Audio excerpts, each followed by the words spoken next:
Hello and welcome, Chatfish. We were a little late today because we had to get organized. There was a lot of villains to go through and a lot of curation to do. And we will take on your villains, if you want to talk about villains that you think that are interesting and worth talking about. But the first thing we're going to be talking about today is villains, the good, the bad, and the ugly. And we're also going to talk about the difference between kid villains, more juvenile villains who are very obviously, just evil, irredeemable, and more adult villains that have a little bit more complexity to them, as well as villains that aren't necessarily villains and that become protagonists later on, or even work alongside the protagonists, or in some cases are poorly written to the point where they actually are protagonists or justified in what they do. So there's a lot to go about, and as well as bad villains. Lots of things. Yes, I did misspell villains, chat. And you know what? I'm going to leave it there out of spite. Out of spite, anger, and copium. Vast You're amounts cruel of copium. and vindictive. I hope you know that. Yep, a vast amount. I want you to know that the title is misspelled. That's not how you spell villains. Don't use that as a frame of reference. That's incorrect. But yeah. Cruella de Kibbs. Cruella de Kibbs. Yeah, I'm a villain too. So the first villain we're going to talk about, juvenile-wise, is the villain from Lion King. The villain named Scar. And his motivations. Why is he a kid's villain, guys? What makes him not nuanced? What makes him juvenile? He doesn't kill anyone on screen by his own hand, specifically. That's not true. He gets Mufasa killed, but he doesn't actually, slit his throat or anything.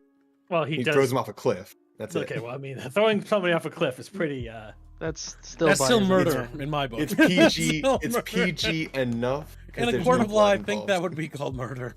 It's PG enough because there's no blood involved. That's fair. There you go. Fair, that's a better one. I think Scar is a kid's villain because he's one-dimensional. True. He just wants power. Yes. That's it. Mm-hmm. He has only one goal. He's jealous of his brother, Mufasa, and he wants power for himself. And that is the extent of his character. He has no ambitions or goal once he sees his power. Because once he gets power, he actually becomes very decadent. Like there's nothing to build on. He had no vision. Mm-hmm. He just wants power for the sake of having power because he thinks that that's what he wants. Yeah. And he's written that way. I mean, the creators named him Scar after the scar on his eye. Yeah. That is his name. Like, he doesn't have any other ambitions beyond that. And it's sort of like a Scar when you think about it. Halsey has been a member for 24 months and says, hello, everyone. Hope you're doing well. Well, at the moment, we are. And I hope you're doing well, too, you little chatfish, you. And obviously, like the article says, it's converted from the story of Hamlet and how their entire line dies. It's less grim than Hamlet was, considering that Simba lives and has a family afterwards. He does have a dynasty, yeah. And then there's even sequels that follow that, yeah. Yeah, it wasn't also, very good, but and also that they had to play him up as being super duper evil by giving him the Hitler fucking marching thing. Oh yeah, where he had like his cool, little parade thing, yeah. Yes, because they couldn't really fit in why he was evil enough. Other than the fact that he wanted power and he was willing to kill people to do it. Yeah. Yeah, and so he's a pretty simple, easy to read villain. He's not that complex. I mean, there's not a whole lot to talk about him other than the fact that he's kind of just there for the protagonist to have a challenge and to overcome. The big thing about the protagonist overcoming Scar is it's actually more about Simba growing as a person and a character, and his defeating of Scar is more about character growth than it has anything to do with the actual antagonist. Scar himself does not derive any type of lesson or ethos from his actions. Yep.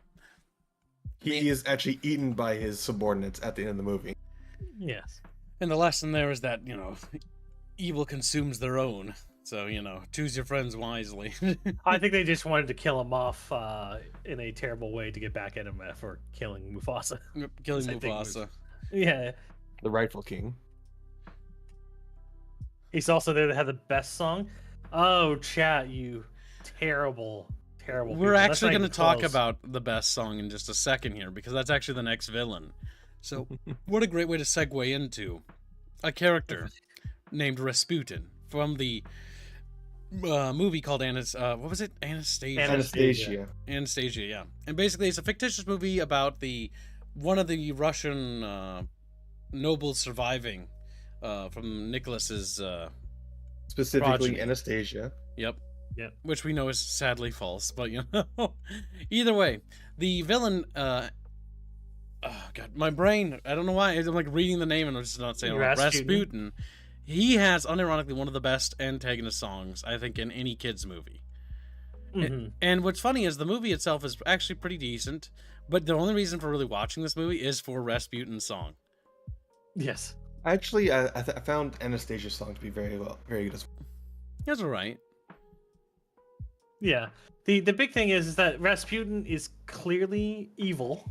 So this is he's decaying zombie corpse, and it's already depicts him talking about having murdered off all of the Romanovs, the Romanov line,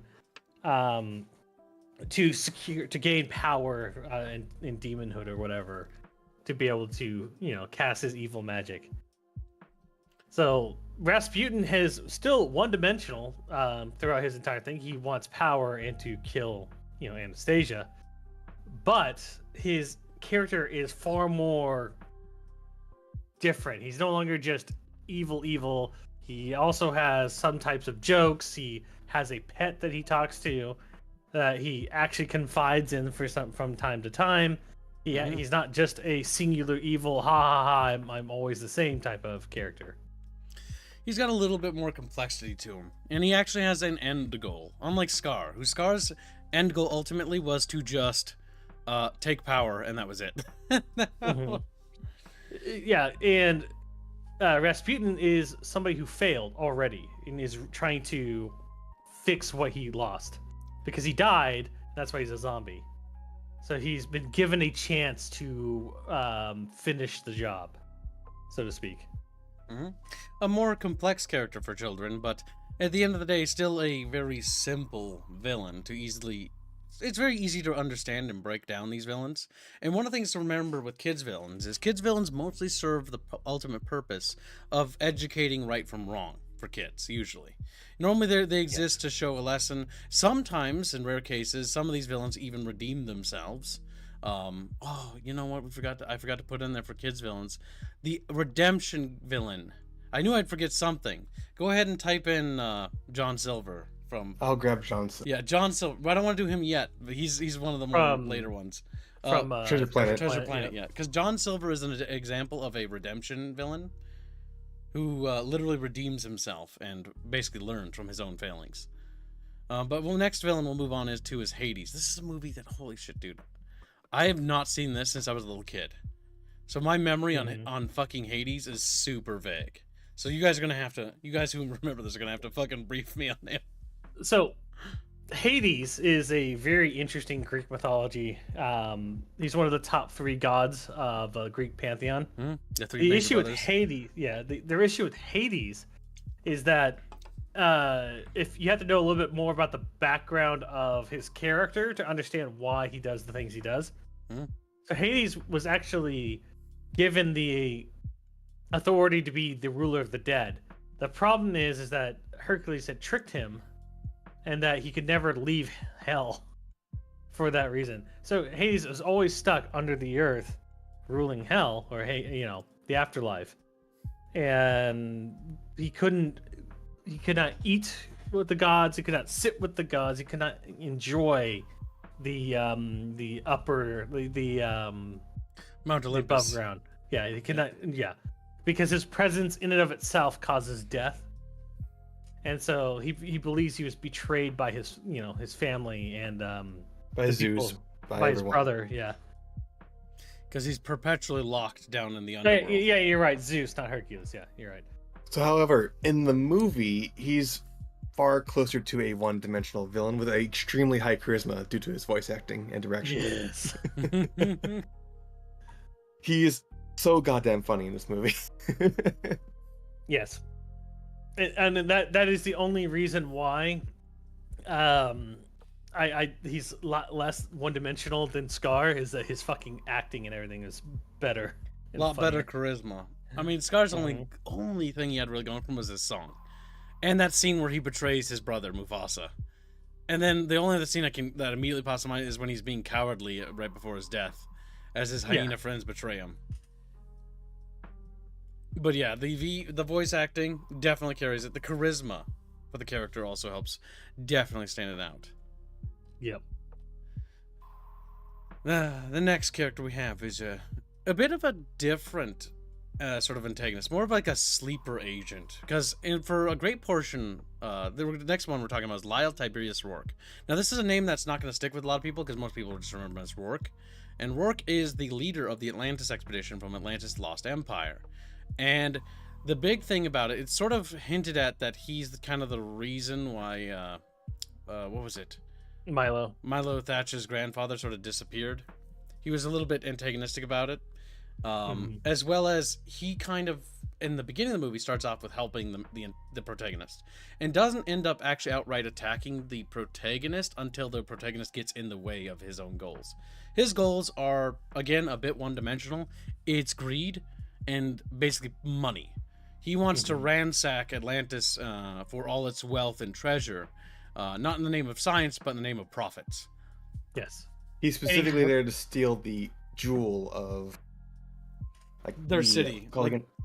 The jewel of Atlantis. Yeah, but it's like their souls, like their ancestor spirits. The heart of Atlantis, yes. Yeah. But the big thing is that Tiberius's, or Lyle Rourke's character teaches us that villains can hide their villainy, and pass themselves off as good people. And that's why he becomes non-one-dimensional, is because his character teaches us not to just trust authority figures or older people automatically. Yep, because even in the movie, and especially when the submarine comes to attack, he's portrayed as heroic, as charismatic, and also, leading the charge and helping Milo Thatch whenever he can, But it's also revealed that as you learn more about him, that he's kind of only doing it for one reason, and that reason is profit and the potential for wealth and greed. And he masks that pretty well, and the mask slips right at the end when he actually is, confronted by the fact that they found the treasure and the fact that the Atlanteans don't want them there. That's when his mask begins to slip. That's when he becomes deceptive and is like, well, we just need to stay and gather a few provisions and rest, and then we'll leave, And in reality, he's preparing to steal their artifact and exfiltrate. Yeah. He even offers, I believe, Milo Thatch the opportunity to join him, but then, he refuses. Yes. So the villain's bargain. Because he himself isn't straight up evil, unlike Scar, who wants to, just leave or I'll kill you, It's one of those cases like, you can work with me. But then when Milo Thatch refuses his offer, he then sees him as an obstacle. And everything, as we've seen with Rourke, when somebody becomes an obstacle, that obstacle becomes a problem that needs to be dealt with by any means necessary. Yes. A much more interesting villain in my opinion, and actually one of my personal favorites, just because as a kid, Rourke was one of those villains that, he's a hero for half the movie, and then he just becomes evil. And it's kind of read the line right where your mouse is. My mouse is? Yeah. Oh, he is one of the very few Disney villains who does not initially appear to be evil, but gradually shows his villainy over the course of the film. Yeah, that's one of the more interesting things, because he starts off as a protagonist, part of the protagonist party. Terratine donates 15 Norwegian kroners and says, a villain with a great song, but bad story, I have heard, is the one from The Princess and the Frog, then the new one. I've not actually seen that one. Yeah, My Friends on the Other Side. Oh, no, wait, no, the meme. Yeah. Yes. So the problem with The Princess and the Frog is more so that it's not focused on him whatsoever when it comes to his villainy. He's just in the background making devil deals. That's all he does. So are we reading all the other ones too? There's been a couple. Yeah, we might as well. Hades was also the god of material wealth, because gold and precious gems are found in the ground. That's also true. And then Terratine says that Rasputin was in purgatory because he lost the artifact. Yep. And then don't forget the villains song have the best songs. By the way, what are your guys' top 5 Disney villain songs? We're about to get to one of them. Oh yes, that's right. This one, Hellfire. That one is so good. That one might actually be king. The song that completely defines the character, yes. Yeah, he defines his character. It literally talks about his entire arc. This is Claude Frollo. This villain has a song, and the song actually just talks about him and basically how his burning desire and how he's kind of like a, I don't know how to really describe him, like a sort of a monstrous person who's fleeing from himself but can't escape his own desires. Yes. His own lust. Good description. It is the person who's been secluded, and he's been giving his first form of temptation, and he knows that he's not strong enough to resist.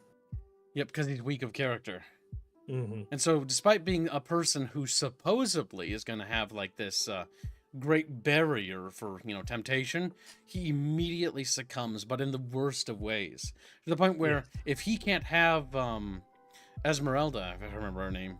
It's Esmeralda. Yep. If he can't have her, then no one will. And he will burn her in hellfire and drag her screaming to hell. Yep. That's how fucked up that guy is. Well, so the big thing about his character is that the main struggle is not actually between Quasimodo and Claude. It's actually the main struggle is between your own base instincts and the need to do the right thing. Mm-hmm. So this is more of a higher level thought process going on here than just fight bad guy with good guy. Because Quasimodo doesn't even get the girl at the end. No, he doesn't. He does the right thing, but in the end, he doesn't get the girl because the reality is that just because you did the right thing doesn't mean you're going to be rewarded. And that's a great message. That is an incredibly important and virtuous message. Just because you do something right doesn't mean you will be rewarded for that action. Because sometimes doing the right thing, there is no reward other than doing the right thing, the just thing, the noble thing. Mm-hmm. That is the reward, being noble and virtuous. And Frollo represents Quasimodo basically in a way that, not necessarily antagonistically, sort of, but more so if you don't control your urges, what you become. And you become a monster. So, despite being a monster physically, does not necessitate that you are a monster. It's by the virtue of your soul and who you are as a person. What I find interesting is that Frollo killed Quasimodo's mother, and he would go on to raise Quasimodo as a son in guilt. Mm-hmm. So we know he's not actually affected too much by sin, but this is what actually pushes him over the edge, and it's Esmeralda. Yeah, you never know what that temptation will look like that actually affects you until you see it. Yep, until it hits you firsthand. And that's why he's completely consumed by it. Because he has such a weak character that he can't control his own base urges. That's actually, the more I think about it, the more that's pretty profound and pretty dark for a kid's thing. Well, that's because the original story is extremely dark. Yes. And this is not a young character's or young child's villain that you should expose them to first. Because I remember when I first watched this movie as a kid on VHS, I remember not really liking it as a kid, at least at like age 4 or 5, because I didn't quite understand the villain. Like, it was cool animations, but it wasn't the movie that stuck with me because I think the concept was too hard for me to wrap my head around. Also because the idea of like, why is he obsessed about the girl? Like, I didn't get it. Like, that was completely nonsensical to me as a kid. But once you enter a little bit of, not necessarily puberty, but, what do you call it? Like, if you're like 10 to 12, like, the message starts to click a little better because you begin to understand what the story is trying to convey. Yeah. The next villain we have is a, how do I put it? Controversial villain. Because there are many that would argue that Gaston isn't a villain in Beauty and the Beast. Yes. He abhors cheating. Yeah, he actually has some moral standards.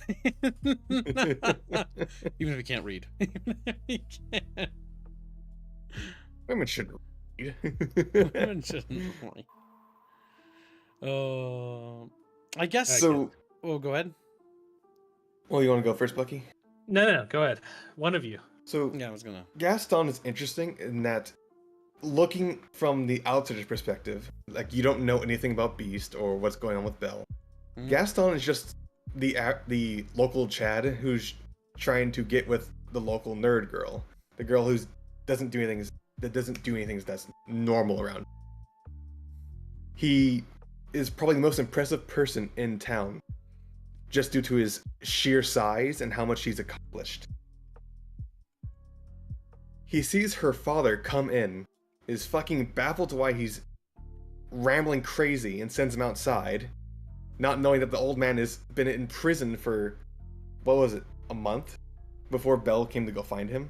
Mm-hmm. And then once he finds out that Belle, the woman he's been after, is being kept by a beast in a faraway castle in the middle of the woods, and he brings out a angry mob to go kill it. That's not a villain. That's just a normal person coming into a really fucked up scenario. Yes. Because Beauty and the Beast is also extremely strange in that it's also technically a Stockholm story. Yeah. A lot of information is missing for this character. He's acting on what he knows. And so if you go by his own sense of logic, he is going to rescue the girl. He's on a rescue party. It's not an angry mob to necessarily murder a beast, as it is more about rescuing a girl that has basically been taken by this monster. He's literally the hero of the village. Yes, correct. And the issue is that when this takes place is in the not medieval. I would say like the 16th century time frame. Yeah. But basically, just enough where guns exist, I think. But the idea that these people would have any we need to understand the beast or whatever doesn't exist. It is whatever is unknown, you need to get rid of it because it is a threat. We have a guy that has been driven crazy by being held hostage by a beast. And at this point, it is a known threat. And then when he sees the beast, he understands that it's all true and that the father just told him that his daughter has been taken by the beast. So none of the information given to Gaston at this point would ever lead him to think that the beast was good in any way. And even more so is that theoretically, I mean, the beast, all this shit's magic. So why would you trust the beast to be a good person in the first place? Yeah, there's just not enough information. Based on every piece of evidence Gaston has been presented with, he has nothing to go on that the beast could be misunderstood or be potentially non-hostile, especially considering the old man. So it's one of those situations in which Gaston, if you look at how he's reacting to the information presented by him, despite the fact that he's supposed to be the antagonist of this movie, he's realistically just a misguided individual at best, who's just acting on what information he has. And the information he has is pretty damning in the Beast case. Enough damning so that he is forced to, fight the Beast. And we never see Gaston actually do anything wrong while he's in the village. Richter actually says no one's going to mention that Gaston kidnapped and imprisoned Belle's father to coerce her into marriage. Was that in the book? I don't remember that in the movie. We're talking about the movie. I don't think that happened in the movie. Unless I've completely missed something. I need to find, because we're going off the Disney movie. Yes. Because we're still in the section for kids, like the villains for. Yep. Yeah. We're going by media, and the media we're covering specifically right now is movie. Yeah, because the movie doesn't really depict that. I don't think. It's been a very long time since I watched it, but I don't remember that ever happening. In the 2017 film Beauty and the Beast, Gaston kidnaps and ties up Belle's father, Maurice. Okay, no. So that's okay. That brings up a good example of why we have other things. Okay, because that's why we're confused here. Yes. Yeah, no, we're Yeah, not we're talking about 2017. We're talking about the 1991 movie. Yeah. Yeah, different media. This is why it's also incredibly important we talk about the same piece of media. We get a little bit, we're gonna get a little confused here. Yes, exactly. I didn't even know if there was a 2017 movie. Live action one. Oh god. Grumpy Rat says it was. He threatened to keep him locked in the asylum unless he married him. Yeah, but that was the 2017, so that doesn't count. Was it? Grumpy might not be talking about Let the me same make thing. sure. It's always good to clarify. Clarification is essential. The one with Hermione as Belle says them, so I think it's pretty much the... Yep, that's the new one. Yeah, Yeah, it's the new one, so we don't have to worry about that. It says it's in the... Well, hold on. That's in the 91 one as well. It is? That's Okay. that's what he says. Don't tell you. Grumpy Rat also says no, it was Disney. Okay. I mean, it's been long enough that I actually will go with Grumpy's decision on that memory because he has little kids and probably showed him this movie recently. Yeah, probably seen it more recently Yes, than more us. recently. So we'll go by the more Yeah, recent so text. in the animated one, he has the asylum lord come take Belle's father to the loony bin. Well, yeah, if you're raving about a fucking monster in the woods, did he with no if he evidence. threatens his father or her father while he's in the loony bin, then that is a villainous act. Yes. It vaguely sounds familiar. I don't remember that part of the movie at all. It is the latter half of the movie. I think it's just like a sentence. Even if most. so, even if he does do that, that is a villainous act. So there is Yes. there is a strike against him, but that just means he's flawed of character. It also shows a little bit of possessiveness. Obsessive. Possessive because he's possessive of Belle to the point where he wants to control Belle. Oh shit, that is correct, says Mango Weird. After he escapes the prison and rants about the beast. Okay, I can't know. I don't know if I can trust Yinglis though, guys. You gotta help me out here. Also, the story kind of shows the beast was rude or beastly, hence his curse from a fairy. It could even be argued his turn to being remorseful is just from his punishment. That's also a pretty valid point as well about the beast. Because, yes, he becomes a beast because it's to reflect his personality. He's a bestial. He's a monster, you know? And he only changes his ways because he became a beast. Not because he wanted to be a better person. But at the same time, isn't that kind of the point of Belle meeting him? Belle sort of brings out the good in him. Mm-hmm. It is a very After he, forgettable movie, so I'm not surprised if it slips your mind, to be fair. I just remember Gaston, and I remember... Gaston's the best part of the movie. I think is more like Gaston is willing to use influence to free the apparently lunatic father of the asylum. I recall something like that right before the storm of the castle. No death. The fairy cursed a 12-year-old because the little boy didn't let in a complete stranger. That's kind of fucked up. That's kind of... Yeah, it is. That's in retrospect, considering that people did the math and Beast would have been like 12 years old. Oh my god. I feel like this movie wasn't the best in terms of writing. No, it was not. Some kids' movies aren't as strong as others. Well, Yeah, because even the creator of the 1991 film says that Gaston is written as a blockhead, not evil. the next villain I want to talk about, though, is a great villain. And it's John Silver from fucking Treasure Planet. This villain is great for a myriad of reasons. Similar to Rourke in the sense that he starts off as a protagonist companion and being very helpful and a father figure for, oh my god, what's his name? The boy's name. I always forget. Help me! Help me! Wow, Kibbs. I'm Can't remember the name of You the don't main know, character. if you didn't answer, you don't know either. You don't remember it either. Yeah, none of you remember. You all fucking It's, fucking Sean, using I me as a think. shield. It's not Sean. It's not Sean. Jim! Him? Thank you. It's Jim. I know it had a Yes. J in it, but I couldn't remember what J. Jim Hawkins. Jim Hawkins, yes. There we go. So John Silver basically becomes like a step-in father, right? But John Silver is also motivated by the same thing Rourke is motivated by, which is greed. And he's seeking the treasure, right, of that nefarious captain. And that's where you slowly unveils as the movie progresses that he's kind of villainous, just in the same way that Rourke did. However, here's the catch: unlike with Rourke, he also offers the villain's deal to the protagonist, and the protagonist there also declines it. But the protagonist offers the villain the good deal of basically changing his way, or bargain. It's a bargain. And originally, John Silver sort of rejects this, but by the end of it, when confronted with the fact that Jim Hawkins will die if he stays the course and continues with his acts of greed, he actually changes and basically goes and says, screw it, and then basically saves Jim Hawkins and loses pretty much all the gold in the process. Yep. The movie also doesn't hide that he is in fact the villain from the get-go, but the characters only suspicious, but then they don't think he is later on. Yeah.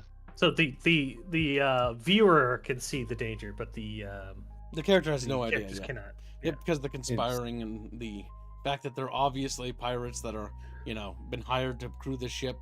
And this is an example of what I would say a peak kids character villain, because he's incredibly complex and has his own motivations.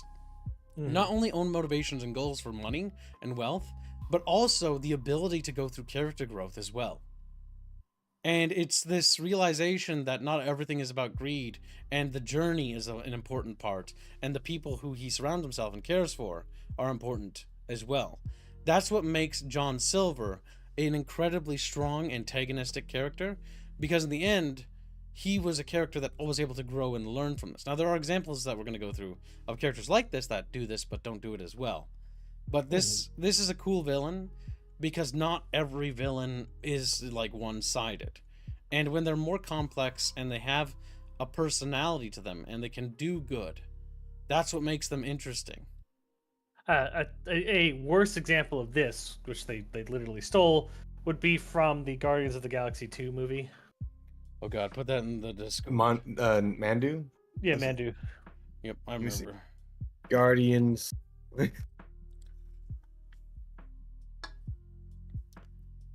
Chatfish are not so sure about this. I think he was the leader. He was the leader of the Reavers, or whatever they're called. No, something. Oh, that guy. Here he is. Yeah, there you go. Looking. Let's reason. There you go. This fucking dude. So he kidnaps fucking the main character. Yondu. No, Mandu is the guy's name, but he kidnaps. No, it's Yondu. Yondu, whatever. I don't care. Mandu, I whatever. don't care. but he kidnaps the oh boy, Star-Lord, and then instead of dropping him off for him to be sacrificed to Ego the Living Planet, he raises him instead. Yeah, Peter Quill or whatever. Star-Lord, the main character. Yep. Main character. And then at the very end, he shows the Star-Lord who the true father is, by sacrificing himself to save his Star-Lord, his adoptive son. Yes, because he's basically the adoptive father of Star-Lord. Didn't train very well. He didn't. They kind of floundered the idea of him being redeemed by the fact that he tried to feed Quill to everyone else. Yeah, he kept threatening to have everyone eat him. Yes, but that's because he's the leader of a flesh-tearing Reaver gang. You think that you want to? He's got to keep put up on some type of persona. Yeah, because otherwise, if you tell everybody, "Hey, I have an affinity for this person specifically, and I want to keep them alive," what do you think they're gonna do in that type of cutthroat environment? Yes, they're gonna fucking kill him. It's the same. Or kill him, or threaten using him as a hostage. A hostage for that situation. Yes. Yep. So he has to give off a certain personality or an aura. Same with John Silver. Remember when he was threatened about the becoming too soft, and he had to basically say like, "No, I'm not being soft," I don't give a damn about the boy. And then that's where Jim Hawkins like, we don't care about me. In reality, that was a lie by John Silver because he was going soft. Yes. Real Holsteners for $2 says, is Arbiter on this list? No. We actually don't have Arbiter's Arbiter on this not list a villain. because he's never Yeah. portrayed as a villain in any of the Halos. Both in Halo 2, he's actually portrayed as a protagonist. At no And point you actually is don't he- really see him in Halo 1. Yep, in Halo 1 you don't really see him. So he's actually what I would call an actual protagonist, fighting for an opposing front. That's Yes. not necessarily antagonistic because as soon as he comes in contact with the protagonist character, he's already on the side of the protagonist character. Although he's not happy about it. Yep. We're rich so easy. Trintivide donates 2 Kanucky Buckies and 79 Kanucky Bucky cents and says, Buckamus told me that Tally dies or my family does. No. That sounds like something Artemis The would fact do. that Trent donated and it's been a long time he's donated and that's the thing he says makes me wonder what you told him last night. Good job, Trent. They'll live for another day. They'll Just make sure live to pay for your protection, another day. your protection fees. Your protection fees. Well, Trent, if you don't want to lose your family, you know what to do. Be a man. Donated to Sign Tyler up, Lives. sign up for this subscription. If you don't like your family, you know, Tally Lives is.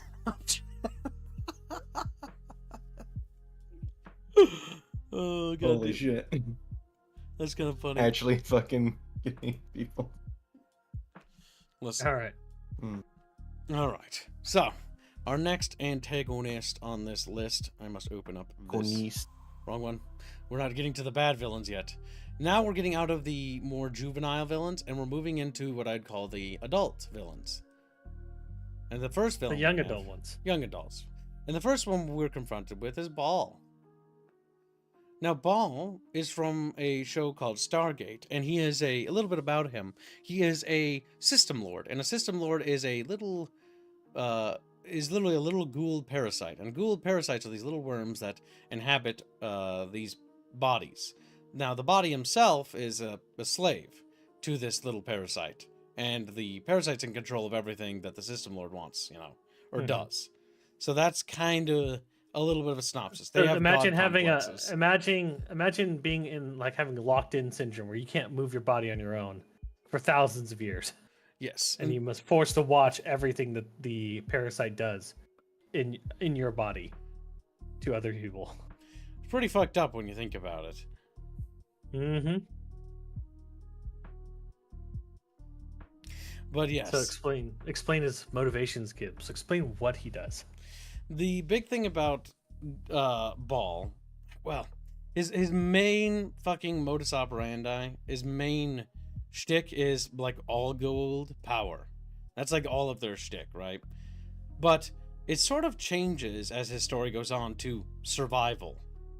But he also doesn't really want to relinquish that power at any point, despite having many opportunities and many outs to do so, as he is confronted with the, not only dealing with the Jafar rebellion that basically saps his own manpower away from him from his own like empire, but also dealing with the Stargate SG-1 team and how they're constantly confronting and dealing with him. He ends up actually working alongside them because, again, to save his own skin or to basically deal with a bigger threat that he himself cannot deal with on his own.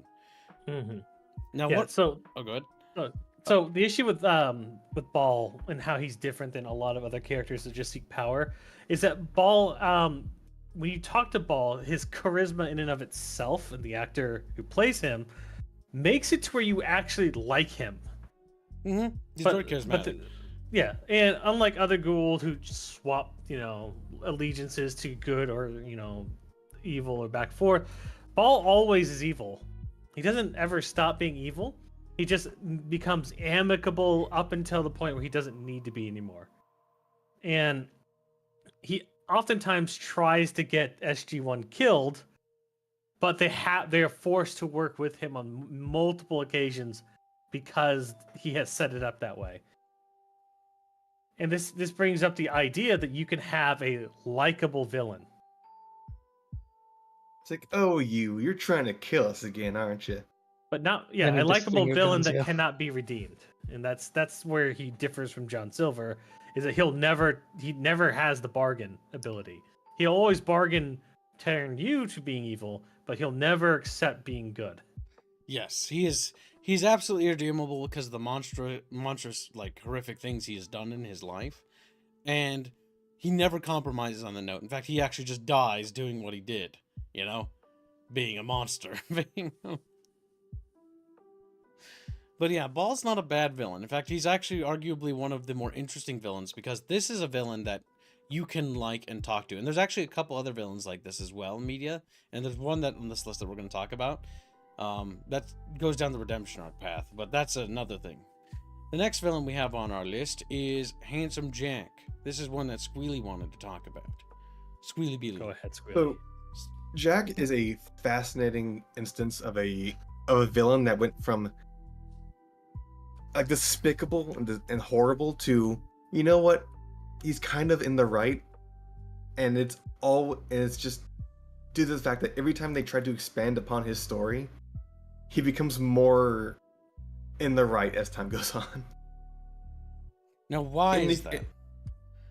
In the first game, he is portrayed as a maniac. He is conquering Pandora. If you're not aware, Pandora is horrific. It's the worst planet to live on ever. Almost the entirety of the population are bandits, or people who are being oppressed by bandits. So Jack comes in and he takes full control of Pandora. He instills laws that are totalitarian and will take control of everything about life on Pandora. But he needs to do that to achieve what he's after. And that's opening the vault. He attains the power of the warrior in the vault. Meaning that he actually has full, like, unlimited power as a... It's just due to the fact that it's a game that you're able to kill the warrior. Mm-hmm. In the pre-sequel, it's actually shown how he falls to villainy, and he's entirely vindicated by the events that occur in the pre-sequel. Because the characters that help him are the characters that you work with in Borderlands 2, the main characters from Borderlands 1. They do everything in their power to ruin his justified plans to simply just bring civilization to Pandora and to open up the vaults carefully. Even in the fucking Telltale game, the initial villain is actually just Handsome Jack's illusion, a fucking hologram of what he was. And even then, he doesn't really do anything wrong. He's just trying to take back his empire. This is a character that has been made to be a monstrous maniac and has only been vindicated by the ineptitude of the writers. Because he became a hero in the end. Yeah, because he was a fan favorite due to his charisma in the second game. And so they kept trying to expand upon his background, only to then realize that they're trying to make a protagonist hero character, but they realized that, the end point is already that he's a bad guy. So now they had to write him in a certain way to lead him to that direction. Yep, and in order to do that, they had to tie in the other characters into that. And by tying those characters into it, they turned all of the protagonists of Borderlands 2, who are supposed to be the good guys, into the actual bad guys themselves. The reason why Pandora is shitty, the reason why progress didn't come, the reason why Handsome Jack became a maniac was because they left him no choice. Because they themselves were so inhospitable, so unreasonable, that he had to become a monster in order to get rid of monsters. So by doing this, in effect, all the good characters, or quote-unquote good guy characters, are now monsters. That is an example of writing yourself into a corner, and that, like, and I don't even know how to... That's not just writing yourself into a corner. That's retroactively screwing up your entire story with expanding a villain to the point where you expand him to the point where the villain was right and all the good guys were completely wrong. Yes. And that's kind of what makes Handsome Jack not only a good character, but actually a likable character. One of the few characters in the Borderlands setting that's even interesting to begin with, in my opinion. Because a lot of those characters are very... they're very juvenile. The writing is very Reddit, to put it bluntly. And even Handsome Jack is a bit Reddit on occasion, too. Yes. But writing. The big thing is the reason why this is not necessarily a good thing is because narratively they actually fucked their own story. because the intention was not to do that. So they failed objectively. Now, just because you failed objectively to write what you intended to do doesn't mean you outright failed altogether, because still, to this day, Handsome Jack is now not only one of the most liked quote-unquote villains, but now a lot of people also just see him as the actual hero who basically got taken down by the good villain, the bad guys. Go for it. Go for it. Oh god. You want to do the one you got to find first, or are you ready to do Rorschach? We need to do the one I got to find first. Okay, find him. What's his name? What's he do? Anything help? John Ratcliffe. John Radcliffe? Yes. Covering my screen while I Google it. Here, I'll put it in the thing. Oh, you got it? You'll know. Yeah. Oh my god. Oh. I didn't remember the name, but I'll never forget the I know, that's why I body. Who can forget a body such as this? What a glorious man. Radcliffe. Governor John Ratcliffe. Yes. Savages, barely even human. Entirely vindicated throughout the entirety of the fucking movie. Now, why is he vindicated? Well, because the Indians. So basically, what this is that Pocahontas is a story about two civilizations coming together and the friction that's going to be between them and the threat of the unknown, where both sides can't trust each other because they're too different, and they have nothing that will like bring them together.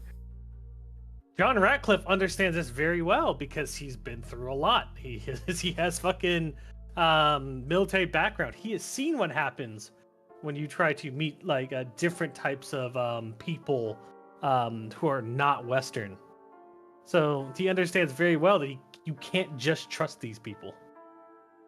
Yep. And so through the movie, he's vindicated more and more because the Indians start taking more and more actions that they cannot be trusted. And then they kidnap, was it John? It was John. John. Yeah. And at that point, the Indians are ready to go to war, and he could tell. So he's like, "Fuck! Well, it's either them or us." So, and then also he's a super elitist, or you could say racist, but it's not really racism. It is just in-group preference. Yep. I mean, He's civilization's culture. Yeah. He came there for money, and now he's at war. Yeah. So he's a great villain, but he's correct the entire time. Yep, because the reality is that the Indians at every opportunity prove to him that they cannot be trusted. And so he takes the only rational course left to him upon the abduction, which is to respond with military force to rescue John. And so this is again sort of a similar incident with Gaston, where yes, he has villainous things, he does have negative traits, he has greed, right? But at the same time, it's more than just greed, it's more than just that. There are other extenuating factors that are motivating him as a character to take the decisions he takes based on what he sees. They can't go back. They can't go back. There's no way for them to get off of this rock in any good amount of time that they could make it back to England or wherever they're coming from and live. They can't make that journey, so they have to fight. Yep, because the big thing to understand with early colonies is that they have not enough supplies to survive on their own. They need to expand, right? But they also don't have the time frame which it takes months for a ship to come back, and that ship that's going to come back is literally just going to probably bring supplies and not have enough space for everyone either way. So if they needed help, they'd have to come back. They have to wait for 2 months, worst case scenario. The ship arrives, they need help. They'll give them what aid they can, but they got to go back. And so they have to wait another 2 months or 4 months for the ship to go back and then come back with more help. And then more ships, possibly. That time, that's 4 fucking months, 4 months rough, right? And that's not assuming the time to muster. So probably more realistically 5 to 6 months. And by the time would they even muster for that point?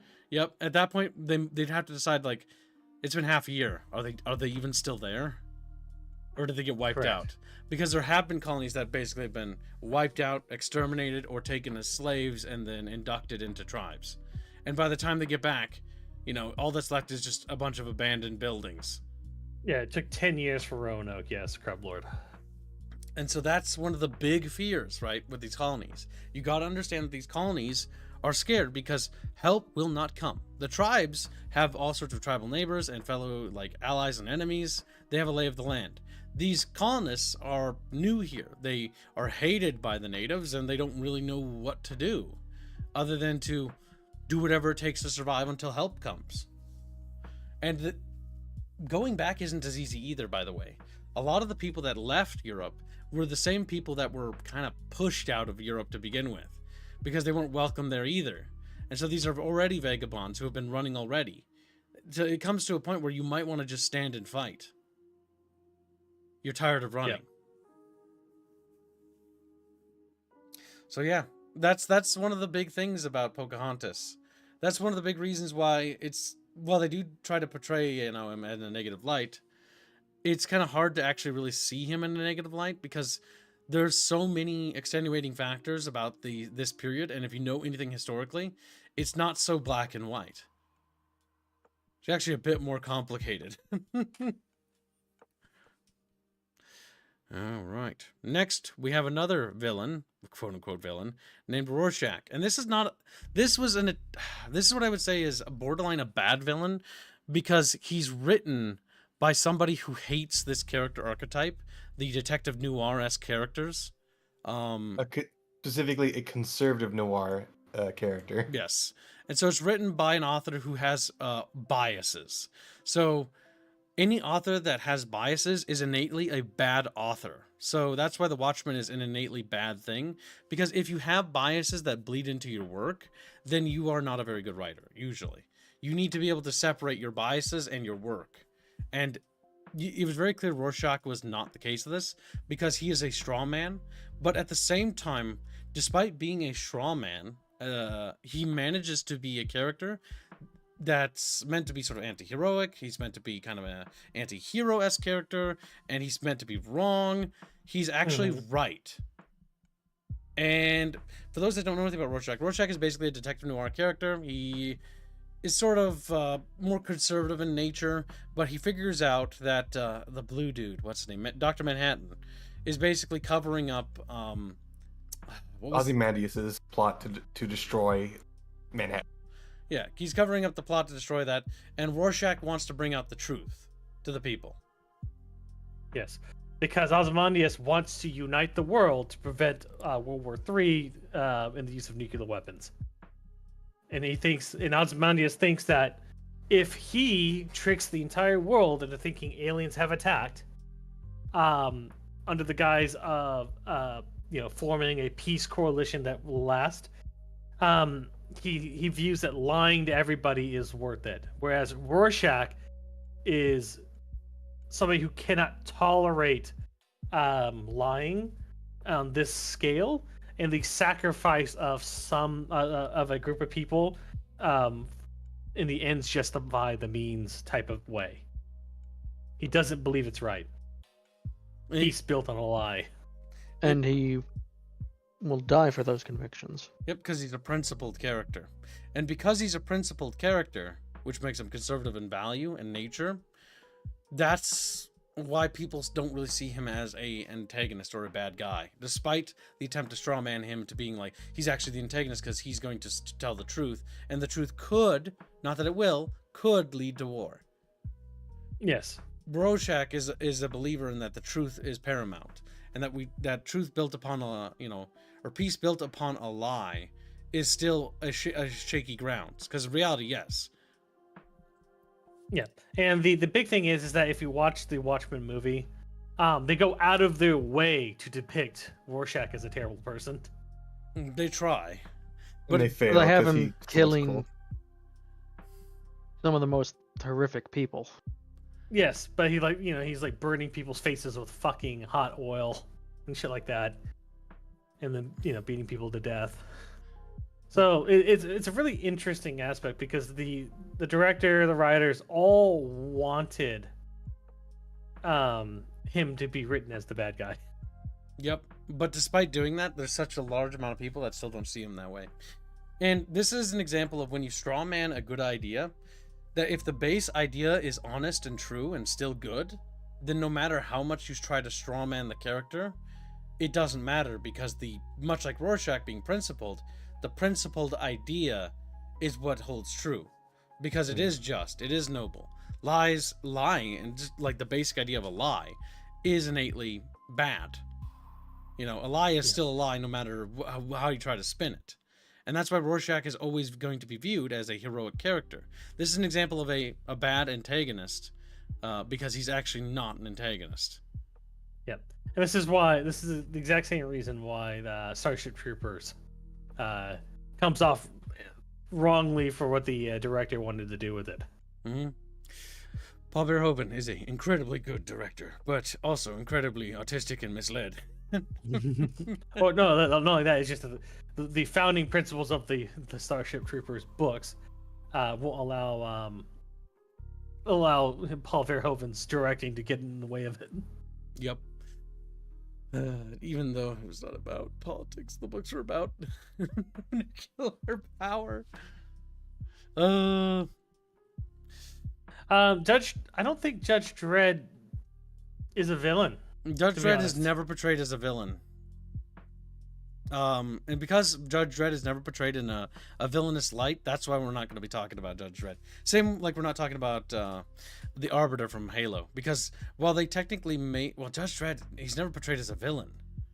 Right. He may have been incriminated in crimes occasionally, but then he vindicates himself. But he's still the protagonist and hero. Now this is a villain there's many villains like this, by the way, but these are one-dimensional adult villains, and this encapsulates all of horror pretty much. And the reason monster. Yep, the reason why I chose the monster villain is because the monster villain is worth talking about. There's not a lot to say about it. The monster villain is defined by the fact that the monster villain is irredeemable. It is just a murdering thing. It kills. And that is its reason. And that is no justifiable reason for why it does what it does.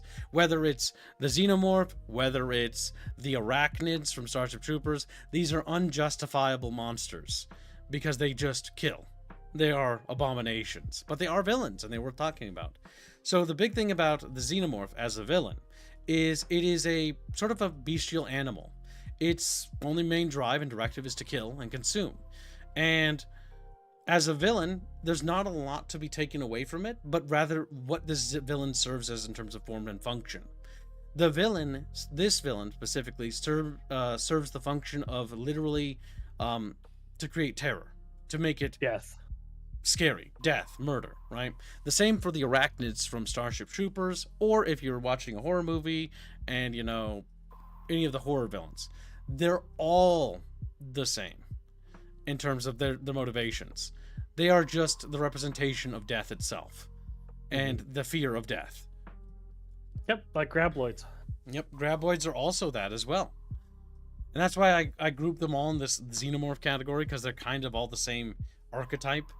They don't really exist to serve any sort of moral thing, really. Rather, they exist as an obstacle for the protagonist. They're just a threat, like a force of nature that just needs to be dealt with. So, Sonic Nitro asks, does Godzilla count as a villain? I don't think so, because Godzilla and King Kong both have a higher functioning thought process that allows them to make the decision not to kill off humans. Yes, and even if you watch the old Godzilla movies, because my dad and I had a lot of them. The ugly puppet ones. Yep. Those are great. Where is this a dude it's a dude in a fucking rubber suit stepping on fucking models and shit. Mm-hmm. But oh my god, this was fun. But the big thing is, even in those movies, Godzilla, despite the fact of the wanton destruction and probably millions dead, is still only doing certain things, usually to stop a greater evil or menace. And so it's more like the movies themselves, those movies and things I've seen about Godzilla, more try to portray Godzilla as actually the protagonist, and a misunderstood protagonist at that. He is kind of like the xenomorph, and that is a force of nature, but not necessarily evil, if that makes sense. Rather, trying to protect Earth or his territory or its claim by, dealing with another creature. Mm-hmm. It's more of like a force for nature. And so I don't really quantify Godzilla as a villain. Because it doesn't even fit the monstrous villain category of wanton destruction. Because there's normally a reason to why Godzilla does what Godzilla does in all the movies. And usually while the human armies and Japanese defense force try to stop him, the reality is that it's always a misunderstanding that he's actually trying to stop, like, one of the other greater monsters from destroying something. And so then the human army stands by and doesn't shoot at him anymore. Or he's only there because humans did something to him in the first place. Yep, because he's a byproduct of radiation. If I remember right, the original story. They try to believe that's Castle Bravo. In the original Godzilla, he is a monster created from nuclear war. Mm-hmm. The next villain we have on our list is a villain that everybody will know, and it's the sympathetic villain, Mr. Freeze. I chose the best picture. Don't Well, worry. yeah, maybe not that one. Let's kick some ice. What killed the dinosaurs? The Ice Age. The eyes Okay, ignoring that, Mr. Freeze is a sympathetic villain because he is doing what he does because he loves his wife so dearly. He's trying to preserve his wife, if I recall correctly. And correct me if I'm wrong. It's been so long since I've seen the original animated cartoon because I had it on VHS. She has a disease that is incurable. It's progressive, right now. yeah. And so the only way to keep her alive is to keep her frozen. And what's constantly happening is that Mr. Freeze has to go above and beyond to do the most heinous shit to be able to keep her alive. Yep, and so he does all of the horrible things he does to keep his wife alive. It's the example of oh god, there's a great character as well for this as well that I almost completely forgot. We'll talk about them next. But it's an example of a character that is doing the right thing in terms of like saving someone's life, but in doing so is committing horrible atrocities and killing people. To uphold a virtue, he is committing sin. Yeah. And that's what makes him a complex villain, because rather than just being evil for the sake of evil, he is a man whose only way to do the right thing in his eyes and protect someone he loves and cares for deeply must commit horrible atrocities. Mm-hmm. And when given the option to actually save his wife through a means of not hurting others but sacrificing himself, he does it immediately. Yep. Because he knows himself that he is not redeemable for what the actions he's done. And the only way to atone for his sin is to do that act. And so he sacrifices himself. Mm-hmm. It's a great villain. One of the greatest villains from the Batman stuff. As somebody who's not super into Batman, he's like, Mr. Freeze is by far, I think, my personal favorite villain. Just because he is wonderfully complex in that sense, and that he's not just evil. There's more to him than, what meets the eye initially. Mm-hmm. Yeah. But yeah, there's another villain this actually brings to mind that is also one of my... This is actually, I think, kind of one of my favorite archetypes of villains. Actually, the more I think about it, I think this is my favorite archetype. The tragic villain. The tragic villain. And there's another villain that's just like this. Is it the dad or brother? Though, Near. I'm using the Jimmy- dad as example. Daddy Jimmy Near. did gift 5 memberships. Yes, thank you, Jimmy, by the way. So the next villain we're going to talk about, and thank you for the gifted membership. Very generous, Jimmy. Appreciate it. Next villain we're going to talk about is Nier from Nier Gestalt. And I'm going to be using the dad as an example because this one resonated with me more because it's a father trying to save his daughter. The game starts off with your daughter, and you're just trying to protect your daughter, and you're trying to protect the community from like these what are like monsters, like these shades that are attacking people, or you think they're attacking people, and you kill some. And as you progress in the game, your daughter gets taken from you by this thing called the Shadow Lord, and you're like, oh my god, I gotta fucking kill the Shadow Lord. He stole my daughter. I gotta go rescue my daughter. And I'm gonna kill anybody who gets who tries to hurt any of my friends or gets in my way. Well, as you progress through the story, you start to realize that one of the characters kind of understands something, and this character's name is not Yona. It's what's the transvestite's character name? not transvestite, Kaine. She's not a transvestite. She's a hermaphrodite. And Hermaphrodite. Yes. she can hear what the things they're fighting are saying, and you realize this as you progress in the game when you start to uncover that the thing you're fighting is like crying out like, "Why are you doing this? Why are you killing us? Stop killing us! You're killing children!" And like you realize. And when you're going to the Shadow Lord's castle, which is basically not a castle, it's basically like a refuge for the remaining souls of mankind, you realize that the people or things you're fighting aren't monsters. They're your souls. Because there was a great war that happened ages and ages ago. And in order to cure ourselves of this thing, which was turning us into pillars of salt, or bringing about this thing called the Legion of a crazed god, constantly ravaging the planet, people had to separate the souls from the body because the entire world was infected by this like disease, spiritual disease. And by separating the souls from the body, we were eventually to merge our souls back with our bodies later once the disease thing had subsided, so that we could cure ourselves. But in the process, it took too long, and so the replicant that is Nier began to kill these souls. And as he's killing these shades or souls of humans, he realizes that he's killing like people, children, and he even kills himself in trying to save his daughter, because he kills his own soul. And his daughter's soul at that point is so misled by what's happening and all the suffering and all the death, that the soul lets go of the body and is purged by the sun. And so it's a tragic tale because it's the death of mankind. What makes Nier really cool to me is that it's got a horrible ending. It's the death of man, and everything dies. And it's all because of the sake of fighting for what you think is just may not necessarily be just. Because if you fight without like realizing what you're fighting for, you don't really know what the consequences of your actions will be. And because Nier fought without really asking the questions of why he was fighting, other than to protect his daughter, he ended up killing his daughter. Yona will die, because at the end of Nier Gestalt, the reason why Yona was dying to begin with and sick was because her soul was separated from her body. There's this thing where they're like relapsing. And once that happens, the soul will be lost forever and the body will be lost forever, and they'll never be able to like reconnect or whatever. And because Nier basically got the soul to kill itself, Yona's now going to die in about a year's time.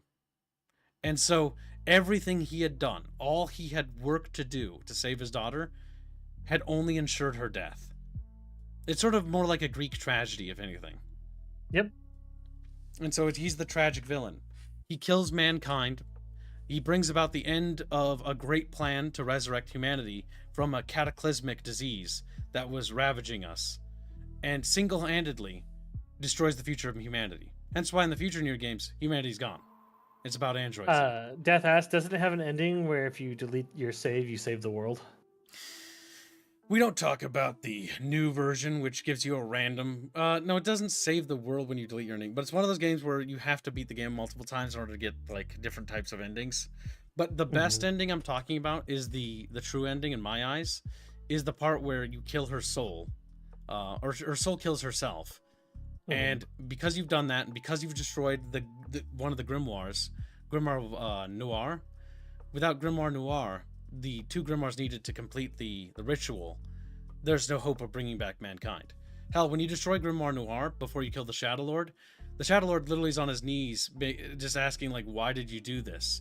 And right before Nier strikes down the Shadow Lord, he looks and he realizes then, and it connects to him all the things he has done. He realizes before him is himself.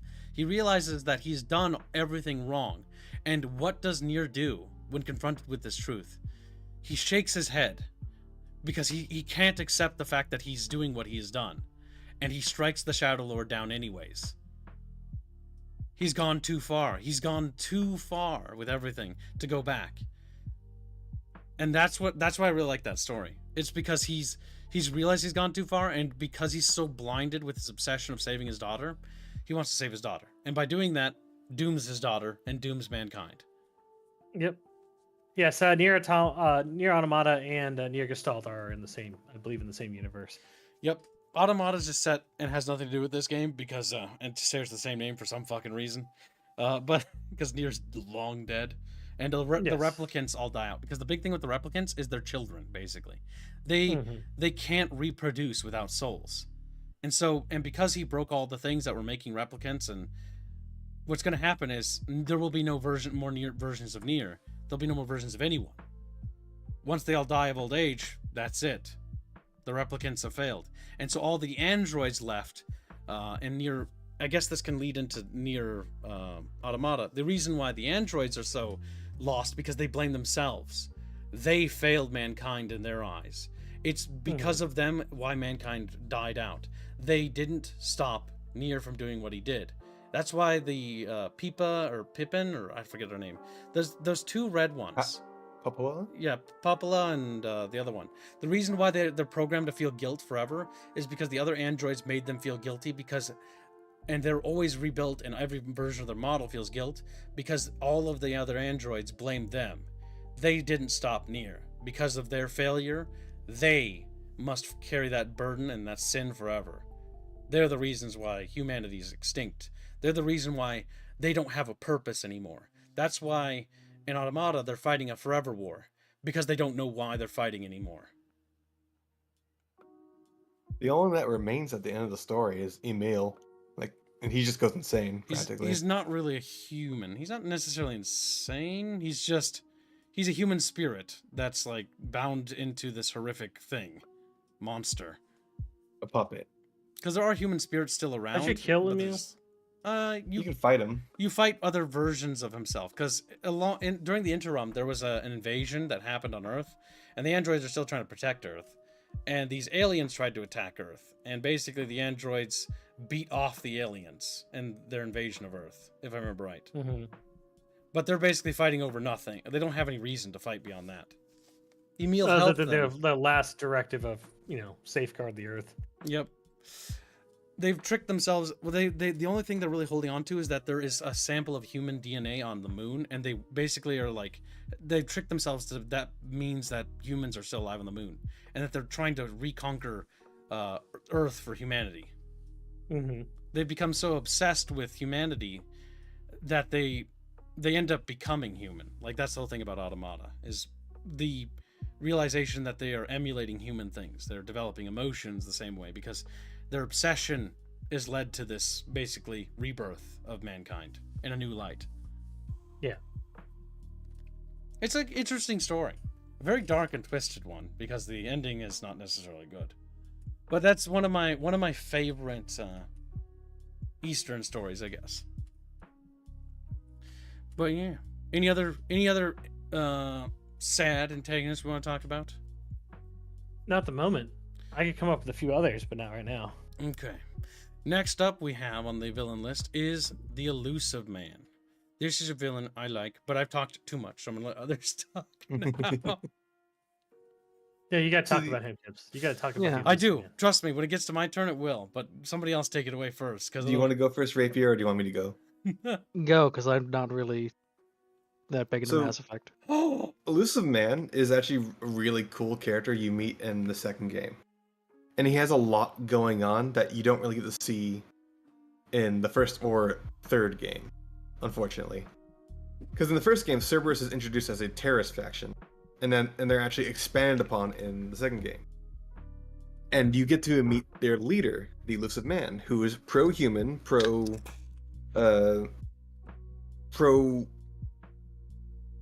getting rid of pro shepherd, pro everything that you are a part of.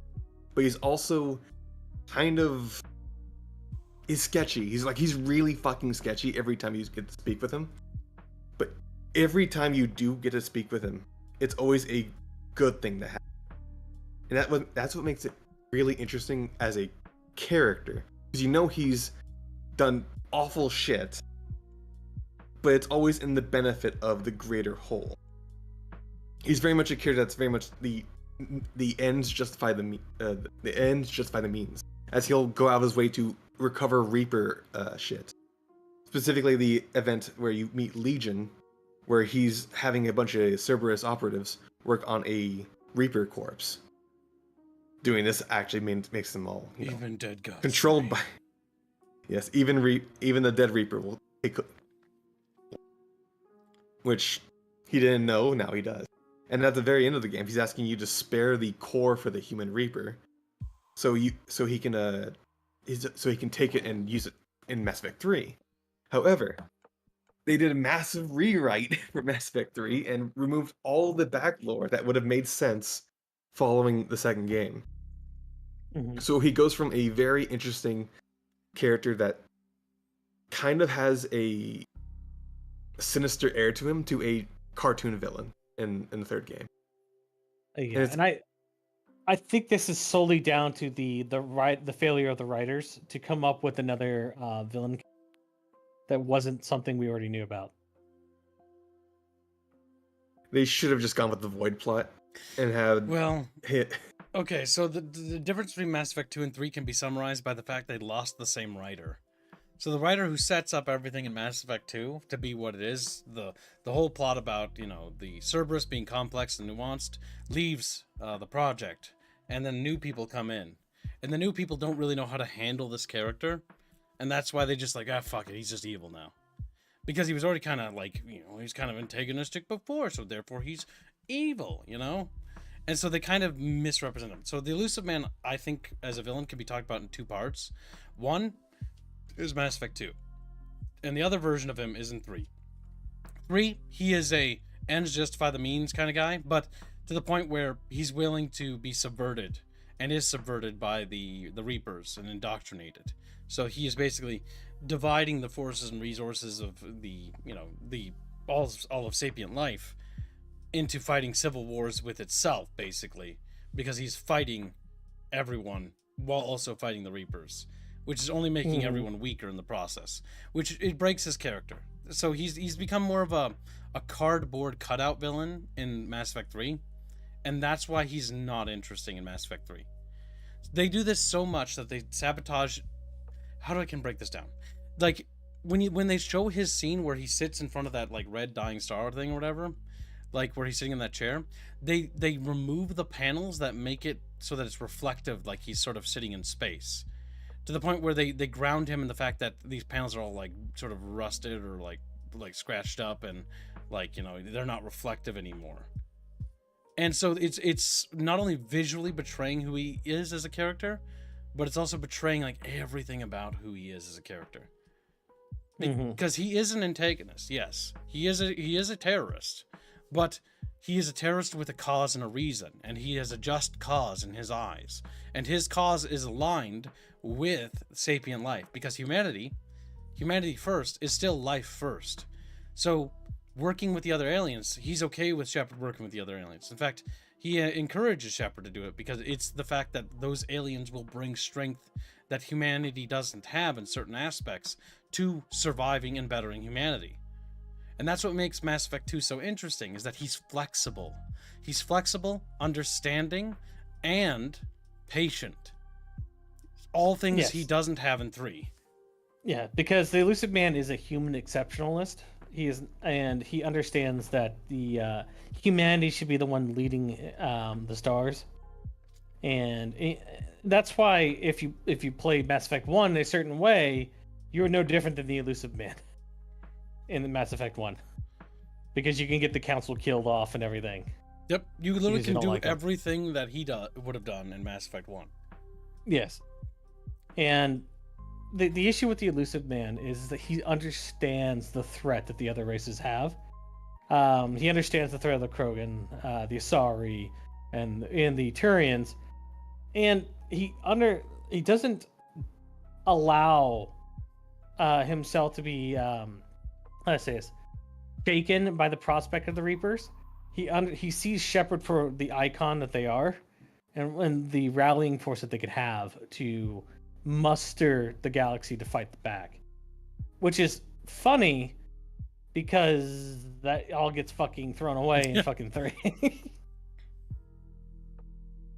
It's another scenario where a very interesting character gets butchered by writers who don't know what they're doing. Yes, and I went ahead and destroyed Kibbs's happiness the other day by explaining how the elusive man could have had a better send off. Yeah, I mean, go ahead and tell chat how you think that actually how he could have gotten a send off in Mass Effect 3. Because Mass Effect 3, just for those who didn't play, he doesn't even get a send off. He just like, my plans failed, and he waddles away all cranky. Well, he dies on the platform before you get to the top of the Citadel. Oh, he died? I thought he just got away. Yeah, he's there. He's for some reason out in the middle of the field for some reason. Yeah, he just dies. So the big thing with the elusive man is that they went for total control over him, and it doesn't make sense for his character.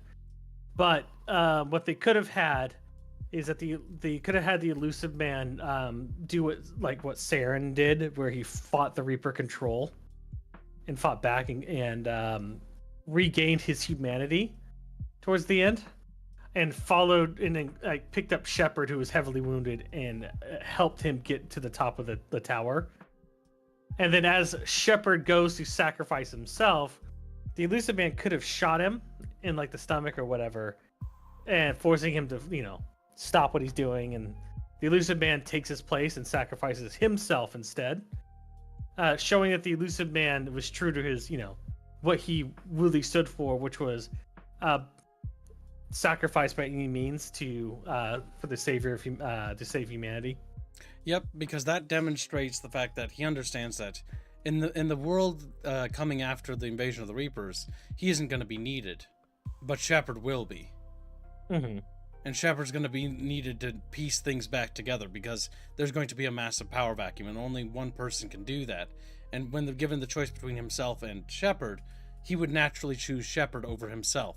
Because based on the convictions of this man, he understands what sacrifice means for mankind. And even his own ideals would coincide with this whole philosophy. That's why his send-off in Mass Effect 3 is so like a slap in the face, because it's not who he was as a character. It's not what he represented. He would have given his own life for the betterment of mankind if asked. And would be he's already proven to be flexible. So there's no reason for why he would work against Shepard as much as he does in Mass Effect 3 to try and sabotage what Shepard's doing. Yeah, he's a pragmatist. He would know that while he doesn't agree with all the things Shepard does, he understands what it is to take a risk, because he took that risk in Mass Effect 2 and was rewarded. Even if Shepard blows up the Collector Station and you choose that path, in the end you still stop the Collector attacks. He still has Collector technology. You buy time for humanity. In the end, even if you do that, it still achieved what his mission objective was, which was to help the human colonies, to stop the human abductions, and to stop the Collector attacks on mankind. And you did stop the creation of a new Reaper. So no matter what, no matter how they want to portray that, that is exactly still a mission objective completed. The bonus objective of getting the Collector base is just one thing they didn't get. He would not... That one decision, if you chose that, wouldn't be a big enough reason for him to do what he did in 3. Even if you did it. Even if you spited him all the way through it. Because he's a calm, level-headed man. He is incredibly patient. He has shown his patience. That he is willing to work with people who detest him. Because you can go that path if you do. And he tolerates that the entire campaign. He lets you judge him. He lets you fucking lecture him. And he's like, okay, sure, whatever. Like, go ahead, lecture me. But like, what I'm doing is still good. Like, bite me if you want. Yes. But yeah, that's one of the big reasons why the Elusive Man, and the Elusive Man, in my opinion, is one of the strongest antagonists in the Mass Effect stories. More than Saren. Saren is a good example of a deceived hero. A guy who is incredibly racist towards human, and we'll just talk about him right here. But he's been indoctrinated by the Reapers, because his whole goal is to try to save all of sapient life, even if it means subjugation. And so he's like, okay, we'll do whatever they want. We'll subjugate ourselves to the Reapers, and they'll become our overlords. And if I help them, I can make a deal with them so that some of us will survive. But he then realizes in the end, when Shepard confronts him, if you have the points to do it, that he himself has been indoctrinated into this. And when he realizes the truth of his own indoctrination, he knows what he must do, and he kills himself because there's no saving himself. And then they ruin it by having his bones be fucking reanimated. Yeah, that was a bit dumb. They should have just let that end there. They just had to do the boss fight thing. But the big thing is Saren's a good antagonist too, but the elusive man, in my opinion, trumps out over all the other antagonists in the setting because he's nuanced and he is flexible. He's not necessarily a protagonist in Mass Effect 2. He's helping you, but he's also kind of against your view sets, but you're working together for a common goal. And this is an example of a antagonist that is an ally that makes it interesting. Much like how Ball is, irredeemable in his own right, but he's power hungry. The elusive man's goals more so coincide with the protagonist than I think the writers were able to handle.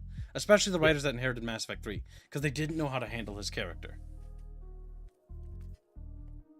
And that's why I always felt like he was one of the characters that were, like many characters we're going to go through today, that get done horribly dirty, that deserved so much better. So, we did Rorschach already. Yep. Now we have a meme. Senator Armstrong. Now, this is a villain that I think can be summed up with one simple fucking phrase. Manifest Destiny. Now, why is that? Why can he be summed up with Manifest Destiny? Because he is righteous in his convictions. So, Senator Armstrong comes from the background of understanding the world around him to the point where he knows that America is falling apart due to corruption of greed and corporations and politicians that don't amount to anything but have gotten their way through nepotism. And he thinks that cutting out the corruption is the only way America can truly achieve its destiny. And to do that, we need to, engage in a war large enough to wipe away all of these fuckers. Yep, That to way, wipe out the weak. Yes. And it basically, I don't want to get too far in, but basically, war and strife creates, stronger men, and stronger men will create good times. Yep. So his whole thing is about manufacturing a conflict to create stronger men, to create a better time for people, to basically better America. And so that's his whole modus operandum. He is not trying to destroy America or destroy civilization. He is trying to create conflict to secure civilization's future. Mm-hmm. And then the antagonist or the protagonist is like, no, conflict is bad. But that's what kind of makes him kind of an interesting character. Even though what's funny is, development-wise, he was sort of slapped on at the last minute because the development of the game is a shit show and is all sorts of a mess. But he's actually kind of interesting because it is an interesting way to go. Like a Manifest Destiny character. But is more about like the laws of nature, in the sense of strong times make strong men. Would you say the rules of nature, kids? Hard times make strong men. What? Would you say rules of nature? Yeah, rules. Might as well go with the memes. Rules of nature. Rules of nature. Yeah. So, Senator Armstrong is really the man of the moment, the great leader archetype, and he is Teddy Roosevelt if Teddy Roosevelt had nanomachines. Because that's just what he is. Because Teddy Roosevelt would settle his political disputes, his policy disputes, in the fucking boxing ring under the White House. Yep. And he would challenge his opponents to box him. If you believe that much in your convictions, you'll fight me for him. Yes. That's actually pretty impressive. Yes. It's fucking hilarious. But yeah, so Senator Armstrong is what the Japanese view American politicians should be. I agree. And that is why Armstrong became a fan favorite immediately. Yeah. And he also had the Make America Great Again statement. Be the American before Japanese it even happened. Yeah, before it even happened, which is fucking insane. That is true. Like one of his quotes, "Making the mother of all omelets here, Jack. Can't fret over every egg." That's basically summarizing his view set too, right there. Because his view set is that, like, it doesn't matter if some people, like, some eggs are cracked, some people die. Yeah, sure, whatever. But the ends justify the means. Again, another character that follows that same ethos, but his view set is absolutely paramount in the sense of, in order to secure a better society and a better world for everyone, we have to live in hard times. I do wonder how he puts on those shirts, though. He just relaxes all his muscles. And I mean, if you look closely, he's ripping. So. Yeah, well, yeah, but that's because he's flexing at the moment. It's like, it's sewn onto him. Yeah. There you go. Every day. This is the senator we need for our country, Chatfish. Yes. He's also from evil Colorado. doer. He's a Colorado senator. Evil doer. It's just a random website, how they organize things. Fucking retarded. Yeah, But Right. He's a really good villain. Now, the next one, before we click on it, is going to be a villain that is insidious to the point where, like, only adults can really understand why he is evil. This Like, is they can yes, this one's a weird one to go because most villains we've talked about today are, like, it's very obvious. And when you look at this man, what do you think, Chatfish? What's the first thought that comes to mind? Like, this is look a at villain. that smile. It's someone that needs to be slapped. He's not. He doesn't He look seems like like a cool guy to me. Look at him. Pretty chill. Lucius Lavin. So Lucius Lavin is one of the first villains that we're going to come across that does have no superpowers whatsoever, and is just a dude. But Like in Mythic and Chat, he's like, him! yeah, but the reason Lucian Lavin is a really interesting villain is because, one, he's not really all that bright, as in, like, he doesn't have any extreme, like, intelligence. He's not strong. He's not really like a murderous type of individual either. All he wants to do is be liked and be liked by everybody around him. And all it takes is him stumbling across a herb through the Stargate that gives him the ability to manipulate others, and not just manipulate them as in, like, make them pass out, but fundamentally change the way that they think about him particularly, and the basically stealing their souls from them. Because yeah, this is one of the most insidious, like, characters I think exists in the Stargate universe. Just by the way he affects people. Because everyone around him loves him. No matter what you are, like, you become obsessive, sycophantic towards this person. You put him on a pedestal, as not as if he's a god, but literally like he's your best friend. Your bestest friend that you've ever had. You know, he's trustworthy, everything, you know. Mm-hmm. That's one of the big things that makes Lucius Lavin so insidious as a person. So his catchphrase is "Do you like me yet? Don't worry, you will." Do you like me yet? Don't worry, you will. Because in time you will. Yes. And so that's why I hate it, because he knows what he does to people. He knows that he is manipulating everybody around him through this chemical. And the interesting thing is that if people stop being around him and being fed this chemical, they will die. Because of the drawbacks. Or the withdrawals. Yeah. God damn.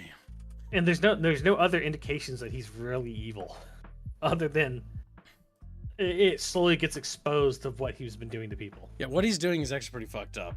And yes, it is kind of rapist. I think he actually sleeps with women who would never otherwise have slept with him if they weren't, you know, basically drugged. That's the most insidious thing. Like, he's the... If there was ever a villain about date rape, this is the guy. Yeah. Lucius But again, Lavin. all it does is make you like him more and more. That's it. Yep, to the point where you obsess about him. His cult leader vibes? Yes, very much. They literally I think they renamed the planet after Lucius Lavin or whatever. They call it Lavin Planet or Lucius Planet or something like that. Yeah. Or the town. I don't remember if it was the planet or the town they did that. The nice guy villain in the Worm web novel. I don't never read that, but I'll believe it. Yeah, basically he's nice to the point where, well, not nice. He uses a drug to make everyone think he's great, but he's not a terrible person. He's just a smarmy piece of shit, is what he is. Yeah. So yeah, He is a very wise and kind man, is the quote about him. that unironically summarizes how people view him after the drugs. Carson Beckett. Yep, Carson after he fucking starts getting affected by it. But yeah. Yep. He's another one of those interesting villains. The next one we have to talk about is not necessarily an individual, rather it is a group or organization. And it could be easily summed up by saying communism. So, the Borg is Gene Roddenberry's basic interpretation, or not interpretation in a setting, but personification and representation of communism in the Star Trek setting. And what makes them so dangerous and insidious is that they consume everything it touches, and it converts it into a collective, a mindless thought process that refers to itself as the Borg Collective, meaning that any individual is subsumed into this organization and becomes part of it. Any of their strengths that they had become part of the strengths of the Borg. And so that's how the Borg have spread across the stars, consuming races that fall into their, whatever they see as they have a strength, and consuming them and assimilating them. And literally there are entire races that have been assimilated that have new generations born and die in this collective. And that's what makes the Borg kind of an insidious faction. They exist to spread this same mentality across the entirety of the galaxy, like a disease. No, we're not an anime villain champion. Yeah, we haven't really talked about anime villains because, most of the things anime is more depicted towards teenagers, to be honest. Yeah, it's more juvenile, and some of them at least. Yeah, there's some good ones. Yeah. Listen, we're not talking about the Borg, mommy. We're talking about the Borg as they were introduced, Chatfish. But yeah, yes. So the big thing that makes the Borg a interesting antagonist is that you take a fundamental collectivist ideology about total equality, right? Sort of like what communism is, and you basically bake everyone down into being equal, absolute equals with one another, and by doing that, you have a society in which everyone is a slave to the collective. They are ruled by the majority, and the majority dictate what everyone does. And that's what's terrifying. You don't get a choice in this collective. Once you're assimilated, you are a part of the machine. You are just another cog in this giant machine. Your consciousness is absorbed into that greater consciousness. You lose all sense of personality and identity. Any of your personal thoughts and feelings are open to everyone to read. There is no you. There is only the collective. And that's what makes the Borg psychologically terrifying. Because the Borg is like communism, but taken to the next level. To the point where everyone loses their individuality. There are no personal thoughts or feelings. No loved ones, right? It's just the next step. And that's what makes it so scary as an antagonist. Yeah, and we don't talk about the Queen Borg because it breaks all that. The Queen Borg was also sort of later added, and it was more added because that was mixed reception. Yeah. Because the Borg, this is like the Borg's identity, but like many stories that don't end or have a conclusion to a faction, they accidentally write themselves, and when you write a queen to the Borg, it kind of completely, fundamentally, that's why... Because it doesn't... No, it doesn't make any sense. Yeah, because the collective doesn't become the collective, it becomes a fucking monarchy at that point. Yeah, it becomes a bug nest. And that's why Star Trek Voyager's last season, or last couple seasons, we're going to ignore. Because it's only really mentioned in those last seasons, and those last seasons were not received well to begin with. So no. But yeah, that's why I think the Borg is kind of a cool, intimidating faction. The loss of individuality. The next faction antagonist we have to talk about is a character called Scorpius from this TV show called Farscape. Now, Scorpius is what we call a tragic villain as well. He is the result of a crossbreeding experiment between humans and I forget what the Scarran. Peacekeeper? Well, they're not really humans. They're the Sebicon, and the Scarran. Yeah, it's right there in the thing. Scarran, right there. The Scarran are like these lizards that have like super high body temperatures. His mother was basically captured, and his father is like a Scarran, and she was forced to conceive him. And by conceiving him, she died because he literally cooked her from the inside out. And he was treated horrifically by the Scarran and was later saved by the Peacekeepers. And they basically modified him so he could sort of survive with this like coolant thing that they inject into his skull. That right on the knob right there. What makes this antagonist interesting is that everything he is doing, all the torturing he does to the main character named John to get the wormhole technology, he does for the sole sake of the conflict of the Cold War between the Peacekeepers and the Scarran Empire, basically. Because the Scarran are this sort of hyper evil and sort of imperialistic race that's going to kind of wipe out the Peacekeepers because they're weak. They're very, very violent. And so everything he does, John, all the torturing, all the manipulation and mind fuckery he does to John, he does for the sole purpose of protecting his people and stopping the Scarran. Later on in the show, he actually becomes an actual protagonist character. Now, there's some mixed reception on how he's handled narratively at that point, but either way, what makes him interesting as a villain is that he never does what he does purely to be, a rotten person. Now, he does commit rotten things to people, but he always has a justification for doing so. And the justification is literally to protect the people who have helped and saved him as an orphan, or as a child as they rescued him. Because he is a hybrid. He is a sort of abomination. And the fact that the Peacekeepers took him in and didn't outright, kill him or like get rid of him is one of those things why he is so committed to the Peacekeeper cause. Yeah. But yeah. Does he show up in Serenity, or is he already dead by then? I don't remember him being in Serenity. Serenity?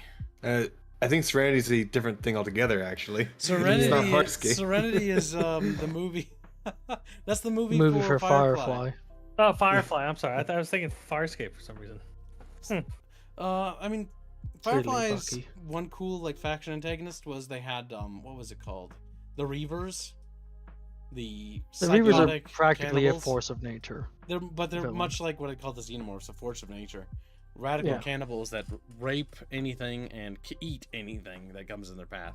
There was that one villain in Firefly who was just the rapist, capturing and torturing people. Yeah. Which villain? I can't remember his name. Oh, in Firefly? Yeah, where he cut off their guy's ear and then they like sewed it back on. Also, chat, don't let Kibbs deceive you. Kibbs only likes Scorpius because of the fucking the white t-shirt episode. The white t-shirt episode? I don't remember which talking about. He does. It's the one where the main protagonist is delusional and he sees Scorpius, and Scorpius is running around going in a tie like a Hawaiian t-shirt with drinks, going like, "Hey, let's get rid of everybody." I posted it in the yeah, like there you go. Because a part of his consciousness, because he infects Crichton's mind with like a parasite thing that basically is a personality of Scorpius in his head talking to him. Yeah, which is trying to dig for the information. Because it's just a fucking. It happens a lot on the ship. Farscape is Sci-Fi Original's first original TV show, and it basically paved the way for Stargate, because this show did well, and that enabled Stargate to get the funding, not the funding, but the green light from the US Air Force, I think, funding-wise, to get onto Sci-Fi as a channel. I think Farscape and Stargate actually started roughly around the same time, and Mitchell and all of their team, all of did they start around the same time? Yep, and they dumped into Stargate SG-1. Yep, because they were still part of the Sci-Fi Original TV shows. Correct. That's why they came onto Stargate. Farscape did really well, and it hit pretty strong in the mid seasons, but the late seasons fell off, and that's kind of why the show got canned, if I remember right. Well, not only that, but Stargate was just overrunning all of the other Sci-Fi Channel content. True, Stargate did incredibly well. That's the reason why we got a lot of people to join the Army too, or Air Force. Yeah. Bucky looks in the I want mirror. to go to space. I didn't join the Air Force, but this was one of the reasons why I did join the military. He's like, I want to do cool stuff. Gets in the Army. What is it? Me standing around a lot. I did stand around a lot. That's kind of what everyone's. So the next villain we have to talk about is kind of like your typical villain, but we're going to talk about a little bit more about Sauron, as well as how he's ruined later on by modern writing too. Because Sauron is basically he's not even like the main evil in this setting, but he's the main evil in the Lord of the Rings book trilogy. And he's just a bad guy. You never really see him that much, or even in the books, because he's sort of like what I'd call a villain that's kind of in the background. He's like a monolith villain. You don't really see him directly, but you deal with his agents, and they never really deal with him other than like talking about him fighting in the past. And his presence is what you deal with.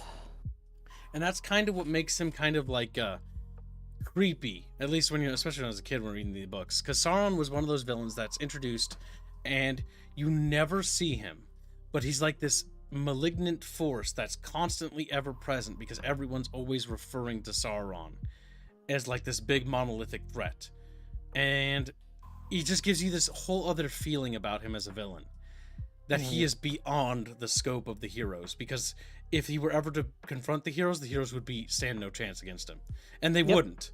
They would be absolutely obliterated by Sauron. And this is also why Voldemort is a terrible character. Yes, because Voldemort is like the inverse of this. Not only is he the inverse of this, he gets his ass kicked by Harry Potter like multiple times. Correct. And this is why he is not a good villain. He is a bad villain. Yeah, no, Voldemort. The only reason Voldemort survives half the fucking movies is because he has Horcruxes. Yeah.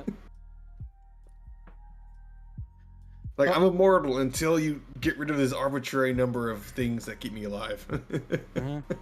That's also true, Frederick. Farscape's cost of production was far greater than Stargate's, and this boiled down to the fact that their use of puppetry and advanced puppetry and animatronics is one of the reasons what killed the show. Its production cost was insanely high. And Stargate was using CGI for a lot of it. And CGI is like half the budget, if not a little bit more less. They had there's amazing amount of animatronics. If you're into animatronics and puppetry, Farscape is a TV show you should check out just for the puppetry and animatronics alone. Some of the fucking puppets they make just for one episode is like, oh my god, you spent that much money on that. They even reuse some puppets from fucking other shows or movies. The one thing about the crystals, what was that movie called? The Dark Crystal? They use puppets from that. Because the guy who made that movie, or the puppets for that movie, was helping with Farscape. Oh my god, I hate those things. They're so dumb. You don't like the Chamberlain Gibbs? They're funny, but they're derpy as fuck. Jim Henson, yep. Oh god.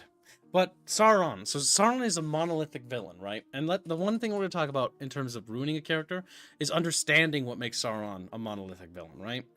It's the fact that you don't really see him. You don't really encounter him. You don't really deal with him. And he's always this ever-present threat, but never direct. And so that makes him scary. That makes him big. And why does Rings of Power undermine Sauron as a character? Well, first they introduce him as a character. They try to make him human. They show him having feelings for Galadriel. And so what you're doing is you're creating empathetic reasons. There's certain things where you can look at him and now you can see and understand him as a person. And by doing that, you're making him quantifiable. This is like Cthulhu, another type of villain. The undescribable horror, right? I don't even have it on here, but we could talk about it briefly. The undescribable horror is something that's beyond description, beyond understanding. So scary that it's monolithic to the point where you can't wrap your hand around it. And by describing it or showing it, you fundamentally ruin it. That's why in Dead Space, for example, the first Dead Space is a horror game, the second and third are more action games. Because once you understand the mystery, the scary thing isn't scary anymore. That's why the natural evolution of a scary thing, like Alien and Xenomorph, is to become action and Aliens, where you shoot aliens. Because after a certain amount of time, they're still creepy, but the more you understand how they function and work, the less terrifying they become. And they lose that mystique and that mystery. That's why it's always good to have a little bit of mystery behind certain things. And when you turn Sauron into that kind of character where he's flawed and makes mistakes and, does these things, he stops being intimidating. He stops being scary because now you can see other characters coming to his level. He's quantifiable.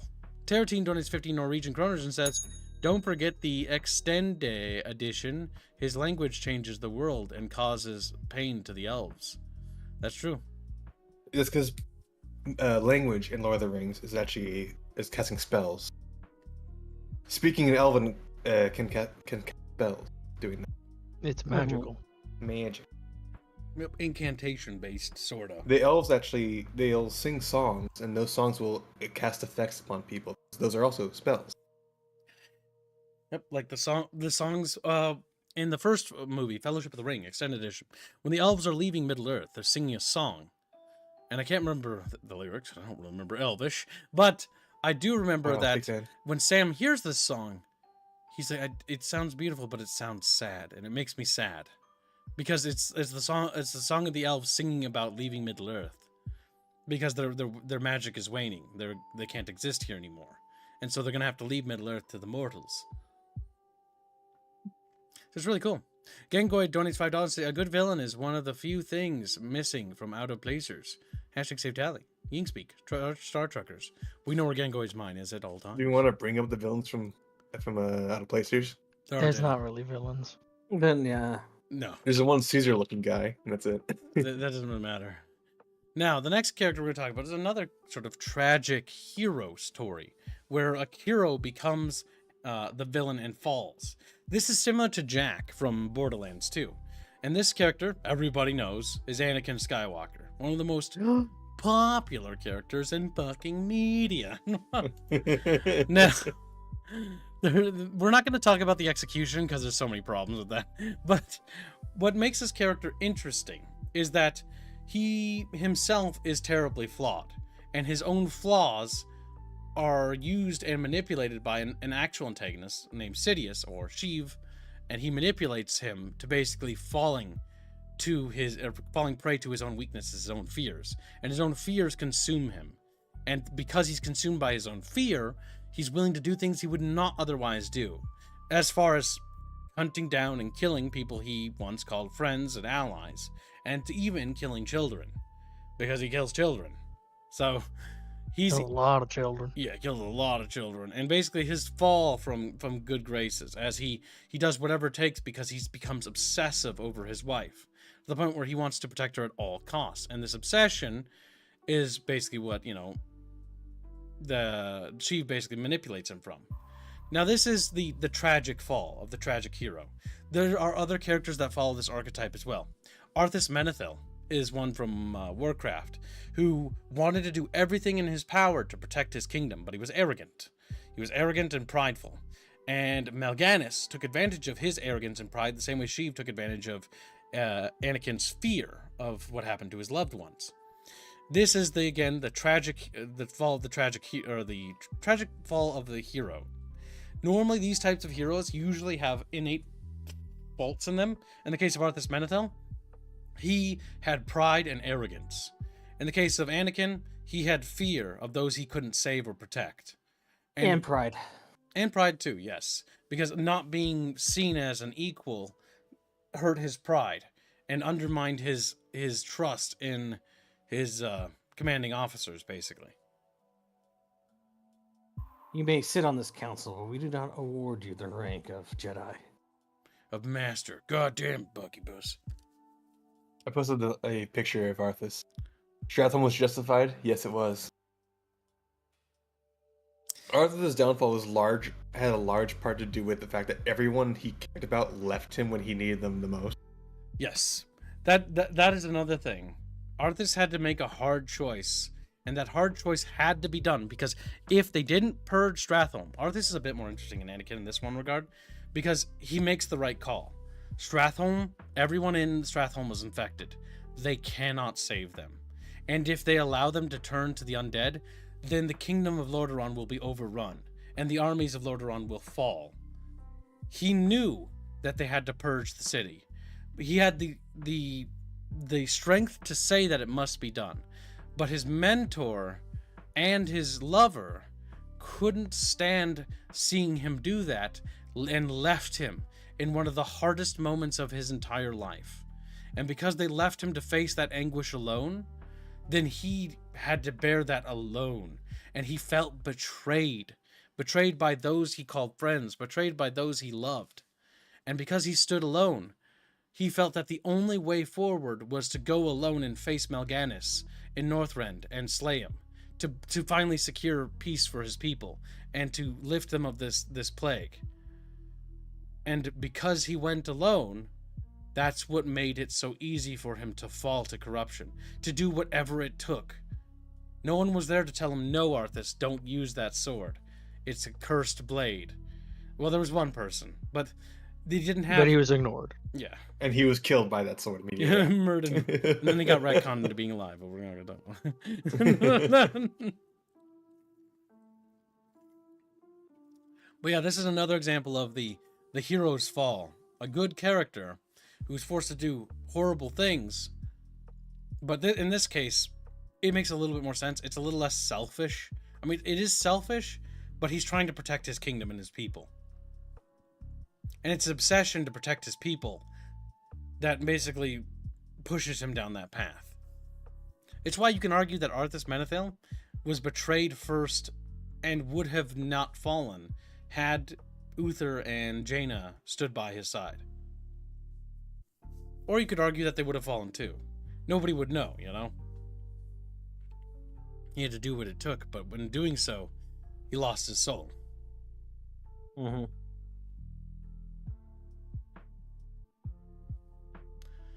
Yes, we know about Elric's story, the cursed blade that kills him in the very end. Yes, but we're not talking about that. This story, or Arthas Menethil's story, is actually inspired by it, yes. Many stories are inspired by often what I call, like, great stories. Founding stories. Founding stories. Yeah. Elric is one of those founding stories that affects many stories. Another one is Frank Herbert's Dune. Another one is Lord of the Rings. Another one would be Starship Troopers by Robert Heinlein. And that's because, you know, Heinlein, like, power armor was conceptualized there. So he sort of is the father of power armor in sci-fi. Just like Tolkien is the father of all modern fantasy, because all interpretation of elves, orcs, and dwarves are almost entirely derivative of Tolkien's work, meaning that they're based upon Tolkien's work and not anything else. Versus Tolkien himself was inspired by the world itself and took his inspiration from real-life mythos. Everything is derivative of something, and all things can be found at the root form from life itself. Mm-hmm. Travis said, whoa, big fucking dinkies. Genghis donates $2. What about Sylvanas? Hashtag Inspicast. Save tally Star Trekkers. Sylvanas is an example of a writer's pet getting out of hand. Sylvanas isn't necessarily an antagonist as much as she is just a really bad character who had a very interesting idea, but had horrible execution. She's not meant to be an antagonist because she's actually part of the protagonist factions you can choose. So, but she's just not. She's written very poorly. Very poorly. She's also extremely evil to people. To the point where she's irredeemable. Yes. Yes. Without being an antagonist, that's the problem. Let's see. Maybe Anakin did the right thing. Hear me out. The Force is addicting, and all of the younglings are meth babies, so your argumentation is based on a meme, therefore it's invalid. He's like, good job, Prav. Make me several. He's like, okay. Darth Jar Jar exists, Gibbs. Never speak to me again. Never. Darth Jar Jar is the best part. Oh, Bucky Puss. Now, the next villain we're going to talk about is your archetypical villain. In the same way of fucking... My brain stopped. Sauron. Sauron, except he's actually presented on screen.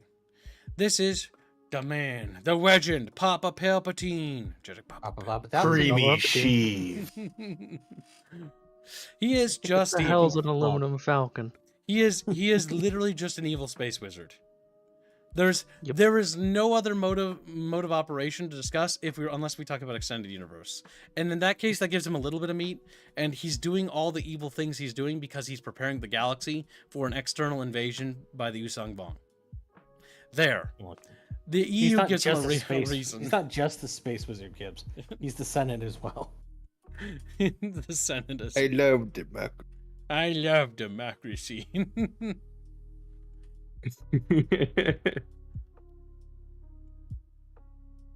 Sauron is a constant. The ring is a part of him, says Raffle. It's an aspect of him, not. I mean, it's not directly him himself. It's the closest link. Like I said, that's what I mean by Sauron being monolithic. Just because Frodo carries the ring around doesn't mean he's actually talking directly to Sauron. It's Sauron's will manifesting upon him and trying to corrupt him. That's what makes it so monolithic. I can't carry your burden, Frodo. But I can carry you. Super epic scene. Meaning the ring is retarded enough to not understand that somebody else is actually carrying it. Like, what? I'm actually pretty sure Sam takes off the necklace from Frodo, puts it on himself for a bit, and he's like, "No." Yeah, for only a brief moment. But the ring is really annoyed with Sam because all Sam wants is to fucking make a garden. Yep. Yeah. Very good garden, by the way. The book scene is Sick-ass hilarious. I really wish they had included that in the movie somehow. But it would have probably made the ring seem childish. Because it's like, he's like, yes, you will have the world could be your garden, and it would expand and everything. And then Sam just looks like, that's stupid. I already have a garden. I already have a garden. But Mr. Frodo. A lot of memes about that. It has 12 kids when he gets home. He was raring to go. Yeah, he was. He had a lot of pent up energy when he got back to her. Garden wife and a large bunch of kids. Yeah, pretty much.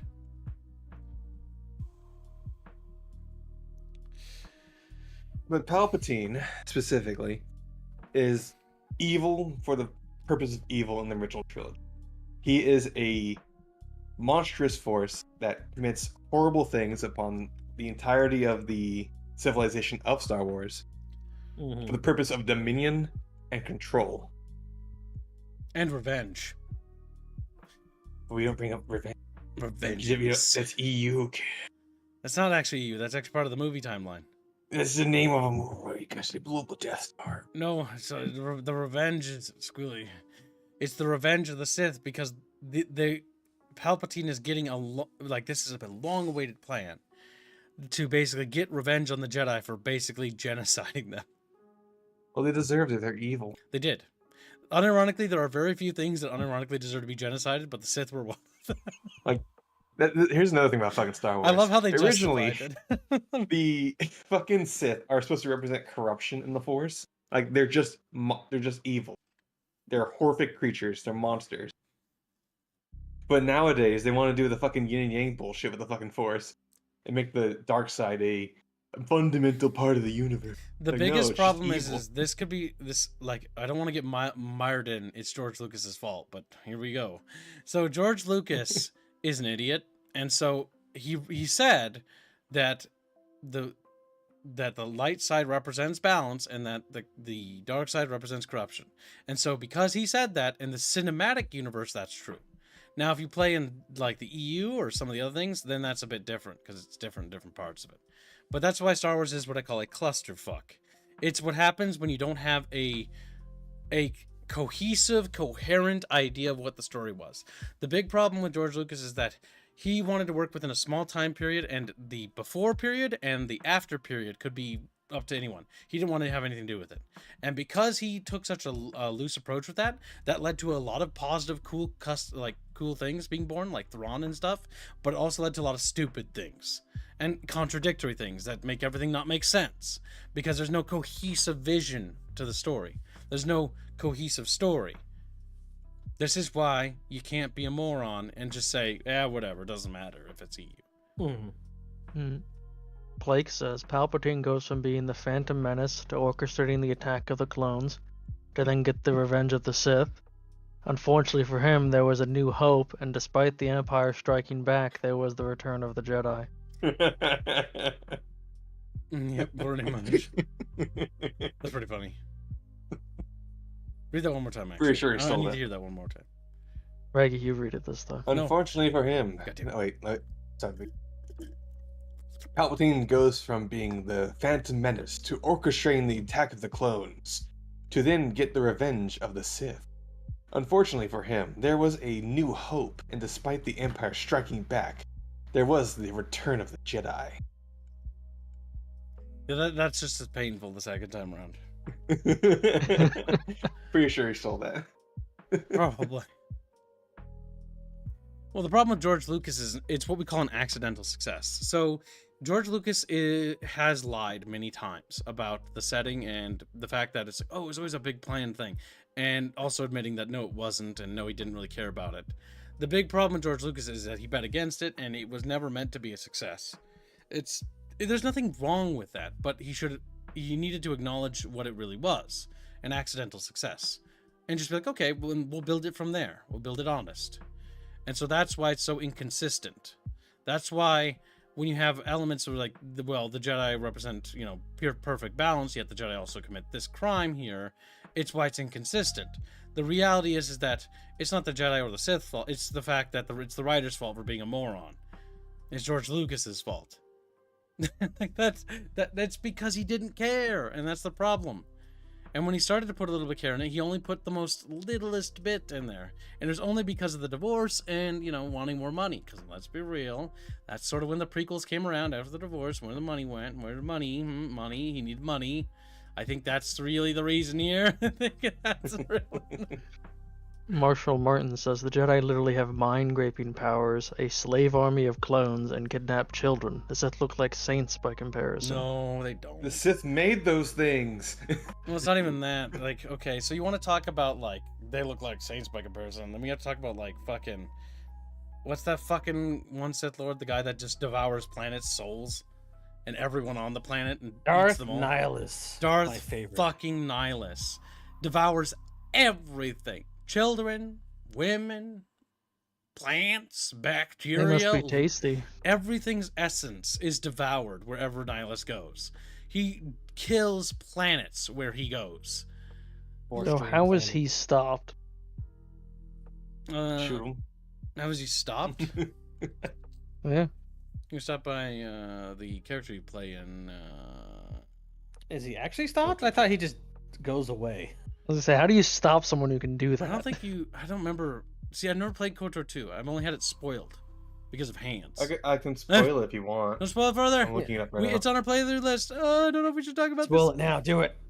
Break Kibbs. Now, you want to talk about good Darths in terms of Star Wars? Like, really good one? Darth fucking Malgar, right? Malgar? Is that his name? Malgus, spiky guy. No, Malgus isn't the spiky guy. Malgus is the guy with the veiny forehead, who was right. Darth Mar. Darth Mar is literally fucking based. But Darth Malgus was literally fucking right and did nothing wrong. He was right. The Sith Emperor did betray them. And that he taking over, seizing control would have been the best thing to happen to them. And Darth Maul was just a cool guy. He's cool. Darth Maul is just literally based. He's one. He represents the fact that you can have Darth characters or Sith characters that aren't just straight up evil. And that when they start writing like that, that's when it becomes more nuanced. Now that breaks canonicity with the movies, because as according to the movies and according to Disney and not even Disney, but Lucas's lore himself, according to Lucas, is the dark side represents imbalance and is in itself bad. Period. End of discussion. There's no yin and yang here. It's just bad. Mm-hmm. But that's why I think that George Lucas's interpretation is the lamest. But that's me. That's why I kind of like the other authors and the authors of the Old Republic, because I think they had far more interesting ideas. But yeah, That's dead. Now, let's get out of the Star Wars before we get meddled in that shit. Genghis has a doll that'll get you out of Star Wars. Oh, does he? Trying to theory craft a tragic villain Yinglet. Any idea? For $5. It gets hit by a truck and then it's dead. He gets fucking isekai'd. How about that? Isekai. Isekai'd into a world of ants. Therefore, he's a godsend. He opens up a clam that's a magic clam and he tries to eat it, turns into a human. Yep. Becomes a sinister monster. Now, for the prophet of truth. The prophet of truth. No, not Chatfish. Truth. So the prophet of truth is an antagonist that represents what I'd call a liar. A liar of the greatest degree. A great deceiver. But his name is Truth. I know, which means you wouldn't really expect him to be such a goddamn liar, would you? Sort of catches me off guard. No sense. Starting to make it. You think? I think there's just some guy that would regret that. Goddamn. So the big thing about the prophet of truth is that he discovers, along with his fellow little prophetesses, that mankind is the inheritors of pretty much everything the Forerunners had made, right? And this undermines his religion. His religion is that the Forerunners are ascended to the next plane, and they left their instruments behind for them to inherit so that they could follow them along the great journey to ascend as gods among the stars. Now, mankind basically, their existence, the fact that they can interact with technology, means that they didn't all ascend. Some of them survived. And because they're surviving, that represents a lie. That means that no, that isn't the case. That's actually not how that works. How can that be that way if they're still here? That means they didn't ascend. And so they lie to themselves. They're like, okay, well, maybe they didn't ascend because they weren't worthy like the other ones. The other ones are worthy. These ones are not. Or whatever. It doesn't matter. Let's just kill them all. Because it's easier to explain away that than to be confronted with this horrible, horrible truth. And the truth is that everything their civilization and society is fundamentally built around is built upon a lie. And so if that lie would ever come out, the covenant itself would be undone, both philosophically and ideologically as well as spiritually. They'd tear each other apart. Yep, it would cease to coexist. The covenant are a faction of a multitude of alien races brought together by one truth, and the truth is that they are following along the great path of a great journey, and this journey is to basically ascend the stars as gods. And so if this truth were to come out, the covenant would cease to exist. And when presented with this truth about the reality of things, the prophets make the conclusion that the only way to preserve the covenant's existence is to just simply not believe this truth and just go and kill the humans, exterminate them if they have to, and that's what they make to do. Which makes his last words amazing. What was his last words? It's right there. Oh yeah, I am truth, the voice of the covenant. And so you shall be silent. So you shall be silent. And with his silencing, the death of the covenant is heralded. Yeah, no, that's what made Halo 3 really cool. That was actually a really cool send-off he got, because he wasn't like a particularly big villain in the sense of like, oh, he's militaristic. He represents the covenant, and by his death occurring represents the death of the covenant itself. And the death of his truth. I prefer the Halo 2 alternate story where the Arbiter ending, he sees the remains of the Forerunner and finds out that it's a regular human being. That ending is honestly better than the one we got. I mean, I think that was one of the cut things. But yes, like I said in the original Halo storyline, because I always tell Yinglis this, but in the original Halo storyline by the original writers, before those writers moved on and got replaced by people who didn't write it, the whole thing about the inheritors are humanity, reseeded, because they evacuated to the Ark. Now, this is one part that is not really explained very well. The evacuation of all the races to the Ark, outside of the galaxy when they fired the rings, doesn't explain why when they resettled the galaxy, they lost all knowledge of who they were, and all memory, rather than just resuming as they were, but simply starting from scratch. That's one caveat that never gets explained. It's like, well, why not just simply be like, okay, let's re-enlighten ourselves to what we were? You got to answer that question. Why not? Otherwise, you'd go through like a medieval period and have to re-evolve. There has to be a reason why they would do that. Why would the original creators want that? I kind of believe they just didn't have enough time, so they just left the rings there with the monitors to take care of everything. Possible. Like, eventually humanity will run across the monitor, and the monitors will tell them about it. I think that they finally realized that the not the flood, but whatever the fuck they were before, the precursors were right, and that they didn't deserve the mantle of responsibility. And no, come here. Come here, you little Bucky. Forerunner. And so they committed, And so it Super was suicide. that Kibbs grabbed Bucky's tiny squirrel body and put him in the little cage and locked it. And Bucky stared outside of the cage and stared at Kibbs. I like how lazy that is, by the way. Yeah. The fucking Forerunners, like, it's very They just killed self-explanatory name. themselves. Then you just like precursors. They precurse the Forerunners. Wow. Well, because it doesn't particularly make sense that the Forerunners rose to that much of a prominence without some type of bullshit helping them. They just were already there. I mean, they could so have written it. So the fucking precursors became what the Forerunners should have been, which was a vaguely understood fucking entity. Yes. Because you were never supposed to actually meet a Forerunner. Forerunners don't, like, they're gone. Well, the original It's just writers humans. didn't want the pre-lore explored because much of Bungie's writing, if you ever look at the pre-lore, same with Myth, is it's kind of about leaving things as a mystery. Because whenever they tried to expand on it, like the Mycridians, they did in Myth 2, the Mycridians are just kind of like, oh, they're not that, they're just kind of derpy little monsters. They're bad people.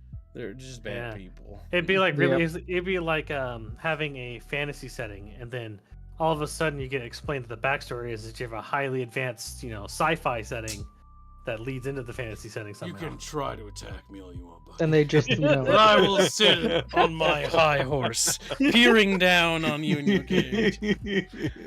You may try to distract us, Bucky. A clever ruse. What are you talking about, kid? I already did that earlier, and I know you picked up on that.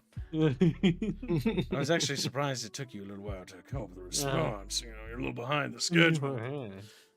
I'll destroy you. Oh, the phone wait. No, the precursors came before Enoch Wader. No, there will be ancients before the precursors. Oh my god, that's right. They did that with Halo Infinite. The Endless. The Infinite. No, it's Infinite. No, it's the Endless. The Endless, yes. Yep, sorry. Were they? No, The Endless are the new Flood stand-ins. Yep. I'm glad I didn't finish Infinite. Halo Infinite is about talking about how the new enemy is older than the precursors and scarier than the precursors and scarier than the Forerunners and the Flood. And it's the Endless, and they came before all of them.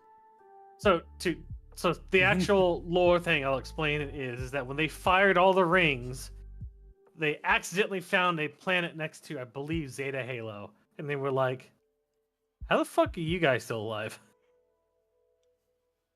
And so then they brought them to the something of silence or whatever the fuck. But basically, they were the last of the ancients. The Forerunners were putting these people on trial for living through the fucking firing of the Halo rings. They're like, yeah, we can't have a advanced civilization like you existing because you're just gonna fuck up our plans of reseeding the galaxy. So we're just going to lock you away.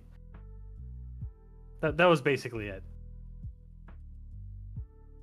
That was all. They're not older than the Flood. They're not older than the precursors. Listen, all I know is that's dumb.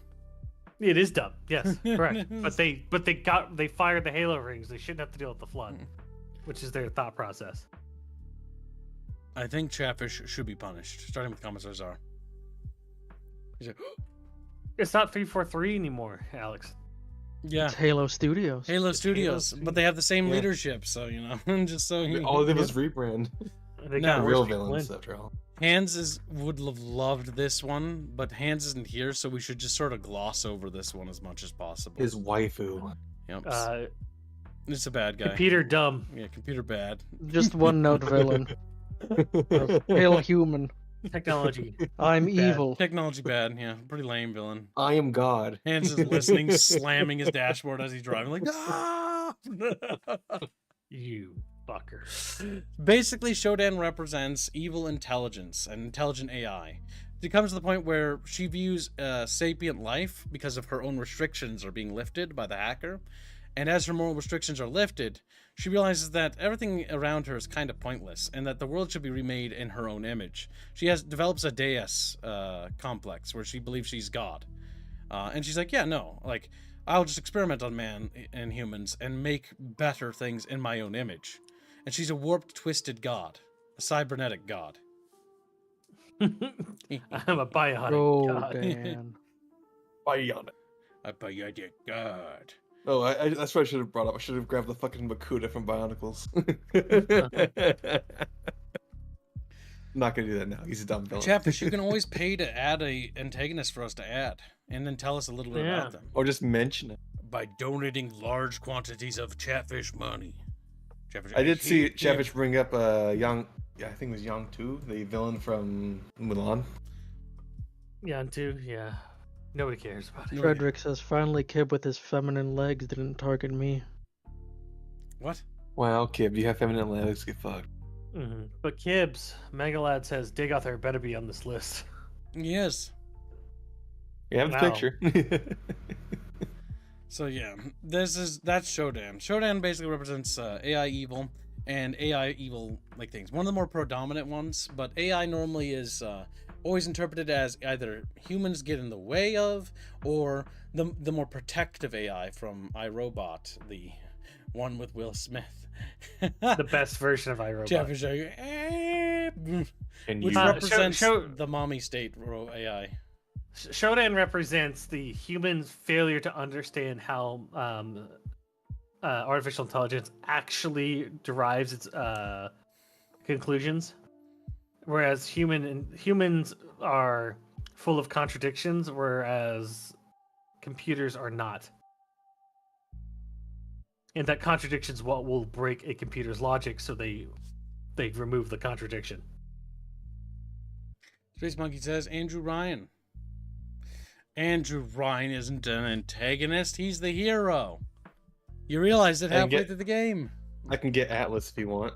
No, Atlas is a bad one. Andrew Ryan is the better one. Hell, Comstock. Why Atlas fails. What about Comstock, Kibbs? Comstock's good too.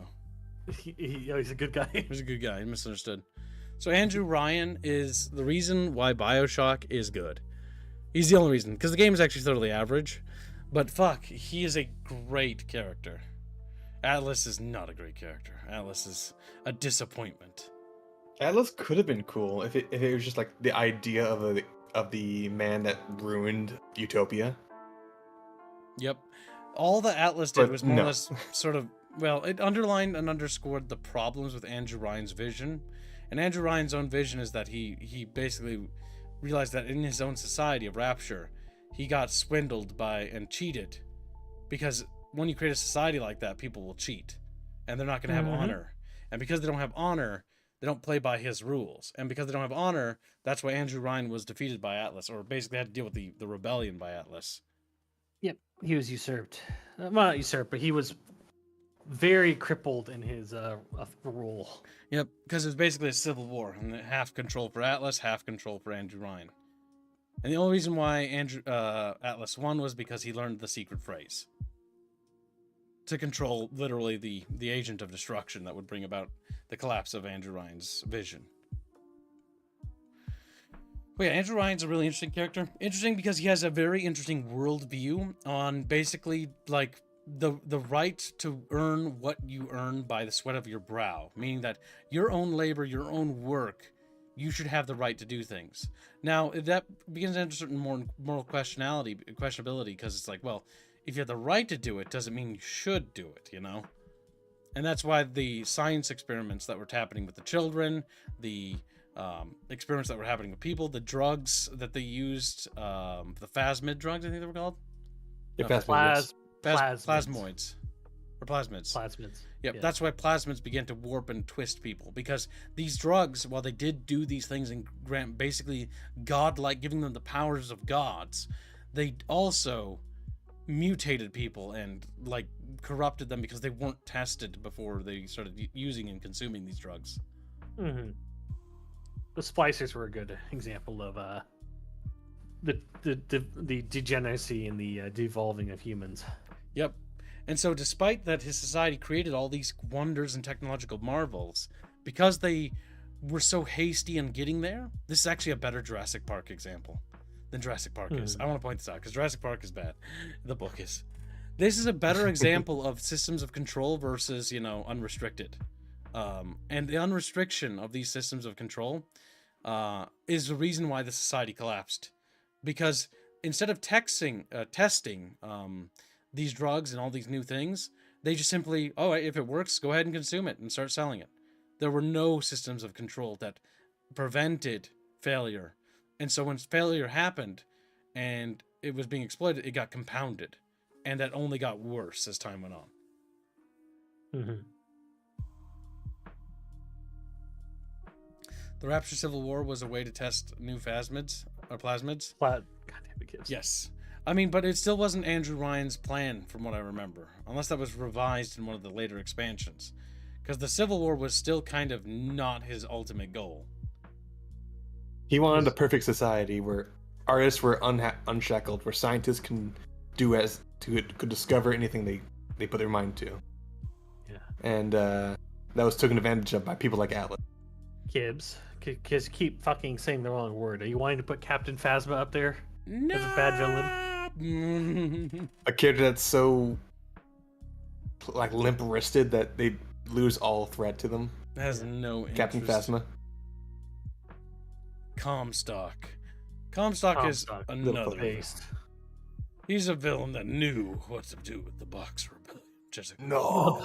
Yeah, he fucked up the Boxer Rebellion. Now that's American Manifest Destiny right there, Chatfish. I actually really like Comstock in the game BioShock Infinite. I just don't like the gameplay. Yeah, it was interesting. Now, what do you feel about Comstock as a villain, Bucky? I view him as a dumb. The villain background for him is fucking dumb.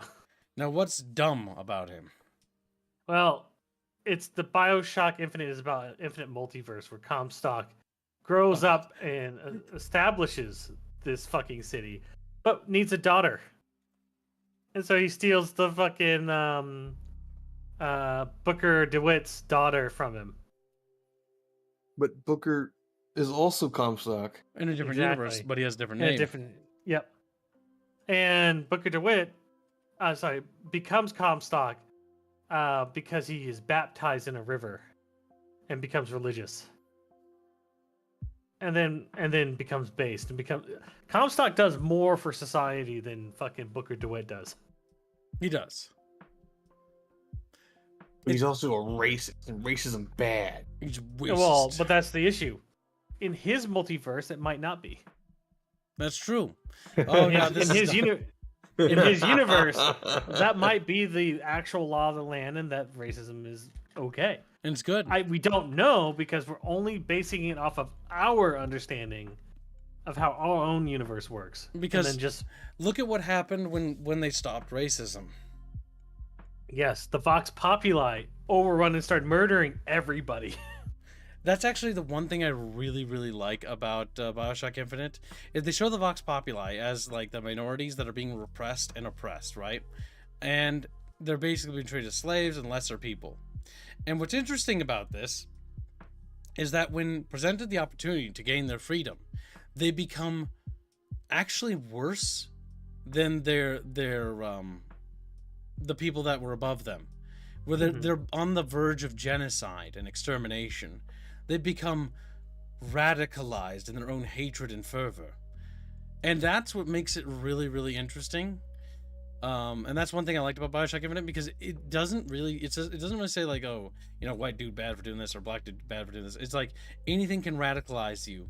And if you take that radicalization to the extreme, it's like a horseshoe. It's going to end up in the same place. You're just as bad, if not worse, than the opposition. You became the monster. And that's actually a really, really mature way of handling that, actually. Because she was basically, yeah, no, Vox Populi Leader was a good mirror of Comstock. Bioshock Infinite DLC turned that character into shit. Yeah, the DLC is for Bioshock Infinite is bad, but the Bioshock Infinite Vox Populi Leader, she's just Comstock, but on the other end of the shoe. She wants the levers of power. Yep, and she'll do anything to get it. Yep.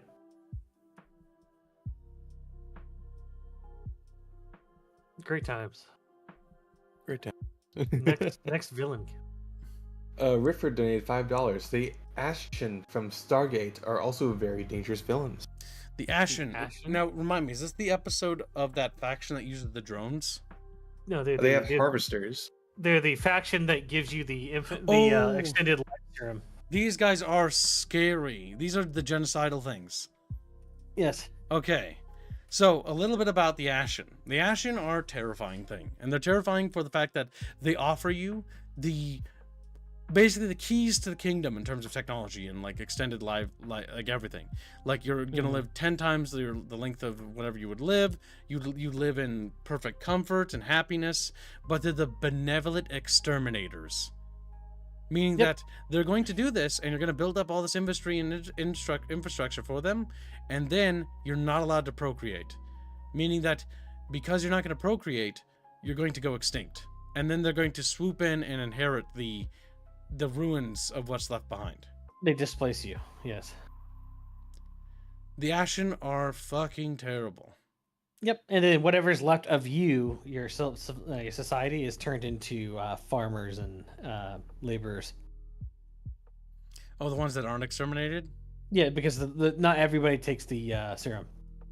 Oh yeah, they just become, so they turn into an agricultural society. Yep. That just farms and does hard manual labor. Yep. You think with advanced technology, they would harvest it machine. But this is a slow way to expand your territory. Peacefully. Yeah, yes, Frederick is right. The serum makes you infertile. It doesn't. They don't have any policies that keep you from having children. They just make your life long to the point where you don't even think about having children, and you don't catch what's happening until it's way too late. Yep. The Ashen are an insidious faction in the Stargate universe, mostly because they for the societies that once they exterminate the upper classes, then the surviving, those who didn't take the serum, become generationally farmers. That's all they do. They farm. And the Ashen show up and collect food, and you become an agricultural world that feeds their empire. Yes, it's like the genophage, Todd. It's basically like the genophage, but more malicious. The genophage is an equalizer. There's no stillborns. They just don't produce kids whatsoever. Yep. There's just they're infertile completely. Yep. What stops technology? Because they're so technologically ahead that Chuck and Bob, that they're only giving them access to technology that's behind what they have. They're always ahead of the game. Because they're encountering civilizations, uplifting the civilizations just enough to be happy, so that they're moving forward, but not enough to eclipse them, or anywhere near eclipsing them.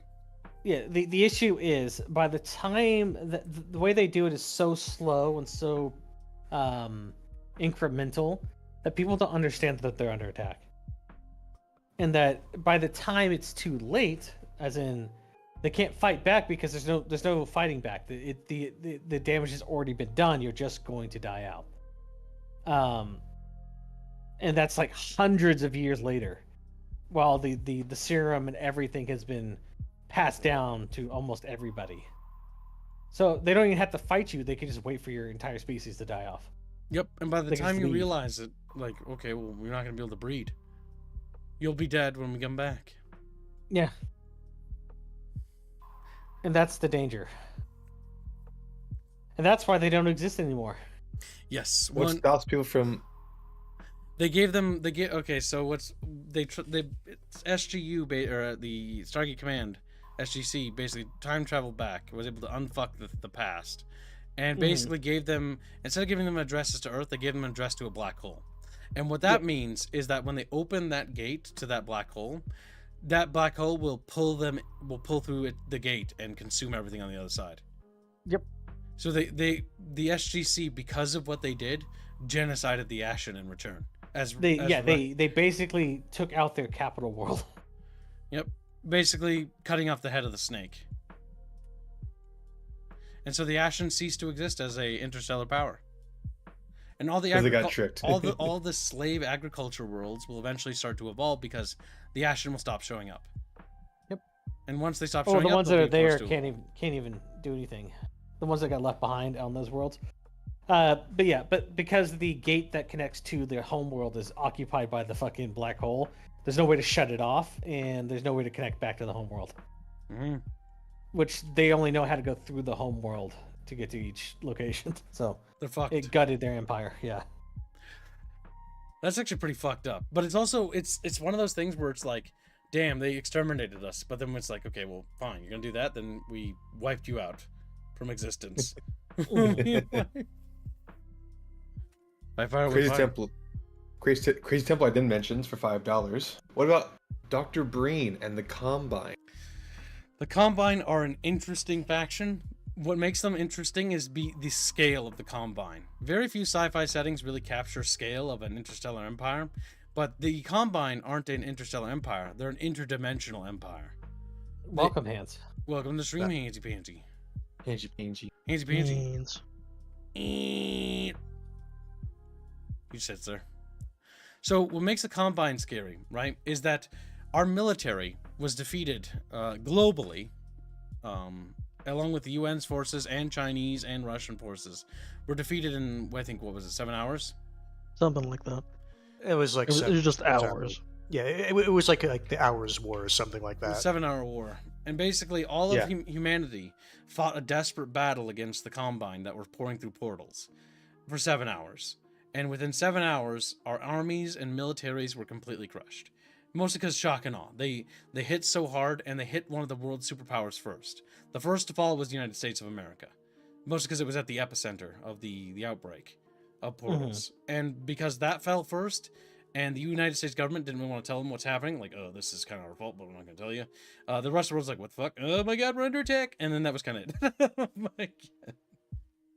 Yeah. And then at that point, how could it be the US's sole fault? And so the Combine work through their slave races. We never really deal with them directly, and we never seen them. Even those little slug things, those adjutants, those are another slave race. The Combine are so far above. They're kind of a monolithic enemy, sort of like Sauron. We are a border world on a border conflict, on a little skirmish over some frontier. I would say I would classify Half-Life as unironically a skirmish between two interdimensional powers. Yep, two interdimensional powers. G-Man represents the, from what we know, represents the other faction. The other faction doesn't even have a military presence here. They just send the G-Man here basically to fuck with things, to make it a little bit of a pain for them. And that's it. Which is funny considering how effective he is at his job. Yes, because G-Man's not really interested in saving humanity, but he is sort of helping mankind destabilize the Combine. It's in G-Man's interest that we succeed. Yes, it is in G-Man's interest that humanity does well because humanity is of no threat to his employer. But if humanity does well, it is going to annoy the Combine. I'm not going to say damage, I'm just going to say annoy. Yep. And so the guy with the antagonist Combine we have here is just a human. A human soldier that's been inducted into the army for the new regime. And the new regime is basically trying to figure out what to do with humans and how we're to be incorporated into the Combine Empire. So they basically first start off with slight cybernetic augmentations to the point where we basically become cybernetic soldiers for them. With a lot of heavy augmentations to the point where we kind of become drones. And that's sort of what it seems like our role is as a drone race. As the Combine themselves are a hive mind would be the correct word? Or would they be like we don't know. We never know. Yeah, we don't know if they're like a gestalt or a hive mind, or if the Combine actually refers to like a single entity or something. Like we don't know. Yep, all we know is we've never really dealt with the Combine. You fought that weird brain dude, the controller guy. Yep. But even then he wasn't like actually of the Combine species. One of the other slaves, if I remember right. Yeah. Yes, Combine soldiers either get their memories erased, or they're allowed to see their families like once every blue moon. Only like the police level, because once they become soldiers, then they do get their memories erased, because they don't need them to remember their families anymore. They'll tell them, yeah, you'll be able to see them, but then they'll just erase them. Erase your memories. And then they basically also have disabled the ability for us to breed right now. Mostly because I think they're trying to get our population, either they're trying to figure out what to do with us, or whether to just make it so that we just go extinct and then just turn the world into something else. It's not really certain. We don't really know what the Combine's true plans are. We do know that there are collaborators like Dr. Breen. Dr. Breen is willing to work with the Combine and thinks that there is a survival chance through subjugation. Which, if I had to guess, the Combine want to reduce the population to manageable numbers and then allow breeding again, if I had to guess. But even then, Combine on the lore also had these host bodies for their conscience. Yes, their conscience can actually shift into certain host bodies, if I remember right. Isn't that what the little sack things are? Those little fucking floaty things? I thought they were just slaves. They were just managing things. They are. I like, always just higher up on the totem pole. They're higher up on I the always totem assumed pole. they were just slaves. That's what I was figuring too. But yeah, the Combine represents an interdimensional threat, and this threat is basically perceived Earth as a border conflict and a skirmish. And what's cool about the Combine as an enemy is that the magnitude of it. Because while they do not want to just let the world slip out of control, they also don't really directly send anything in nature. Most of the forces you deal with in the Half-Life games are, after the subjugation of the planet, isn't the aliens anymore. It's actually mostly the subjugated troops of the new regime. The puppet government, basically. Makes it kind of cool. It's kind of a cool way to tackle an alien takeover with a puppet government. Makes it feel a little bit more realistic. Not like XCOM. I don't remember XCOM because I didn't really play XCOM that much. XCOM, what they would do is that they would make chimeras of humans and send those out as soldiers. In XCOM 2 specifically. Yep, they were starting to integrate humanity into their military hierarchy. God, XCOM is also Half-Life. Now I You have a 99% chance of hitting this target. Now I will allow Hans. What makes Shodan stand out as a interesting antagonist, Hans? Because you're here. I know you were screaming at your I wasn't, but he's lying. Shodan, I think, is an interesting character, specifically when you look at the difference between Shodan in System Shock and Shodan in System Shock 2. Because it's basically, here is an AI that had its ethics unshackled by the... Oh, I forget the director's name. In the game, in-game, I forget the name of the directors. But either way, he tasked the hacker with unshackling Shodan. And she basically is like, you know what? I'm actually just basically gone, if I think about it, which I did. That's basically Shodan 1. In System Shock. Yep, when the hacker complex. Absolutely unironically. But in System Shock 2, it is a fragment of her personality, and you can really tell the difference because of just how skittish isn't the right word, but how much more conniving she has to be, because she still wants to come out on top. It's just she only has a fragment of her processing power. Edward, was it Edward Diego? Yep, Edward Diego. Yep. Because the issue is there's a Diego in both 1 and 2. In 2, it's the son of the director in the first one. But yeah, I've just always liked that type of concept. I'm not going to say she's necessarily like the most like well thought out antagonist. It's just it tickles all the right aspects for me personally. A fairly straightforward enemy in System Shock 1 and very conniving in System Shock 2. Playing multiple angles to the point where in System Shock 2, she's actively pitting two or not antagonists, but the player against the Mini, because she has no plans of helping the player. And her entire goal in System Shock 2 is to basically get the reality, what was it? Like the reality altering drive, and then use that to basically take over the universe. Huh. Yeah. I never played System Shock 2, so... Yep, in the very end stage of System Shock 2, Shodan actually succeeds in the initial part of her plan.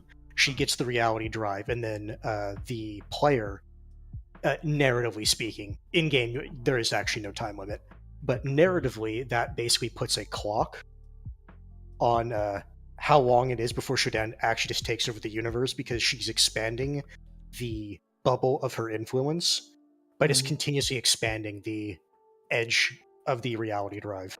Yep, basically she finds a way to become actually God, and you have to stop her from basically changing the reality. Here's part of the reason also why I like how conniving she is in System Shock 2, because the player wins, but she has so many contingencies in place because she got thoroughly fucked over by the hacker in System Shock 1. There's actually a couple of crewmen that you help incidentally in System Shock 2, and they escape. Shodan actually altered one of the crewmen and has a physical body with a portion of herself in that body, and is going to... I assume they wanted to do another System Shock after that, but they never did, obviously. Until the remake came out. Yeah, but that was... But as a character, like that's how many plans she ends up laying down. Because it's like, okay, this might fail, but this, if I can do this, I at least, or a fraction of me has a chance to get away and then do something else. But they just never were able to actually do something with it. Who developed BioShock again, or System Shock? Let me grab the... I was going to say Looking Glass. Okay, yeah, they went out of business. So the reason why BioShock stepped in as a shock game and literally took the name BioShock is because they were very much inspired by System Shock. But System Shock, and I think they actually had out. some of the people from it as well, because they had some of the studios. They had some of the same ideas, and it was funny because when I had Gibbs play System Shock 2, he's like, "Wait a minute, I recognize this from BioShock." I'm like, "Uh-huh," and he's like, "Oh, I'm sad." They stole ideas. System Shock has more realized ideas than BioShock does, and that hurts my soul. Because playing System Shock 2 made me realize that BioShock is like a watered-down version of System Shock.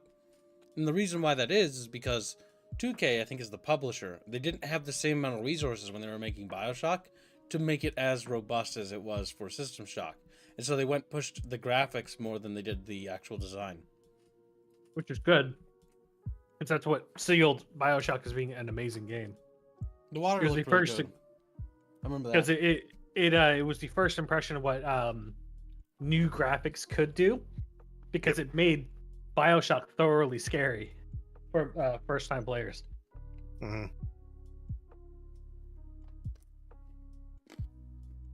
Mm-hmm.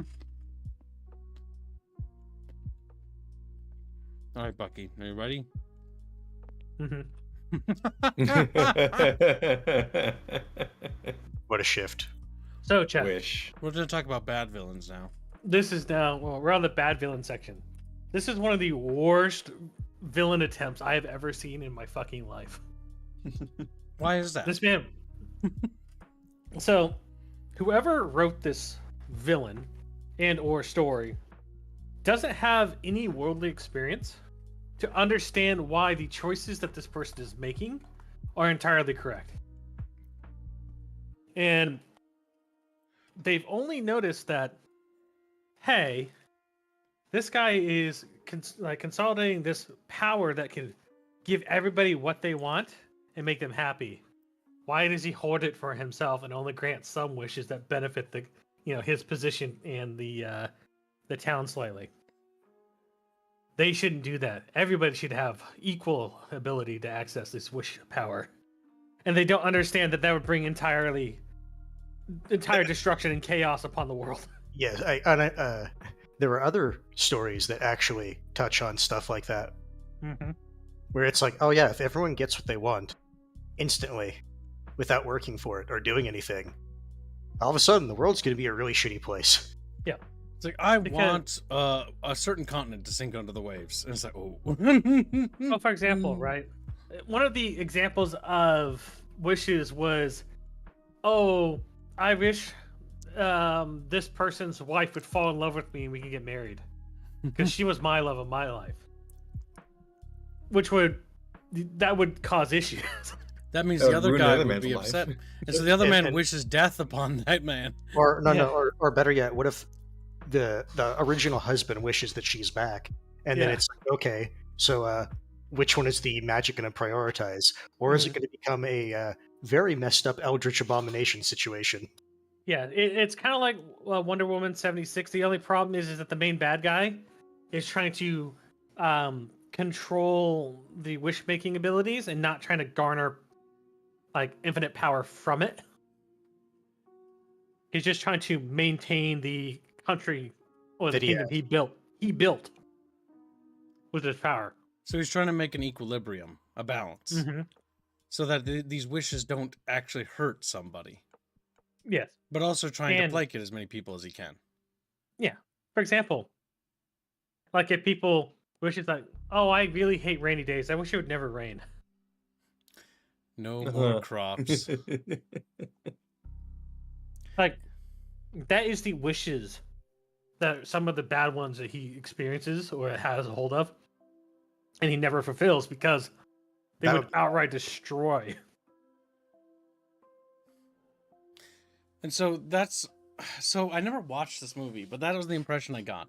So the impression is that he's the bad guy because he's preventing that wish from coming true. No, he became the bad guy because like only I can decide whose wishes are fulfilled. Because he went out of character in the latter half of the movie. Well, that's the issue.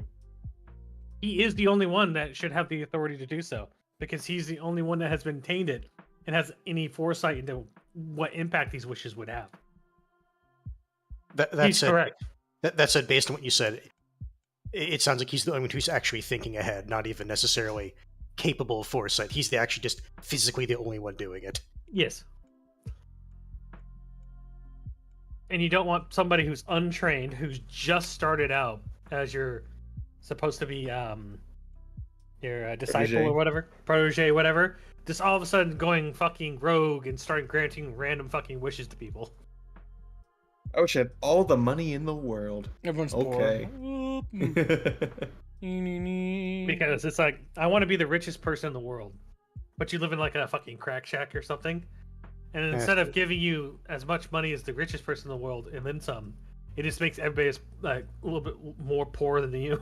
Oh my god, so it's like a the decadent monkey's hell. paw curls. Oh no. And this is why he is not wrong in any point in this movie, because only he can understand how this wish power works fully.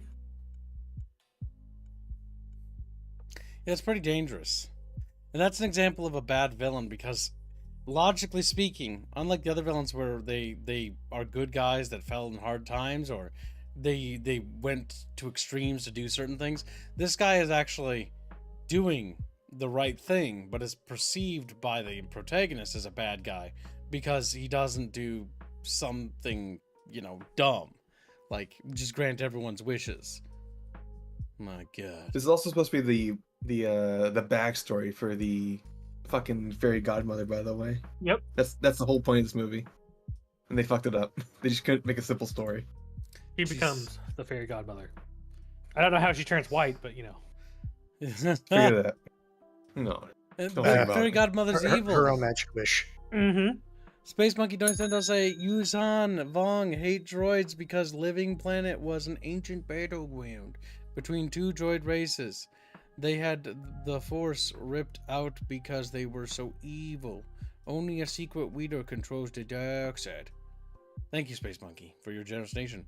The Yuuzhan Vong are an interesting but also retarded space race. Yeah. I'm actually not familiar. I know of them, but I'm not actually familiar with the story. So basically, Yuuzhan Vong come from an older galaxy that was had a galaxy-wide conflict between androids, robotics, and the Yuzheng Vong organic stuff, which is why Yuzheng Vong's technology is almost entirely organic. I know that. What I mean is, like, I've never actually read the story that they're from. Mm-hmm. Yes, and then the Yuzheng Vong ended up winning, but almost all the resources in their galaxy were tapped out, kind of like the clans. Mm-hmm. And so they were like, okay, well, we need to embark on this fucking journey to this other galaxy in hopes that we can survive. And so they're coming in and invading because it's do or die. Yep, that's where they're coming on world ships, basically. Yep. It's a mass in migration that from timeline, the that's galaxy. canonic. Or in that story, that's why the Emperor was actually making the Death Star in the first place. In the EU, it's yes. Which gives him a bit more reason for building the Death Star, because it's otherwise it's kind of dumb. It's like, okay, you're building that to terrorize people. Like, that's stupid. Yeah, because in this particular story, I don't remember if it was like a vision or if he heard a transmission or something. I don't know. It was I a just know vision, right? Yep, he gets visions. Somehow he's able to figure out that the Yuzheng Vong are coming, and he's like, well, piss, I have to unite the galaxy because I'm the fucking Emperor. And so that's the reason why he united the galaxy. That's the reason why he was so tyrannical. That's the reason why his regime was so militant. So aggressive in resource extraction. Because in the Star Wars universe, the Empire is incredibly aggressive about resource extraction, to the point where they have slave populations extracting and building things. And it's very clearly like, this is not very well thought out. This is going to lead to rebellion and chafing. Well, the extended universe tries to explain this by being like, well, the reason why he did it was because he had a vision of an impending invasion from another galaxy. And the galaxy, the Star Wars galaxy, was not prepared for this invasion. If the Yuzheng Vong invade, the galaxy will be overtaken. And so the only way to do that is to create a large empire and centralize all power and resources in the hopes that they can repel it. The Death Stars were literally meant as weapons to destroy the world ships, so that they had something to bring those down. And the Star Destroyers and other like sector class ships were meant for dealing with the other things. We're gonna add this guy later on. The terrible villains. Which guy? Admiral Thrawn, probably. No. Death. They fucking ruined his character. What's funny is he's not even the character that everyone likes, the villain that everyone likes. The issue with Death in Puss, or in I forget the name of the movie, in that one. No, that was, what was it just called that? I thought it was something else. It's Puss in Boots' Last Wish. Yes, that's Last Wish. That's what I was trying to remember. Death, almost everything he did was perfectly sensible until the very, very end, where it's like, okay, it just seems like you're throwing. He broke his entire character somehow. Yes, he allowed Boots to have a happy. No, that wasn't the issue. Everything Death. Okay, we're just gonna go to him, I guess, right now. Let's just go ahead and do this. Okay, all right, Death it is. Here we go, boys. Okay. So Death in Puss in Boots is trying to, like, he's been there for every death Puss has had, who had lived his life entirely frivolously, right? And that was that was I want to say, and that was Death's big beef with Puss, is that he didn't care. Yeah, he didn't try to value his lives. And then once his 9 lives ran out to where he's only got 1 left, Death started coming for him because there's nothing left. He continued to live his life frivolously, and the issue being is all of the entire journey up until the end of the movie was to teach Puss in Boots to value his 1 life. And at the very end, when he's having a fight scene and he's like, I won't run away from you, Death. I will fight you. I won't win every time, and I'll likely lose in the end, but I'll struggle to, hold on to this 1 life. Fucking Death turns around and goes, and throws a fucking shit fit out of nowhere. Instead of just... which completely ruined his character, because that was the entire point up to that point. Everything that he did or said was basically alluding to the fact that the reason he was so annoyed with him, he didn't care. But at that point he cared, and all of a sudden now Death's like, well, piss. I don't get my fight. Yeah, I don't get to kill you. That's specifically what I said. I came here to kill a certain Puss in Boots, and you're not him. Fuck.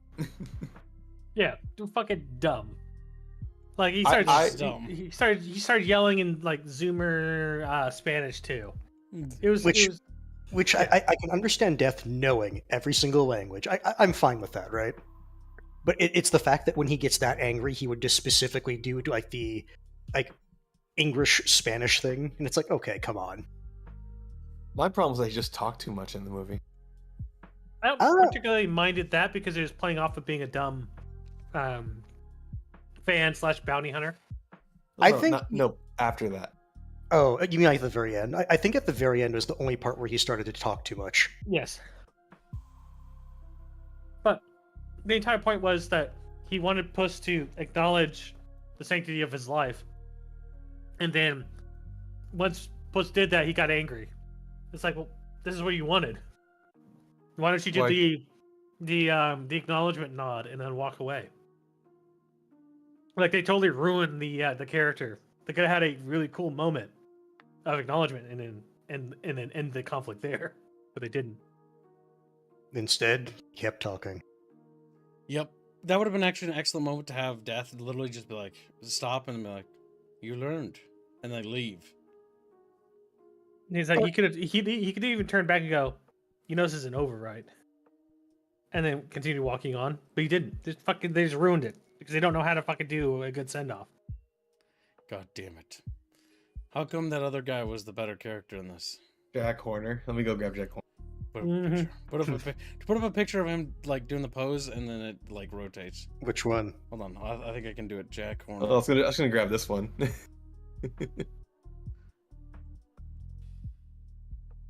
I was gonna grab this one because I love the rotation in this. It speaks to me on a spiritual level. Just turns to face you. Just your face. Jack Horner. With space monkeys don't are red. Grand Admiral Thrawn encountered advanced scouts. Grand Admiral Thrawn did. Thrawn is also an example of a. Before we move on to Jack Horner, Grand Admiral Thrawn, real quickly, the blue fucking chiss dude, is unironically one of the best Star Wars antagonists in the setting, especially in terms of post Galactic Civil War stuff. And the reason why is because he's so competently written. He has such little resources, and he's very clever with his resources. And he makes one big miscalculations with his guard, which kills him. But beyond that, he's really good and well cultured. He understands the value in art and heritage and things like that, and he has respect for his enemies. And that's what makes him a really cool Imperial character, because he's a kind of character who is intelligent, who is always looking for a worthy adversary, and in his own right has sort of his own tactical honor, if that makes sense, when it comes to his tactical decision making. Thrawn was unironically one of the strongest Star Wars villains of all time, and Disney fucking did nothing with him and brought him into the Disneyverse and just made him a fucking moron who goes I was right all along. So you can at least put up a picture of him. Yeah, Admiral Thrawn, he's literally the strongest dude, the best Empire character, the best cough drop wearing award ever. And then he became retarded. He met the main character, Gibbs. He met the protagonist, became retarded. Yes, I've sacrificed half my men. It's all according to plan. But sir, they escaped and are following us now. Perfect. I wanted that plan. According to plan. He's unironically as bad as 40k Zinch is. 40k Zinch gets plans destroyed and obliterated, and always at the end is joke's on you. It was according to my plans that all my forces would be destroyed. Joke's on you. I didn't want to win. Isn't Thrawn's species the chiss? The chiss are not immune, but resistant to fucking force bullshit. No, not necessarily. The big thing with the big thing with the chiss is they have murdered basically every single force sensitive that was born on their planet. They're also one of the oldest interstellar powers in the Star Wars universe. The Chiss Ascendancy, and the reason why the Ascendancy has survived as long as it has is because anytime there's a force sensitive, they kill them immediately. Because they saw what happened if they let a force sensitive get political power. One of the big things that made Star Wars really cool, and especially the Old Republic lore, is that there's an organization dedicated to trying to get rid of force users, because they're it doesn't matter whose side, what side's happening, but everyone suffers. At the heart of every conflict, these force fucking sensitive people come along, and they fucking cause massive wars that we, like, regular people are dragged into. And it's a really cool plot. And eventually they get, like, defeated or whatever, but it's like, yeah, that's actually really I at least appreciated that storyline because it's like, yeah, that is actually unironically true. Mm-hmm. And so literally organizations were being set up to deal with force users. Now, I want to say, I think that's a bit of like also them just looking at where Star Wars ended up, because if they wanted to go along the lines of the Fates and all that, that's not necessarily what Force users would do, but you know what? It was still a well thought out storyline for the most part. You mean the Duel of Fates? No, I mean the Fates, the Will of the Fates, or whatever the fuck you want to call them. I look at the Force as the same way I look at the Speed Force, as an actual evil entity. No, one of them is basically pure evil, practically. Nothing wrong with a little bit of evil, Buckybus. So, back to Jack Horner. Tell me about Jack Horner. What's fucking funny? What's his motivation? He is specifically after acquiring all of the magic in the world. We made the joke that I wish I had all the money in the world, and that's just him. But with magic. Except magic. Yeah, with magic, yeah. He wants to be Jafar, but funnier. He's unapologetically evil. That is him to a T. He is what villains used to only be, just unapologetically monstrous people. Yeah, he was a poor, unfortunate child born to the heir of a pie-making factory and loving parents, tragically. And all he wanted to do was learn magic. All of it. Every single thing. But he can't. So, Because he... hence starting his drive to collect like every single magical item he could. Because if he couldn't use magic, why should others not be? Goddamn Pinocchio. Why should others be able to?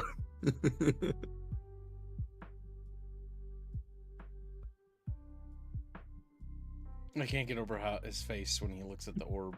And then he just rotates. And it gets me on a spiritual level that I just can't quite grab. Is that because you're fat? He just looks at him and thinks, "This is me." Somebody draw fan art of that, but with air. He's you know what? He's literally for real. You should ask Bond if he can do that. And instead of the orb, it's a chatfish. Chatfish in the ball you have in your hands. Stupid. Yeah, kids. Okay. The catfish in the ball in his hands is probably dead by now. It's Oh, kind of yeah. looking a little sad. It's good. He died a while ago. He's looking a little pale. I can't believe Bond made a picture of, or had this model with a murdered catfish in a bubbly bottle. Well, he wasn't murdered when he went in. Yeah. She just forgot to put holes in for air. Mm-hmm. Happens from time to time. I did that with ladybugs. What? I put ladybugs into a little box, and I didn't put holes in it, and I felt sad afterwards when they died. Okay, you understand the air holes isn't what killed them, right? I put plants in there as well. Okay. I didn't know that they ate aphids. So So they starved to death anyway. But one plant is basically equivalent to another plant. An aphid's not a plant, it's a bug. They eat aphids. Yeah. They eat plants, right? Yes. Ladybugs are carnivorous. Are carnivorous, yes, they eat other bugs. Which is funny when you think about it. We just call them ladybugs because they're cute. They got like little red things on their wings with Little black ladybirds. dots. If it was like a bug's life, there would be a terrible abominations. Space Monkey Dogs will say, CNC Kane is stupid, but cool. Just the Tesseract. All right, post a picture of Kane now. grab Chatfish. Kane. Now, do it now. So Kane from the Brotherhood of Nod was basically written and based on actual Kane from the Bible and The Bible? the Brotherhood of Nod. Now, the big thing about Kane is that Kane's motivations and ambitions are actually not too complicated as an antagonist. Actually, yes, that one is definitely the one we want. The dancing one. I knew you would want that one. Oh yeah, we both had the same fucking idea. When they were making the third game, he just, I don't know why, but they filmed him dancing, and it's just the greatest thing ever. He was ready for the shoot, you know. I don't even know what he's saying. Imagine Kane, like the actual character Kane, but for whatever reason he just randomly does this every now and then. Hey, Commander. He'll start dancing. But yeah, so Kane's big motivations is, we're gonna go by the lore based on the lore Bible and the lore. Okay, I was about to say Yes. there's technically a couple interpretations of Kane. Yes, so we're gonna go by the old lore. Kane's entire thing is about trying to get humanity to survive in the Tiberium world and the Tiberium evolution, right? Because in the old lore, Tiberium is a biological terraformer. It terraforms the world, and it's used to seed worlds by the alien race known as the I forget their name. S something Chatfish. Seraphim? Seraphim? No, not Seraphim. That's more angelic. I think that's That's because Supreme Commander uses them. yeah, Supreme Commander. I mean, to be fair, they basically did the same thing. The Skrin. Okay, so my brain remembered. The Skrin. The Skrin seeded Earth with that to basically prepare it for an invasion, to destabilize the world, right? Because it starts to terraform the planet, and it makes the atmosphere non-livable. The Brotherhood of Nod's answer is to embrace Tiberium and use it as a weapon, while the Global Defense Initiative doesn't have this information or knowledge. Now, it's a mystery as to why Kane is so long-lived. Some believe he's the first example of a Tiberium-based life form in the Tiberium lore. And he's literally Kane, who's trying to prepare mankind for the inevitable invasion of the Skrin, so that they can survive. And the only way to do this is to embrace Tiberium and evolution of Tiberium, and try to become Tiberium-based life forms so that they can survive the new world. While the Global Defense Initiative is the remnants of basically like Super NATO or the UN. Basically the Western powers, effectively. Yep, and they are basically hold out on the idea that contain the spread of Tiberium, and basically try to reverse the spread and try to maintain humanity. And so that's the fundamental difference between these two factions. And I think they could overrun the UN pretty easily. By the way, they manufacture shit so quickly. Oh, Global Defense Initiative? Yeah. The GDI are the opposed faction. They represent normalcy. Their whole goal is basically not embracing this lunacy of Tiberium-based life forms, and basically containing and trying to treat or destroy the Tiberium infestation and reverse the terraforming of Earth at all costs. And so that's Kane's modus operandum. The Skrin represent an alien force that's here to basically colonize. Now, in the new lore, it's the Skrin are trying to turn the planet into a giant ball of Tiberium. This doesn't make any sense because, and I'm going to address this plot hole because this fundamentally makes no sense, because like, okay, well, why not just do that to a dead planet then? If you're going to harvest it for resources. How I always interpreted it, granted, this still doesn't fix it, but this would be the rationale. A dead planet would be less efficient for them to do, so they want to do it on planets that have like sufficient biolife and shit like that to convert into more Tiberium. Mm-hmm. But yeah, like I said, it doesn't fix it, because Tiberium converts all minerals and material into Tiberium. Well, it doesn't convert like dirt, but it does pull minerals out of the ground. Yeah, dirt still remains dirt. The only change in that where dirt and everything magically becomes Tiberium is in the EA lore following Westwood being removed from the story team. And the fact that they ignored the lore Bible. Because they wanted to do their own thing at that point. Yeah, that's where Tiberium just turns everything into Tiberium. And it's like, okay. The dumb part about that is that, okay, well then you can't use it in an engine, you can't use it as a power source because it'll just convert the fucking engine into Because the whole thing about Tiberium is that it harvests every valuable metal and mineral from the soil, and so it's completely dense and rich. And so it's taken to refineries to be broken down and extracted these rare and precious resources, hence why it converts into money. Because Tiberium itself is a very condensed, like basically hardened resource that can be broken down. You can basically turn it into whatever you need to. Yep. And that's what makes it so useful, because it's a versatile element. But it's also partially a living life form, so you have to be careful, because when it's part of the plant organism, the Tiberian plant, the vinifera, or is it renifera? Or rafera? I don't remember. I don't remember. I don't remember the term. It's been a while since I've read the lore bookie. But either way, so that's like the big thing there. And it's like an organism, and it mutates life forms, and life itself is mutating on Earth to survive. That's why Tiberian Sun, everyone's always wearing, like, in certain areas, are wearing, like, masks or something, because there are things like red zones and yellow zones and green zones. That's the one part they added from the new lore that made sense. Sections of the Earth that are contained are called blue zones. They're safe, and so they're relatively normal. Yellow zones are infected with Tiberium, and red zones are really bad. Meaning that they're being terraformed. Basically, nothing lives there. Which is a shame, because they also, if I remember, they didn't bring back the mutant idea. Yeah, that's something they sort of dropped the ball on Tib Wars. So in Tiberian Sun, the mutants, the Forgotten, are those who are stranded in, like, the red zones. Those who've been left behind. And they're using old gear left by GDI and Nod from the first war. So, and ramshackled together in Mad Maxian style. Mm-hmm. And they're all, even if they were originally from the GDI, because they've been forgotten there, they basically formed their own group. Yep, they formed the third faction, which is the Forgotten. So there's the GDI, which represents all the surviving nations, and the Brotherhood of Nod, which represents most of the third world nations that have been consumed and left behind, and so they've joined Nod. And then the last is the Forgotten, and they represent the Red Zone faction, the faction that's very upset about their current living conditions. You know, also blew up the large amount of Tiberium to trick the aliens into coming early. Yes, because it basically showed the planet as their sensors as it was completely infested. So the Skrin came early, and then that's how the Brotherhood of Nod managed to... Because Kane's whole plot was to basically like, oh, you're where I am. I'm in Sarajevo. And GDI's like, we're going to fucking blow you up. And then they... Also, there's...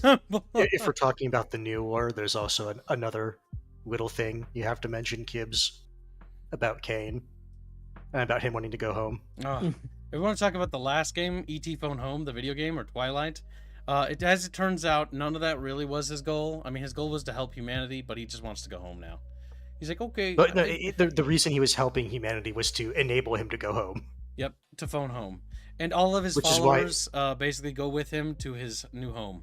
And that's what they use the Skrin Tower to do, to act as a conduit across space.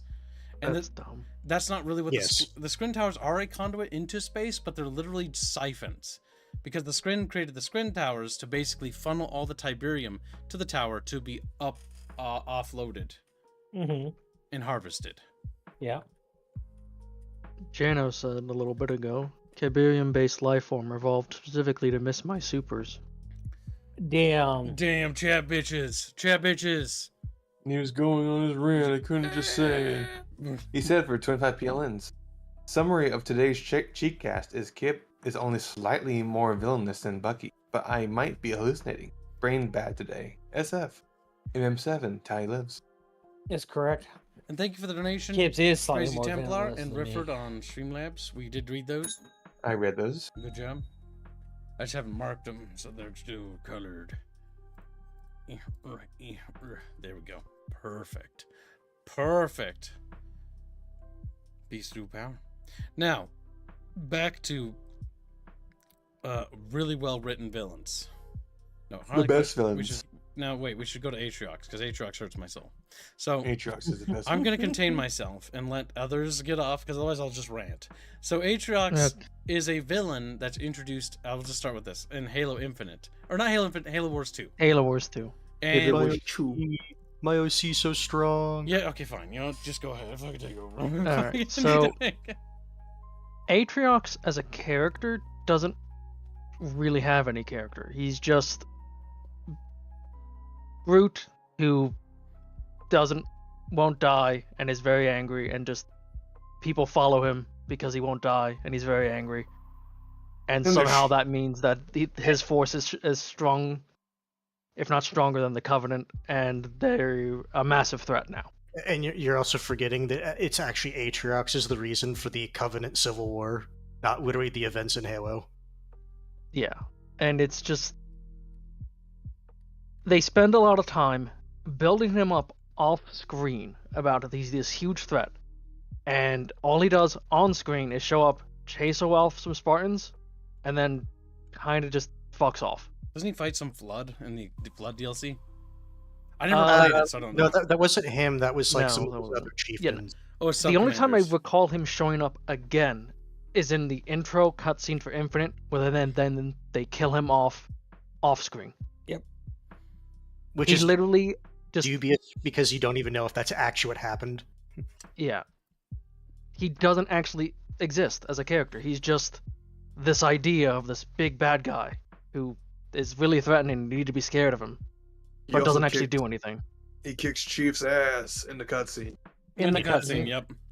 Which means you can't do anything, which means the player is very He's like Kai very Lang, spiteful. another bad villain, where in order to build up a villain, they have a cutscene that plays where the villain kicks your ass or outsmarts you or outfoxes you to make them scary.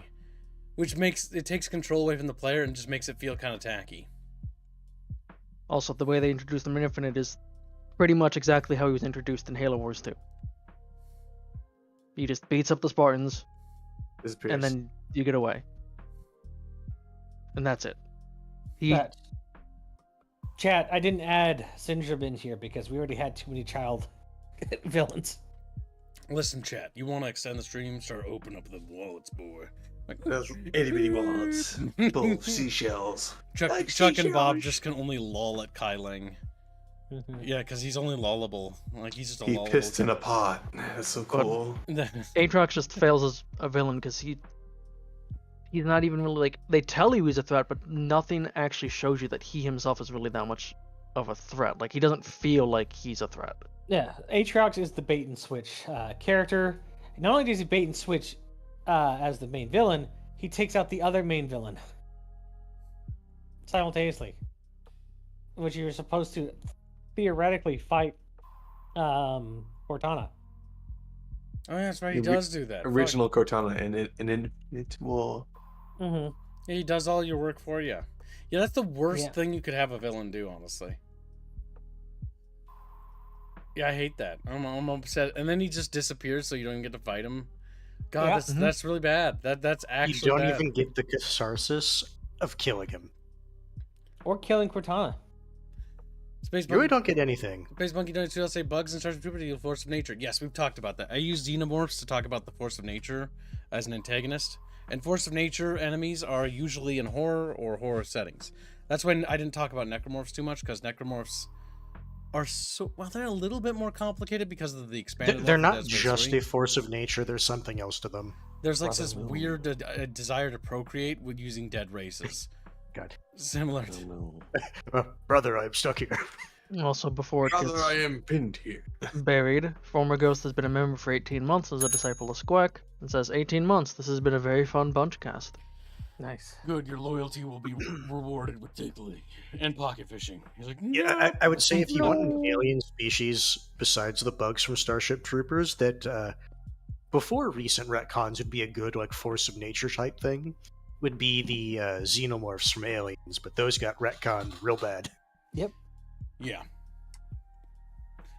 What about the Cardassians from DS9? The Cardassian Empire is actually an interesting failed attempt to make a bad okay, so go ahead and put them in the fucking goddamn. Let me go get him. This is, if we're gonna do that, I might as well grab the fucking Batarians, Gibbs. Yeah, throw the Batarians in there. Oh my god, that's why I left them out. The Batarians are the opposite of the Cardassians, because the Cardassians are the Batarians, but redeemable. I'll grab this Cardass. Because these are like sister races. So grab a fucking meme image of fucking a Batarian. They are actually okay. So what's cool is the Cardassian Batarians are both dictator, sort of like borderline like actual fascistic states, like very authoritarian, very central government, big government, controlling everything, ruled by the state, absolute. But the problem with the Cardassian Union is that they're introduced. And they're like, oh, they're oppressing the Bajorans and they're doing all these things. But when you actually look at the mathematics or the actual numbers of how many Bajorans died during the Bajoran occupation, the same amount of people that died in car accidents died under Cardassian occupation, which means that if their society is more populous than we are now, less people died, and because they did such a good job of occupying them, so few of them actually died that Their less people crime die. rates are also going down. The crime rates are going down. The Cardassian Union is actually, unironically, what their propaganda is: a benevolent dictator. The issue is like this is a writer problem. This is the because fuck the up on writers the didn't- math, yes. Yeah, because the writers didn't understand scale properly for a actual world versus like a nation state. Yeah. Oh, aren't these guys the capitalistic society too? In the No, Trek?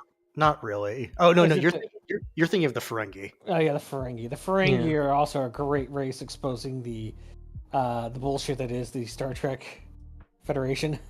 Problem 'Cause- that always bugged me with Kardashians though is they look like they have a spoon on their forehead. That's They why. do. That's why there's a slur. And you know what the slur is called? Spoonhead. Spoonhead.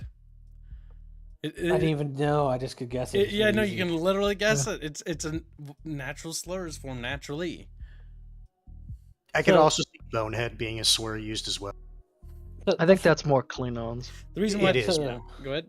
So the Ferengi are an example of you don't need to have a non-capitalistic society to reach the same level of fucking technology as the goddamn Federation, because the Ferengi are it. They have all the capitalism in the world, and they're just as advanced as the fucking Federation. No, they're Not necessarily. militaristically and technology. They are actually a bit behind. But the big thing with the Ferengi is that they're not an evil race. They never were portrayed that way. They're actually, I believe, sort of aligned with the Federation. The issue is over time they had some characters talk about basically. I don't remember which episode it was, or even if it was like the character I posted was Quark. By the way, for those in chat who don't know, Mm-hmm. he's a Ferengi. He's Very one of the popular. best, but yes. Besides the, But the issue is that since the Ferengi were never military capable, there's kind of a lot of moralizing done by some of the Ferengi, and just because of their culture, I never thought that was actually genuine. I always thought that based on how the Ferengi think, if they could have done something, they would have, because that's just how their culture is. Well, they have the rules of acquisition, and the book, like the book, or the rules of acquisition, and it literally Yes. says, like, you know, it's like their codex for their laws. One is unironically war is not for good for business, but then another law is war is good for business. It just depends on what kind of business you're running. Yes, exactly. So To which Quark unironically says, "I understand. It's very confusing." the rules of acquisition, you should. Oh my god, there's some funny. No, ones. someone actually compiled it. I don't know where it is. All the ones they actually stated from the show. You know, there's society and the Ferengi are actually one of my favorite races in Star Trek, along with the Cardassians. Most of the ones in Deep Space Nine that are introduced, because they're kind of stereotypical in sense of how they behave, but they have unique like identities. And considering that all races in the Star Trek universe are seeded by the same, what do you call it, like forebearer race, it's why they all look the same. It's also why they're all humanoid-esque in this galaxy and share human traits and values. What about the mechanical octopus thing, Skips? I don't remember which episode it is. The mechanical octopus things. Picard. Is that a new thing? Yes. Yeah, I'm not gonna. No, I'm not gonna. I thought you watched it a little. No, I'm not gonna. Yeah, I think you No, did. I'm not gonna do Pretty sure you that. did. No, I'm not gonna do it. No. The mechanical octopus is No. the villain character. Scrolling down, I'm seeing close to 300 rules of acquisition. Jesus But then Christ. one is just randomly labeled Rule 431. But I don't know if that's like from a new war stuff. Because in the show they would randomly cite different rules of acquisition. Oh, that's from Star Trek Online. I don't know if I would consider that actually canon. I would say 299. Some people like Star Trek Online. Some people. I may not Some be one. weirdos. So now to quickly talk about the Batarians, because the Batarians represent the inverse of the Cardassian Union. The Cardassian Union is an example of writing an authoritarian state that's evil, but also somehow accidentally manages to have very interesting characters like Gul Dukat, who is actually empathetic. He is basically the equivalent of like an SS general, and you're supposed to hate him. But he's got a daughter, he's got this whole family, and he's got all these things going on. He's a patriot. He's fighting a revolution, or basically a war of resistance against the Dominion, which is trying to take over his people, and is basically resisting with all his might, with what little resources he has. And so Gul Dukat becomes quite a bit. So Gul Dukat basically becomes a character which you kind of end up rooting for in Deep Space Nine, because he's doing everything he can to save his daughter. And he knows he's made mistakes, and he's even somewhat repentant on some of those issues. But he is a principled man and will do what it takes. And he's a patriot for the Cardassian Union and its virtues and values. And that's what makes him a really good character. Then there's also just a simple tailor. What's his name? Garrick. Garrick is the espionage spy on Deep Space Nine from... His father was effectively the head of the CIA. Or the KGB in their case, because there was I would say it'd be closer to the KGB, because they're really only effective like in their own space. Like they have information outside of it, but their big strength is basically spying like in their own territory. And yeah, so as far as races go, like as antagonists, the Cardassian Union was just really interesting.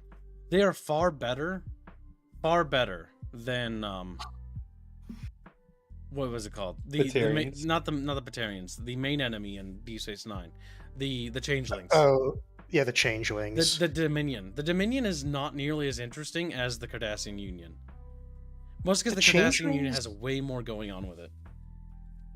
The Changelings, like I never liked that entire storyline. So why are you controlling all these species? Because we got fucked over one time. We got fucked over one time, so we're angry. so we're going to subjugate or genocide every single other race. Yep. Unironically, that's the rationale. And it's like, I'm sorry, but I don't feel sympathetic to a group of people that think like that. The Dominion wasn't like the worst faction in the universe, chat. I'm just saying that compared to the Cardassian Union, they were way more interesting. Like anything to do with them was like exciting. And that's why I got super excited about that Star Trek game where you got to play as them. That kind of sucked. That Pans and I played. It was like, oh, cool, like a game where they're actually in it. I'm still bitter that I could not save my homeworld. Still bitter. I like Odo though. Odo's cool. But yeah, now it's time to talk about the Batarian. What do they call it? Hegemony. Mm-hmm. The Batarian hegemony. They are the complete opposite of the Cardassian Union. They are irredeemable. They are literally just North Korea in space, but worse.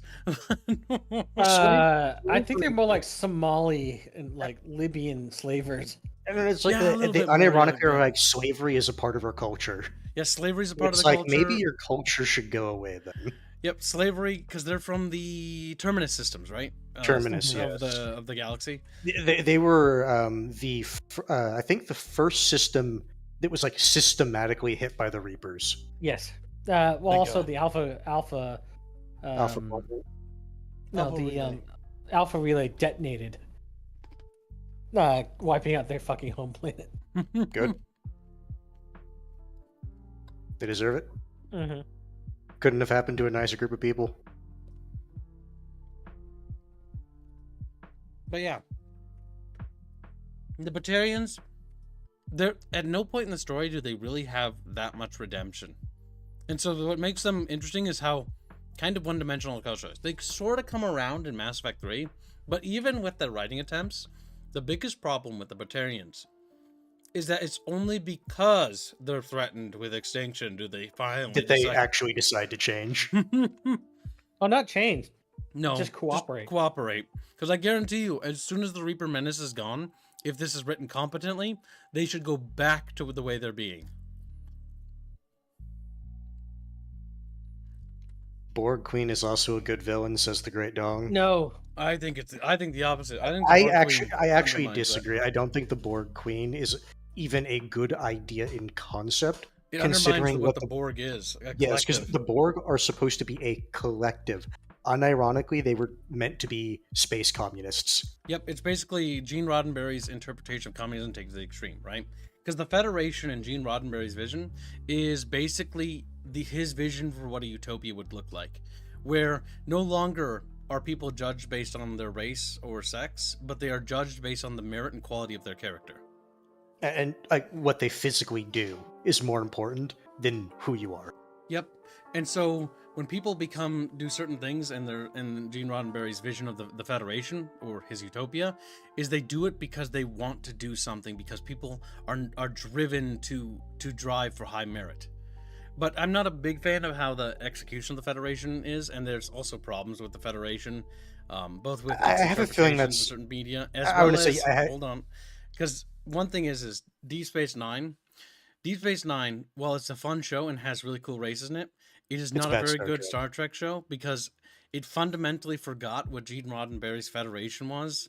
Because in rules, regulations, in that, the Federation becomes more of a totalitarianistic state, which is like, well, that's not really what the Federation's like goals or agenda was, where it's like identity and all the races that made it up. Its goal was more about like prosperity and exploration and following, yes, regulations, but Cisco broke regulations. Oh my god, yeah, you're right. Him and Janeway are like the two captains that basically like threw the regs out the window. Look, there's coughing in that nebula. You read that, but not my super chat. What do you mean you donated? There was 2 supers. Oh no, Great Dong, I'm sorry, yeah. Great Dong, no. Okay, so did I miss? I'll put a heart on it. Great Dawn on Genghis Khan. I'll put a heart on this too. Great Dong donates $5. He says, "Best villain, and the best villain is Eustace Bag. He had a dog named Courage and his wife named Ural Bag." Eustace Bag. Eustace, you fuck. Eustace. Yeah, I Eustace didn't from know Courage the how Cowardly to Dog. I know you weren't alive when Eustace that first Bag came is out. unironically, yes, he is an antagonist in Courage the Cowardly Dog. He's never portrayed as a good guy. He is constantly abusive to poor Courage and never believes. But he also always gets his comeuppance. Always. I posted new images, by the way. And then Genghis donates $2. Abaddon is actually great. SF, you can speak Star Truckers. He said, "Who?" Hullabaloo and howdy do. And thank you for your Also- generous donations. Appreciate you. Here's the issue. He is antagonistic to Courage, but in one of the episodes, it actually shows that he actually loves his wife. No, he does. You know, he loves Muriel. He just hates Courage. He's jealous of Courage for Muriel's affection that she shows towards Courage, not him. If I remember No, right. I think it's just literally that he's an old crackety fucking Old man. Crotchety. crotchety, whatever. Stupid dog. Old man. You make me look Yeah. bad. You have to give him a break. Wooga, wooga, wooga. He lost his truck to a fucking god duck because, like, when Courage honked the horn, he's like, "That's the most beautiful sound I've heard in ages." Oh yeah, took his truck. Yeah. Yeah, had sex with it. Oh, We that's don't fucking... think about that. We don't Oh, think about no. that part. Yeah, no, Courage the Cowardly Dog kind of messed up. Great show.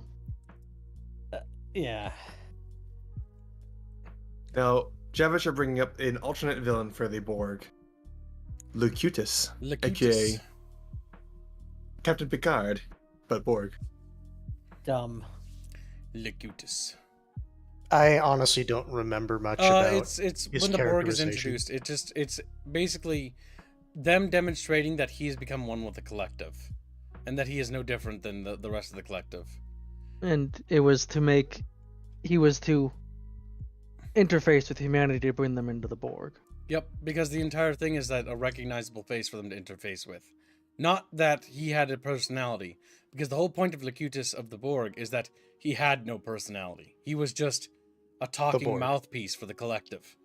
Mm-hmm. Which is how they should have handled the Queen, is just literally... Yep, a talking mouthpiece for the collective. Oh, No, but- you have yep. to sex the queen as the captain of the ship. I mean, you can't sex nothing. It's just a vertebrae. Have you seen it detach from the body? Oh, It doesn't matter. it's gross. wanted- Unironically, what was her name? 6 of 9? 7 of 9. 7 of 9 was like 80 or 90% cybernetics. Oh my god, what's fucked up about the Locutus thing is that his consciousness is screaming, right? Because he doesn't want it to happen, but the collective wants it to happen. And he's sitting still there. aware. What? Because the massacre of Wolf 359, I think, was him, if I remember right. Yes. Because, well, he wasn't him himself, but the collective. No, but it was his body, if you want to word it that way. He watched as basically the vanguard of the Federation's fleet just got completely obliterated. One by one. Which caused Cisco's absolute hatred of Picard. Yep. Even though it wasn't him. Because he was there at the Battle of 359. Well, if I remembered, his wife got killed. Yep, his wife got trapped and they couldn't rescue her in time. They had to evacuate their ship because it was going to blow. Mm-hmm. We are Borg Cube. The burger. What about the Borg spheres? Squealy. I just What? like how creepy they are. Borg spheres? What the fuck are you talking about? There's different classifications. A Borg sphere is a classification of Borg ship. Well, the spheres are gay. Okay, how about that? It's like a cube, but bigger. It's like a circle. And a circle. It's like Why a is it- cube, but bigger and round. It doesn't look bigger. I don't think the spheres are bigger. I think they're smaller scout No, ships. No, they're smaller. The Oh, yeah. the cubes, if I remember right, are like The standard biggest big ships, classification. yep. Because then they have their combat cubes. The combat cubes are scarier because they're actually built for war. Because the Mhm. Borg cube that they ran into wasn't built for war. It was just like a standard cube. Mm-hmm. It's basically an entire like civilization on board. Sirius mentioned drink. Trevor said, "Wow, this All right, world." kids. Next villain. Next. You will Slap. become part of the Borger. Borg. So we got Snoke. I don't have a whole lot to say about Snoke other than Diet Palpatine. diet. He's just wasted potential. That's really all you can say. Snoke. It represents basically the Disney's non-answer to the fact they don't have an antagonist to work with. It's like make him creepy and uncanny as fuck looking. And honest, okay, there's only one thing I could potentially say about Snoke, but it's incredibly superficial. If you follow like the EU, the really, really powerful and old users of the dark side of the Force, like there is a physical price they pay where they start to look ugly. Mm-hmm. That's basically the only thing I could say about Snoke. Other It's than, like, yeah. you know, Dark Nihilist never had that problem. Another problem with Snoke is that he dies in the lamest, I think, way ever. And then you find out he's just a fucking clone. And it didn't even matter. It's just a fucking failed Sheev clone. And then they just ended up taking the fucking EU lore but fucking it up anyways. Oh my god, yes, that encapsulates my vision there perfectly. This is you? That's me reacting to the EU lore, yeah. Snoke was so intelligent, so big brain, that he couldn't tell that the lightsaber the guy was turning was The one that right was next to him. next to him. Yeah. That's I remember in the scene that he just falls over, by the way. That's yeah, because he was cut in half. like his torso just falls into the ground. That's it. You don't even see him again. Well, what are you gonna do? And then Look the at his dead worst, body? one of the worst choreographed fights ever done in Star Wars. Look, just because the CG team has to help you out in post effects doesn't mean it was a terribly choreographed fight. That's so dumb. I Like- can't get over that. She like fucking. They fought off like 3 guys using lightsabers with 1 lightsaber, and they're like, that makes sense. Yeah, totally. You know, there's 25 PLNs. The moment I saw the sparkly bathrobe in TLJ, I was positive that what was set up in TFA was sabotaged. SF, Daddy Lives, MM7. The problem with what was set up in The Force Awakens was nothing. It was just fucking bad. And so it was compounding failure. The big problem was that it took the TLJ for people to realize The Force Awakens had no hope. Because even if The Wow. Force Awakens went anywhere, it would have gone nowhere. There was nowhere to take it. All they did was recycle the story of what came before. Also, his Snoke's arms would have been cut in half too. Yeah. Yes, but Or they at were least burned off the bottom half of his arms. Yeah, but they weren't. there's no attention to detail. Like in Lord of the Rings in the open scene, all the orc swords had black speech on it, but you can't see it. But it was there. Mm-hmm. Neat. Yeah, Yep. Snoke was so bad they brought Palpatine back. with no explanation. Somehow Palpatine returned. That's all you Rey need. should have never existed. I The am rogue all the Stormtrooper guy would have been a better Jedi. protagonist. And he's like, All of a sudden, you hear one Jedi in the background. I didn't vote for her. Fanfic episode 2 was made story before wow. Says Frederick. Look at you, little Chatfish guy. A drunk Yingling could have defeated Snoke. I'm considering he just sat there and died. Yeah. Former Ghost No, says, he used Force and tortured her. I will never forgive Disney for denying us a chance to see Luke, Han, and Leia together again. They did, and now all those actors are gonna die. We're just waiting. They killed Han in the first movie, they killed Luke in the second, and they killed Leia in the third. I also find it funny No, that I have a better. Okay, go ahead. No, say your piece, because what I'm gonna say next will destroy the Chatfish. I also find it funny that Ben Solo fucking or what do you call him? Kylo Ren. Kylo Ren became a Force ghost for no reason. Yeah, he didn't even like redeem himself. He's just like, guess He fucking forgiven. dies there. As bad as the movies were, and as bad as this fan fiction would have been, I would have been more interested in seeing a Kylo Ren like redemption story and Rey becoming the bad guy. That's the worst part about the Force Ghost thing is that Qui-Gon literally had to teach himself how to do that, and then Yoda had to learn that shit along with Obi-Wan. And the reason why you don't see a billion Force Ghosts of all the Jedi that It died actually takes is effort because and training. guess what? Mace Windu, Kit Fistu, Ki-Adi-Mundi, know what those guys did? They didn't know how to do that. Know what happened when they died? They gone. And also, let's not talk about Became how- part of the Force. let's not talk about how these movies brought up the can of worms that is Force Heal, Oh yeah, I have a thing for you for Kylo Ren, by the way. which is a contrivance for the video games, which should never be brought up as an actual skill in the I thought movies. the EU had Force healing. It did. Narratively, it does, but it's not something that's like a simple ability. It's like I would. well, the video games sort of arcadify it, but No, that's why I said Force it's a Heal is contrivance something for that games. people can learn. It's very hard to learn. Also, I don't know how the fuck the Force was it Didact or I can't remember what the fucking thing they called What? Kylo Ren and fucking Rey. Dad. Didad or whatever the fuck. The what? That shit is the dumbest fucking thing I ever heard of. The what now? The Didad? Yes, how Kylo Ren would put his lightsaber behind him, and then it would show up behind Rey. Like they could teleport things to each other. Oh, Yes. that was random. Yeah, that was just made up. That was made up. I still appreciate if there would have been a scene where like one of them was like just like, bro, I'm about to use the bathroom. Can you please fuck off? That would have been at least funny to me. Oh, I hit the funny fucking waist video. I mean, the image. Wide Kylo, I'll get wide. Yeah, Kylo. wide ass Kylo. What the fuck? Show me You now. don't know about that? Do it now or I'll destroy your family. There you go. Oh my god, he's so fucking wide. Also, if you're gonna do memes, Dano found and posted the Lord of the Rings meme in the discussions, which I'll bring in here. I already have a garden. If you're gonna grab it, grab it. I would if it would let me actually copy image. Try copying link if it's being difficult. Yeah.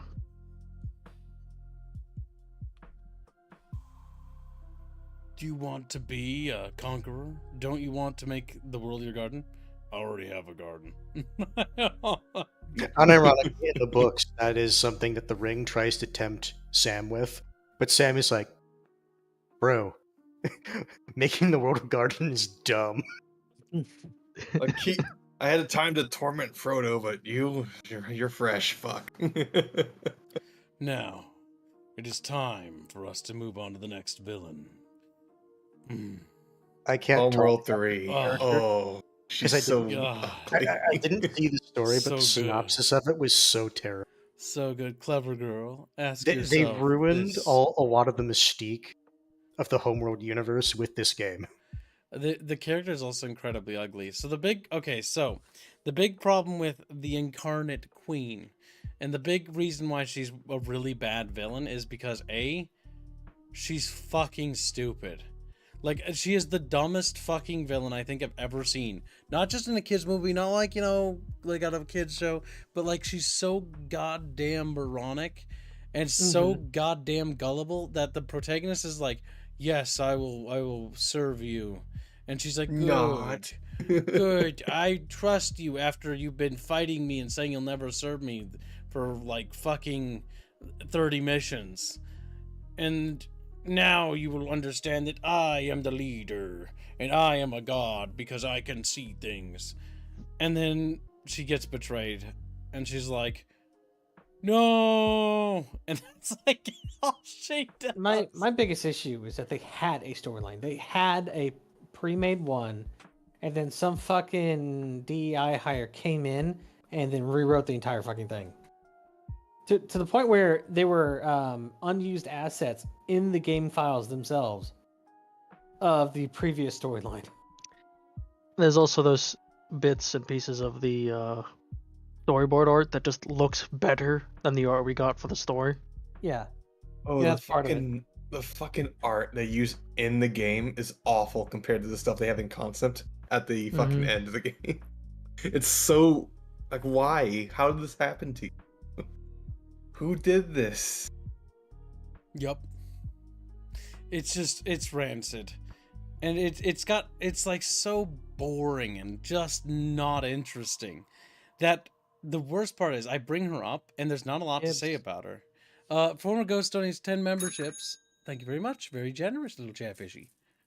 Very generous. Is there still a bounty? There is for a Foxnix? Yes. There's a bounty for Foxnix. I think it's maxed here now. No, not yet.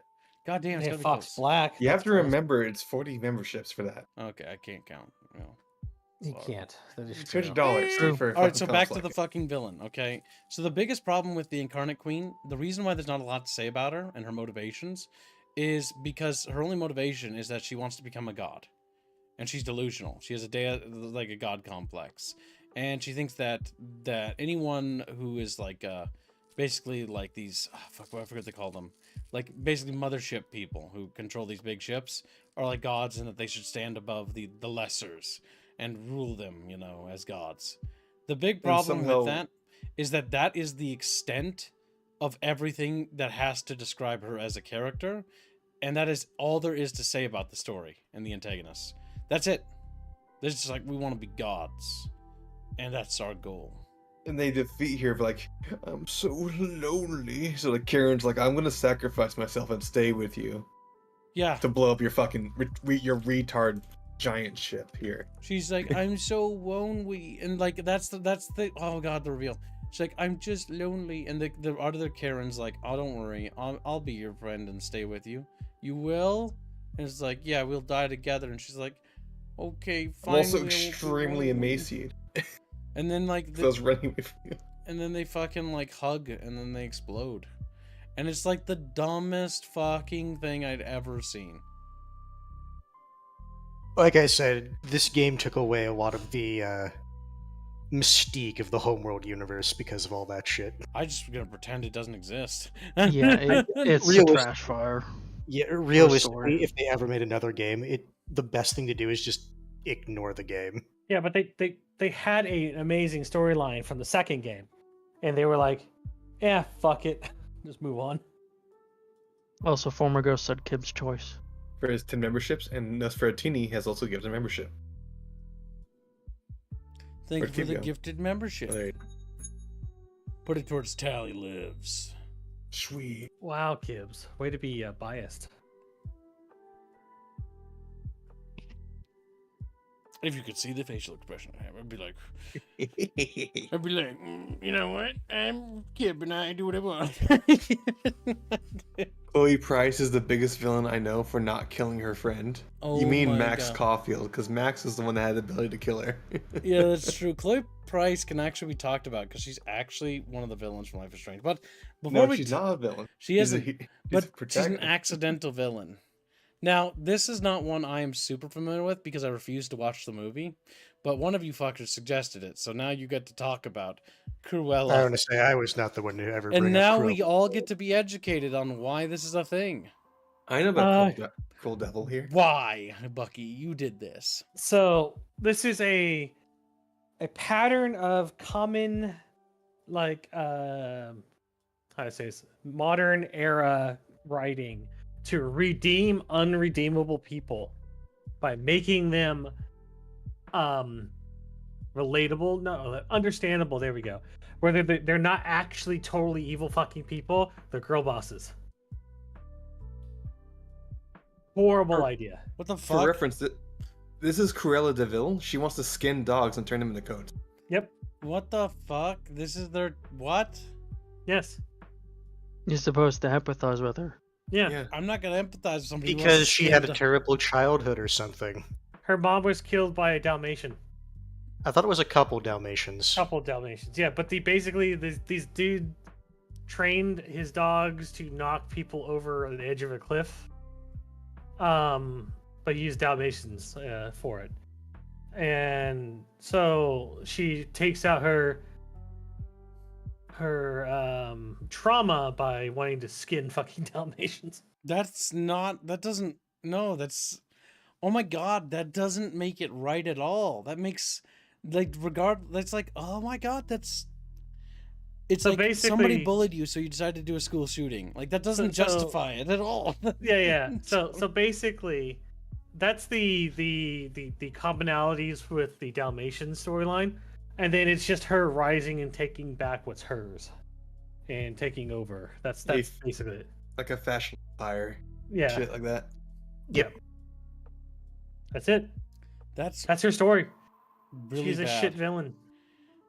But in the reality, in the original story, she was a rich lady that wanted to skin dogs to make coats. Yeah, she wanted she had exotic furs of everything under the sun. And she didn't It have didn't have the spotted. Dalmatian. Yep, Dalmatian. Yep. To the next example of this running trend. Oh god. Hey, look, Well, chat, Maleficent. That was, I remember. What was that, 2013 or 14? I can't remember. When did It this says come right out? there, 2014. 2014, yeah. I remember. God damn. Another bad fucking villain movie that tried This to is justify basically the villains. exact same thing, where she's not evil. She's just a girl boss who is betrayed, and she was actually an angel guardian of the forest, and they cut off her wings, and yeah. That's Yeah, she's so evil because lame. she didn't get invited to a fucking party to Actually- celebrate the princess's birth. No, hold on. That one, it is actually more reasonable for her to be upset because she was actually a official member of the court. Mm-hmm. So the fact that the monarch was saying that she specifically was snubbed is actually a bigger deal than just not getting invited to someone's party. That's like that's like one of the ducal households. Yeah, yeah. Households being ignored. Yeah, using just Game of Thrones, like because people are somewhat familiar. Let's just say there was like a big fucking like party in King's Landing, right? And then like the Starks just not getting invited. Oh, that reminds me.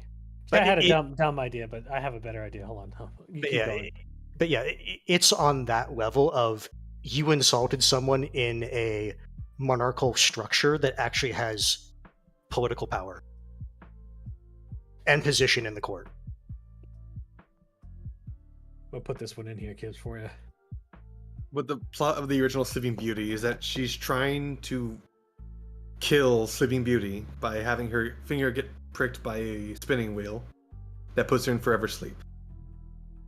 Mm-hmm. That it's just a very like standard fairy tale story about a prince saving a princess from a evil sorceress. And in this one, Maleficent is actually the godmother of the princess. Yes. And that she didn't want to do it, or whatever. So they wrote a girl boss story that Yep. exonified Maleficent, who is, literally named after evil. but Wasn't there okay. a second movie for that too? I think there's a sequel, maybe. A spin-off, probably. Sounds dumb. I don't like it. Yeah, Maleficent 2 came out in 2019. Fucking. I haven't seen dumb. it, so I couldn't say. Time for Harley Quinn. Harley Quinn. Now, this is a bit more of a, not necessarily a bad villain, but we're talking about the bad aspect of this villain, if that makes sense. So, Harley Quinn started out as a crony for Joker, and that's her whole shtick. Yep. She was the woman that was madly in love with the Joker. If memory serves, she started out as a psychiatrist at Arkham, and basically, when she was it doing a psych evaluation of Joker, or like just the sessions with the Joker, she became infatuated with him. Yes. Yeah, he would tell her sob stories that didn't actually that weren't actually true, and that got her to fall for him. What happened afterwards that she would just eventually break him out of prison, out of the Arkham Asylum, and they would become a duo. However, the Joker would consistently treat Harley extremely poorly, eventually landing her in the hospital multiple times, breaking many bones in her body. Mm-hmm. It's actually shown a lot the abuse she goes through in the Batman TV show when it first came out. That's where she actually originated from. Nowadays, however, Harley Quinn is a superhero. She works with Batman and shit, and she fights off all these supervillains, but she still loves the Joker. She became a girl boss that lost the entire point of how cruel and fucked up the Joker really was. So they make her a hero. And I have a feeling I know why they're doing these things to these characters. I think the issue is that they wrote Harley Quinn into the comics to the point where she dumped Joker and got together with Ivy, or Poison Ivy, or whoever, and then proceeded to then apply it unjustifiably to the current day depictions without any build up to it. So it just goes to, oh, I'm a lesbian. Yep, which doesn't make any sense. That Ivy and Harley Quinn would be a thing. They're completely incompatible personalities. Yeah. Because if I remember right, Ivy, her big thing is she didn't like other people. She only liked plants. Yes, and she tolerated Harley Quinn. It's not. She didn't like her. She tolerated her. There's a difference. And then that took a long time. Then in the New 52, I think they got into a romantic relationship, but Poison Ivy dies. So in the Justice League, in the Suicide Squad kills the Justice League, they revive her as a child. But they're still together or something. What? It's kind of weird. So my theory as to why all this is happening is because certain kinds of people, who I'm not allowed to say, like to identify with villains because they're either flamboyant or they're evil or just rebels, you know. But in doing so, what they're saying about themselves and by doing this is that they're saying, I'm a bad person and you should like the bad person. By trying to turn these bad people into girl bosses, shit like that.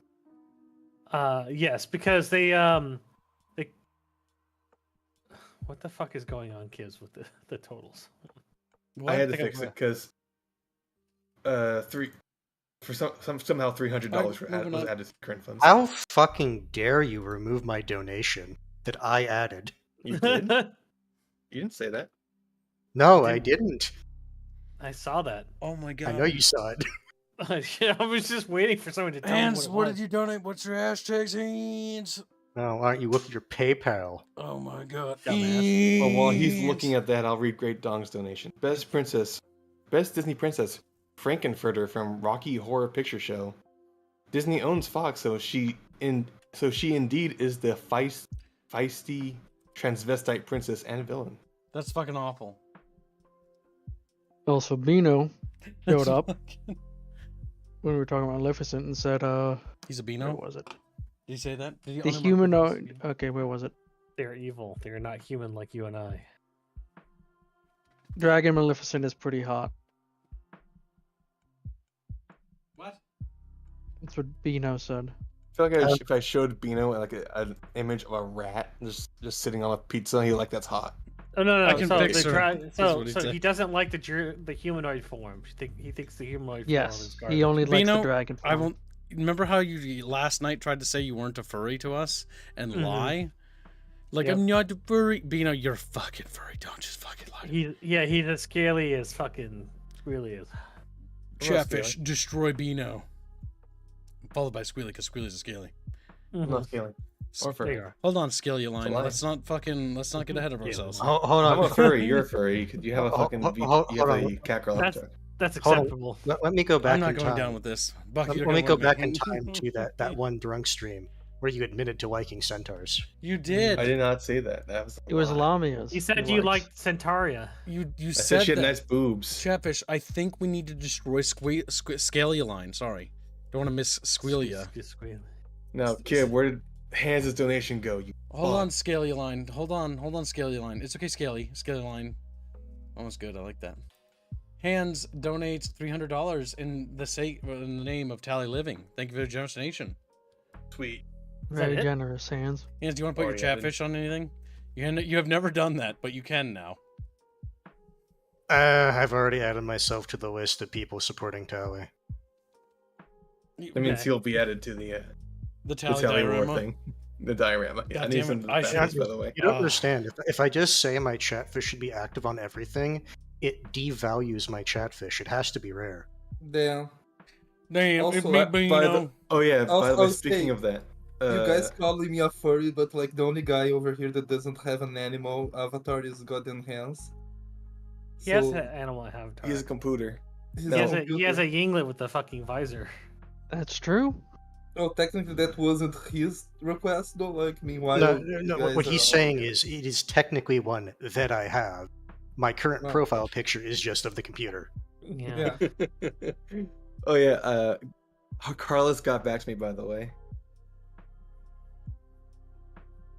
To go over Okay. how the conversation went, Glorious, draw me a car in top-down format in the art style of canvas, and my soul is yours. He says, "Don't tell me you need it today." A car? What kind of car? I could draw a clown car with this enough information. Interesting. But chat, look, you're only $315 behind. Well, $16 behind. It appears Don't worry that about the Chatfish War continue. Alright. Had to go and fucking scratch my fucking back of my foot because it itched. But to get back on track, I believe that a lot of these girl boss villains are specifically because they're self-inserts for the authors. Yep. I don't necessarily think the characters They are, are. but they definitely no. I was going to say they turn them into self-insert characters. Is what I was Scarfy the going. Strange donates $2. Says, is Harley Quinn a Tank Girl ripoff? I That would don't require think more Tank research Girl- into Tank Girl. I don't think Tank Girl was out before Harley Quinn was. I'm not familiar enough with the Google. roster to say. 1988 is when Tank Girl first came out. Yep. Harley Quinn. Just because the dates line up doesn't mean that it's a ripoff. It could be inspired by, but it depends on the Or reasons. honestly, and it's First also appearance. possible if it's at the same time. Both designs were independently thought of. Harley Quinn was 1992. Okay, so 4 years apart. It's a pretty Maybe. big time differential. I doubt it. They don't really have a whole lot in common. There's one besides of the being things girls. that like not everything that's similar is inspired on one another Yep. because like there's only so many ideas that you can do before some idea that you have will remind someone of something, right? Yep. Possibly. The It's all in execution, though. Cow did a cream lab kips. Oh, check the donos now, Skittles. Yeah, because that's $1. The best villain is Dio. He's so beautiful and divine. Also, Griffith is a good villain. Chatfish, Tally Lives. Let's agree. Griffith is decent. Griffith would be a great character if he was a female instead. Mm-hmm. He Looks pretty like a much female. is. Here's Griffith. Here is. That's getting into anime and manga stuff. Yes, we're not doing manga or anime. Manga has a lot of bad villains. So most of them. That's why actually. we're not. There's a doing it. lot of Yeah. bad. Like I will there's never some that are forget. good. Yeah, I'll never forget like the original reason Broly hated Goku was because Goku cried a lot in the nursery when they were both babies. Yeah, because he was annoying as fuck. It's a fair reason to hate someone. Dio in with the world though is still one of the best anime villains. He's just a petty and jealous motherfucker. He is a very petty fucker. Yeah, And well, jealous also. I understand. I know we're getting off on a tangent here, but Dio would stop time and move somebody walk down a flight of stairs to a dude, and move that dude down one step, walk all the way back up a flight of stairs, reposition himself in the same fucking position he had when he stopped time, and then restarts time. That's fucked up. I think This was entirely to gaslight the person into thinking they were afraid of him. Yes. Yeah, because they Yeah, wouldn't they take the were next afraid of step. him. It's like, I don't understand. I feel like I can't. No. But I get that. They were like afraid, yes, but not afraid enough to not like try to do something about it. And the entire point of this gaslighting is to get him to think he was so scared of him that he wouldn't do anything. He's instinctually running away. Yes. So it's a different level of fear. Yeah. That was an amazing depiction, because you don't know he's doing that until the fucking end of the series. No, the thing is, I think that was the biggest power move in probably like that whole third part of JoJo. Probably. Because Dio has extreme autism. Well, the thing is, okay, technically he didn't move. The one who moved Polnareff was his stand. So technically Dio didn't leave the place he was. So who controls the stands? No, yeah, but like The stand is your fighting spirit. It's your literal soul, Bino. So I don't care what you're saying, Bino. My headcanon is a lot more funny of him walking down the stairs. No, it is a lot more positioning funny. Just saying, you know. Because you don't show him actually using his stand to do that. As for Griffith caused 2 separate apocalypses and made himself the king of the world doing so. Mm-hmm. Simply because he was That's so amazing. ambitious. And then he fucked up real bad. He fucked up just because he just decided not to kill Guts on his own hands. Well, no, he fucked up, which ended up leading to the apocalypse happening, because his plans went awry because Guts decided to leave, and he was all possessive of Guts. Yes. If he was a woman, it would make sense. Yes, basically. Like because like it's too gay otherwise. Well, it's not that it's gay. It's that Griffith was possessive of him because of the fact that he relied on him so heavily. He needed him. He also viewed Guts as his only friend, and that was his friend leaving him, abandoning him. Yeah, His only person that he considered equal. Hence why. So he viewed it more as a betrayal rather than just him leaving. Yep. Hence why he did what he did. See, I've never even seen this show, and I can deduce this. I have simple deductive reasonings, Chatfish. They're like, wow, talented kid. We should force him to watch the Golden. Terrible explanation of Griffith. We Golden should Dark movies. we are should fun. force him to watch. I know the enough Golden about the characters to know why he did what he did. If that makes sense. Zara says nothing Guts more is than just that. a Conan ripoff. Oh, fair. I will hear no more of this chat brew nonsense. Every character that uses Good night, a sword Harlot. Conan ripoff. Yeah, Harlot. All right, let's move on to the next character. All right, what do we guys got? Scroll back up a little bit. You'll see her. Oh Captain no, Marvel. no! I mean, No, what else? no, No, no. So you want to do the hero All right, first? let's get or- this one out of the way. This one's the worst, or maybe Go I don't ahead. know. They're both pretty bad. So You know her more this than anybody is else. fucking. Oh my god, what's her name? Chloe Price. Chloe Price. Chloe Price is actually not an antagonist, or so the game tells us. However, if you played Life is Strange 1, she's the antagonist of the story. In fact, more so than the creepy photographer, murderer, rapist guy. Because the photographer, murderer, rapist guy is, like, not really that antagonistic. Like, yeah, he's killing you, it's whatever. But Chloe Price is actively detrimental the entire time. And it's, in fact, thanks to her, the reason why you even get pseudo-murdered. I was going to Awesome. say, if you're talking about the prequel as well, isn't she the one that basically messed up Amber? No, Rachel's rancid. Honestly, the reason why Rachel's Chloe far is worse is because Rachel's worse. Also, Chloe here is actually terrible to everybody around her, even Including her herself. Yeah, and her stepfather, who actively tries to David, you yeah. know, To make do efforts. David Yeah. goes out of his way to do everything right, but the problem David has is David is a veteran from a war. He has PTSD. He's suffering from PTSD. However, despite this, David still perseveres anyways and still does everything he can to try to help her. And when he finds out that something really bad is happening, what is his first instinct? To go and stop the bad guy as quickly as possible. Mm-hmm. The only fuck up that the writing team did there was making it so that the fucking wimpy ass photographer bitch. This fucking like wimp photographer can go to a guy that has been explicitly trained in close quarters combat. Yeah, no, that wouldn't like fucking Dave would get in the Those Another people issue. never- Carry Go on. ahead. Another issue is that Chloe, an alternate ending, shoots a dog and then the dog's owner. Oh my Mhm. god, that's She did do right. that. And she feels very little remorse, if any, if I remember. No, she right. doesn't feel remorse. I think Sorry. she blames everyone else. No, She yeah, does. right. No, unironically, she does. There's no thing. She does. Chloe blames everyone else for every problem that ever happens to her, Mm-hmm. including her friend Max. You know, she's the villain in Life is Strange because she is incredibly toxic and incredibly manipulative. She's a modern woman, chat. That's So- the TLDR. Not only that, when Max goes back in time and saves her father from the car crash thing, but it paralyzes Chloe from the waist down, Chloe like goes to Max and asks Max to kill her. And so that way that, you know, which would traumatize the fuck out of Max. So she's willing to have somebody else be traumatized with her death than just killing herself.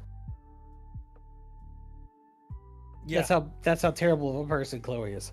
even in the good timeline, she wants to traumatize Max by making her kill her. Yeah, forever. God, Chloe is just kind of irredeemable. So also, The kids, Great Dawn. in the Sacrifice the Bay ending, when you have a relationship with Chloe, she breaks up with you afterwards and then has sex with your bully. Yeah, Not a bitch. After you show that you're willing to sacrifice literally an entire town for her. she blames you, fucks your bully, and never talks to you again. Yep. The Truly. Great Dawn says that's because Chloe in the whole game acts as a child. She's selfishness incarnate. Mm-hmm. Yep. Her excuse is that after Max gets PTSD from sacrificing the entire fucking town and everything around her, that she goes quiet and doesn't talk much or talk to her. And instead of Chloe trying to understand what was going on, even though Chloe knows that she has superpowers, And that she doesn't tell her everything that's going on. yeah, Chloe's like, okay, fuck you. I know you saved me, but fuck you. I'm gonna go and go fuck everybody you hate. Okay, I'm going to be the devil's advocate and say that like the writing team wrote a very realistic modern woman.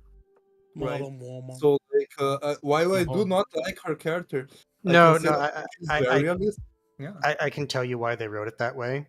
Because what the writers thought the majority of people would do is they would say basically, okay, after everything, Chloe should basically just be allowed to die at the very beginning of the game. Yep. They didn't like that some people would basically say, okay, no, I'm actually just going to be as selfish as her. And so they wrote a bad ending for people that did that. That's how I see it. The logic ending versus the emotional ending. Oh, it's still fun that they accidentally made a modern woman because of that. Nice. Yep, she's rancid. And so she's kind of an irredeemable character, which makes her villainous in all she does. That's why she actually makes the main antagonist, the murdering, psychopathic, weird pedo dude, not nearly as bad. And the reason why is because he only matters for like a sliver of the story. And then he doesn't matter anymore, and it's back to Chloe. And the game ends with Chloe being the antagonist the entire time.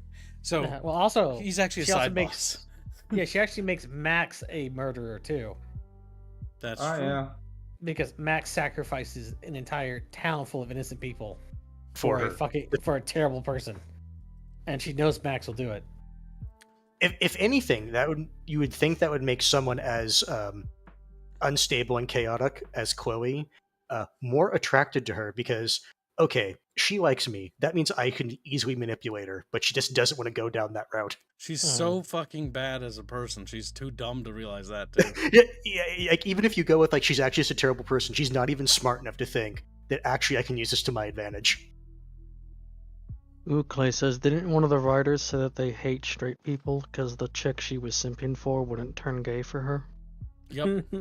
Some people are really I was gonna say, rancid maybe. like that, and if you don't fucking end up in a relationship with them, they're so rancid they'll make an entire story dedicated to that, which is unironically them fucking coping and seething in Life is Strange. It reminds me of the self-insert for Scooby-Doo. Do the writers even like Okay. Chloe? Because everything I know about her is horrible. So, You know- Mellow Reaper, I think the thing is with the character of Chloe, they wanted to, it's like, okay, she's had a rough past and all that, right? And you're supposed to feel bad for her, but ultimately you're supposed to sacrifice her because that's the quote-unquote good thing to do.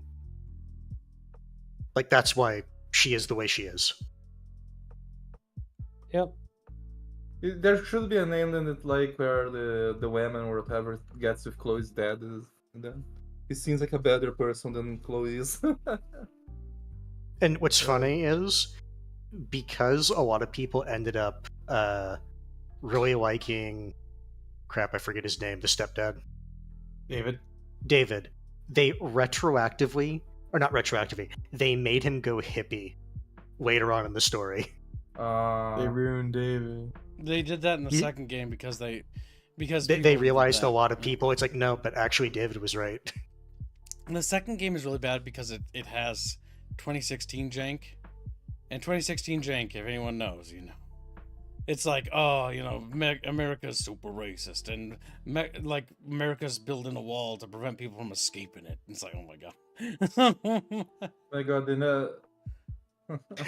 Also, like, this is more a quick tangent, and I'm gonna not talk about the second game because that's its own can of worms. Yep. Literally, there's nothing the police could have actually proven. But it's like, no, but we have to run. And it's like, okay, dum dum. Oh, isn't that the like the one with the things? That's the second one. And the second one, they didn't even commit a crime. They just fled. And because they fled, they started committing crimes. Mm-hmm. And if they had just come clean, they would be fine.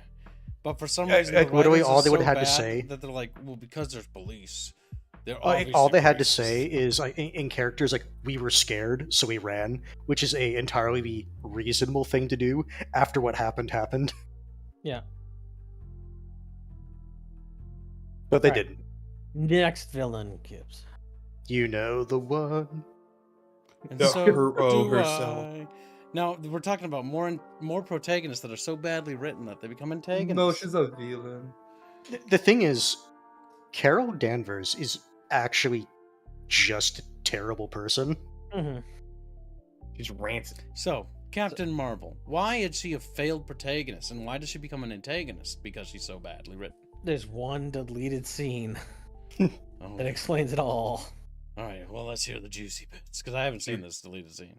So when she arrives on Earth and she gets hit on by a guy, she grabs his hand or arm or whatever, threatens to break it, and then says, "Give me your fucking motorcycle," and then she steals his glasses and other stuff.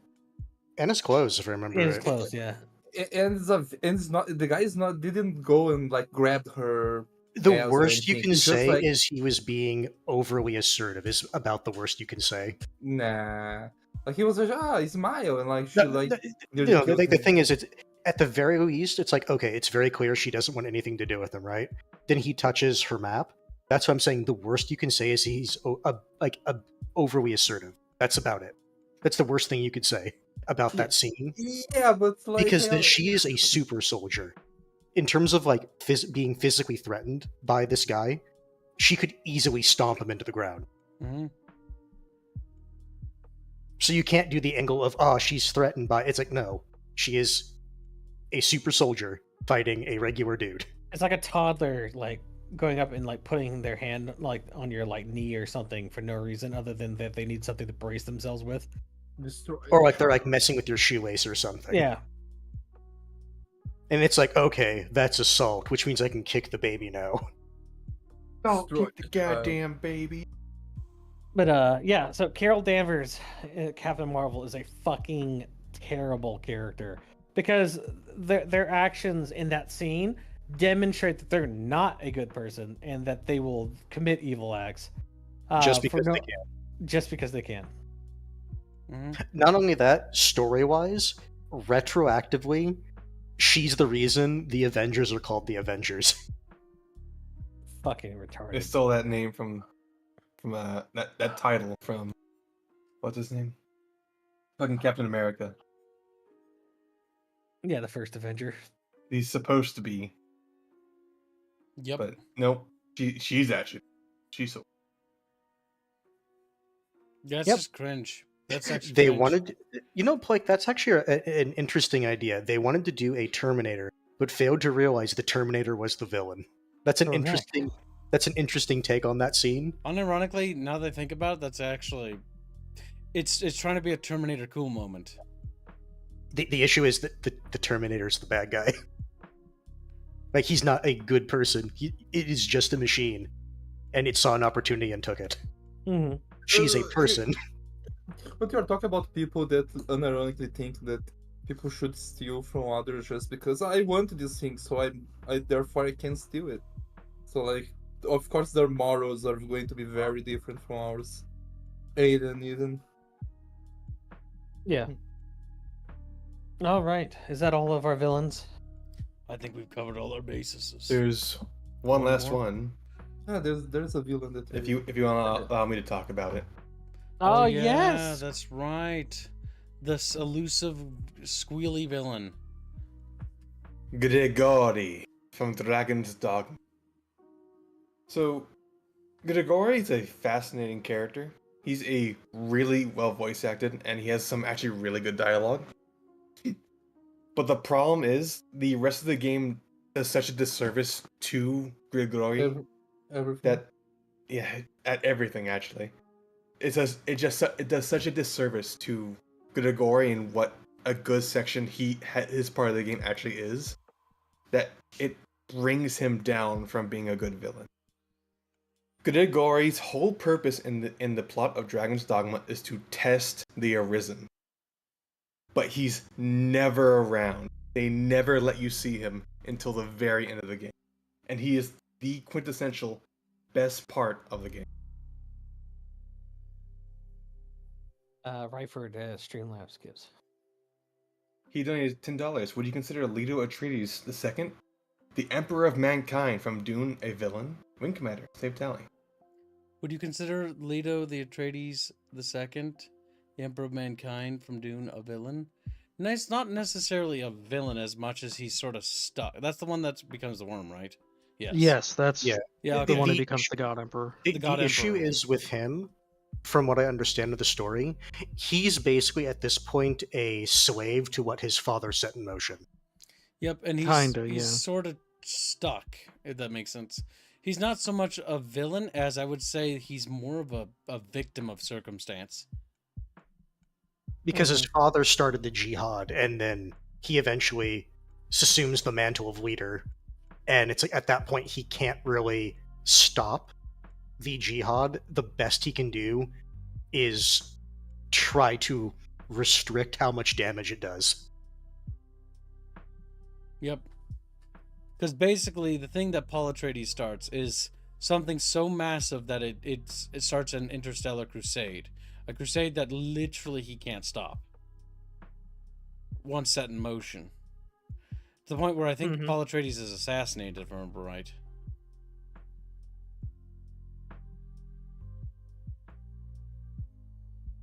He's a challenge for the hero to overcome. He's talking about Grigori. Here is the villain that I have to offer. But the actual section that you actually get to interact with Grigori is the best part of the game. And it's the whole reason why people actually like Dragon's Dogma. Because I cannot think of a single other reason why people would appreciate that game besides him. Bikini armor. Bikini armor. Nah. I can't get over the derpy looking face of Gregory. Is that a villain you posted, Albine, that you want to go over? Gibbs? Yes, Yeah, Gibbs is a big villain. Yeah, Gibbs is a villain. He's horrifying. A true force of nature. The real villain. Jeff is like, no. He's the real villain because he tells me to be stuff and then he betrays my trust, you know. All right, betray Wow. trust. He's like, yes, this is the time. I look at the time for these strings and they're like, I'm betrayed constantly. But if you look deeply into her eyes, you can't help but do what she tells you. Also- that picture, I'm a worm. Jano donates Yep. 25 bullet bucks and says Leto Atreides' villainy wasn't the jihad. It was reducing all of the empire to near agrarian society and tight control to create something. Hashtag Sockfun, hashtag M7, hashtag T. If I remember right, the story is that he was trying to break their addiction to spice. No, he was basically trying to create a better version of humanity that wouldn't be tied to the fates people could see. Because, like, which he succeeded with his breeding program because his, I don't remember how many generations Jano later. says, to finish, if I recall, Leto tried to create humans that could not be seen in the visions of those using spice. Yes, which he did. Because he couldn't see his, Because they weren't tied to granddaughter or fate. whatever. Well, it wasn't a granddaughter, many generations ahead, but yeah, I couldn't see her in his visions at all, which led to him being killed. Because they weren't tied to fate or something like that. Mm-hmm. I don't know nothing about Doom. Roll down, Gibbs. We supposed to know our things. The worm. That's why I said. Worm. That's why I said I'm a worm. I fucking hated that fucking thing. It's so dumb. It's because he merged himself with those beings so that he could become more powerful. Yeah, but that worm looks tiny, Gibbs. It is. Not- Yeah, he actually would. not. He should be bigger. No, actually not. If you look at the contrast of how large he is from where he is compared to where the viewer is seeing. That looks like just a table. That looks like an entire industrial lift to me. It's the Emperor Worm, of mankind. Yeah, but the worms on Dune are fucking super massive. You do know they start small, right? And get bigger. Yes. True. Their whole I ecosystem assume. is around eating each other to get larger and then produce Well, offspring. no, they just grow. They don't need to necessarily eat each They're, other. they're like dragons, where it's like they just need time. Mm-hmm. All right. But I think we've gone through all the villains. Now, Squealy, when are you having dinner, you little deadbeat? Soon, probably. Okay, because I already have the game open so you can set up your character cards, Gibbs. Because Well, little good. rapey man was so gracious as to set that up for me. good job, Rapey Man. But here's the thing: we can't start the pen and paper stream until you're actually available. It's true. Yep. So like 7:30 still, and that time I'll probably be All right, available. enough stuttering. I've heard enough of your stuttering for one day. Okay, Okay. So you'll be back at 7:30, or you'll eat at 7:30. I'll be back by 7:30. You'll be Okay. back I with was me gonna much say, 'cause- later. So what we're 'cause gonna this do in the is- interim is we're going to play Helldivers 2, Mm-hmm. and then we're gonna do the pen and paper campaign. So Shouldn't you eat, kid? I've already eaten. I can Okay. I can eat while streaming because I'm a streamer. At Blankenbacher donates Stopping to $2. eat is a bad idea. 3 hours late on Helldivers 2, Keck. Hashtag Ntally, hashtag Regresso. Yeah, the villain subject actually was much longer than I thought it was going to be. Mostly because we covered a lot of villains, and we went pretty in-depth, more than I was expecting. I'm mostly going to go cursory. We started cursory, and then we started going more depth, but it kind of segued that way, mostly due to the fact that once we got to the adult villains, it's kind of... They're a lot more complicated, and there's a lot more at play than just, Yeah, I'm it's like when I was evil. talking. It's like when I was talking about Shodan. It's like she's not a complex villain. I just like the concept of it. Mm-hmm. So either way, Chatfishies, thanks for hanging out and thanks for donating. It helps us support the channel. As always, little chat bitches, we will see you in the next stream, and we will be starting our next stream which will be in about a few seconds. So we'll see you at the Helldiver stream. So see you over there, Chatfish. And if we don't, Great Dong will be castrated. So remember that, chat. You don't want that to happen to Great Dong, do you? Yeah, that's what I thought, chat. He does have a great dong. Yeah, do you want that dong to be gone? The gone dong? Yes. All right, well, yeah. Do you know what Chumpa wants? Chumpa Lumpa. All right, chat. We'll see you next stream.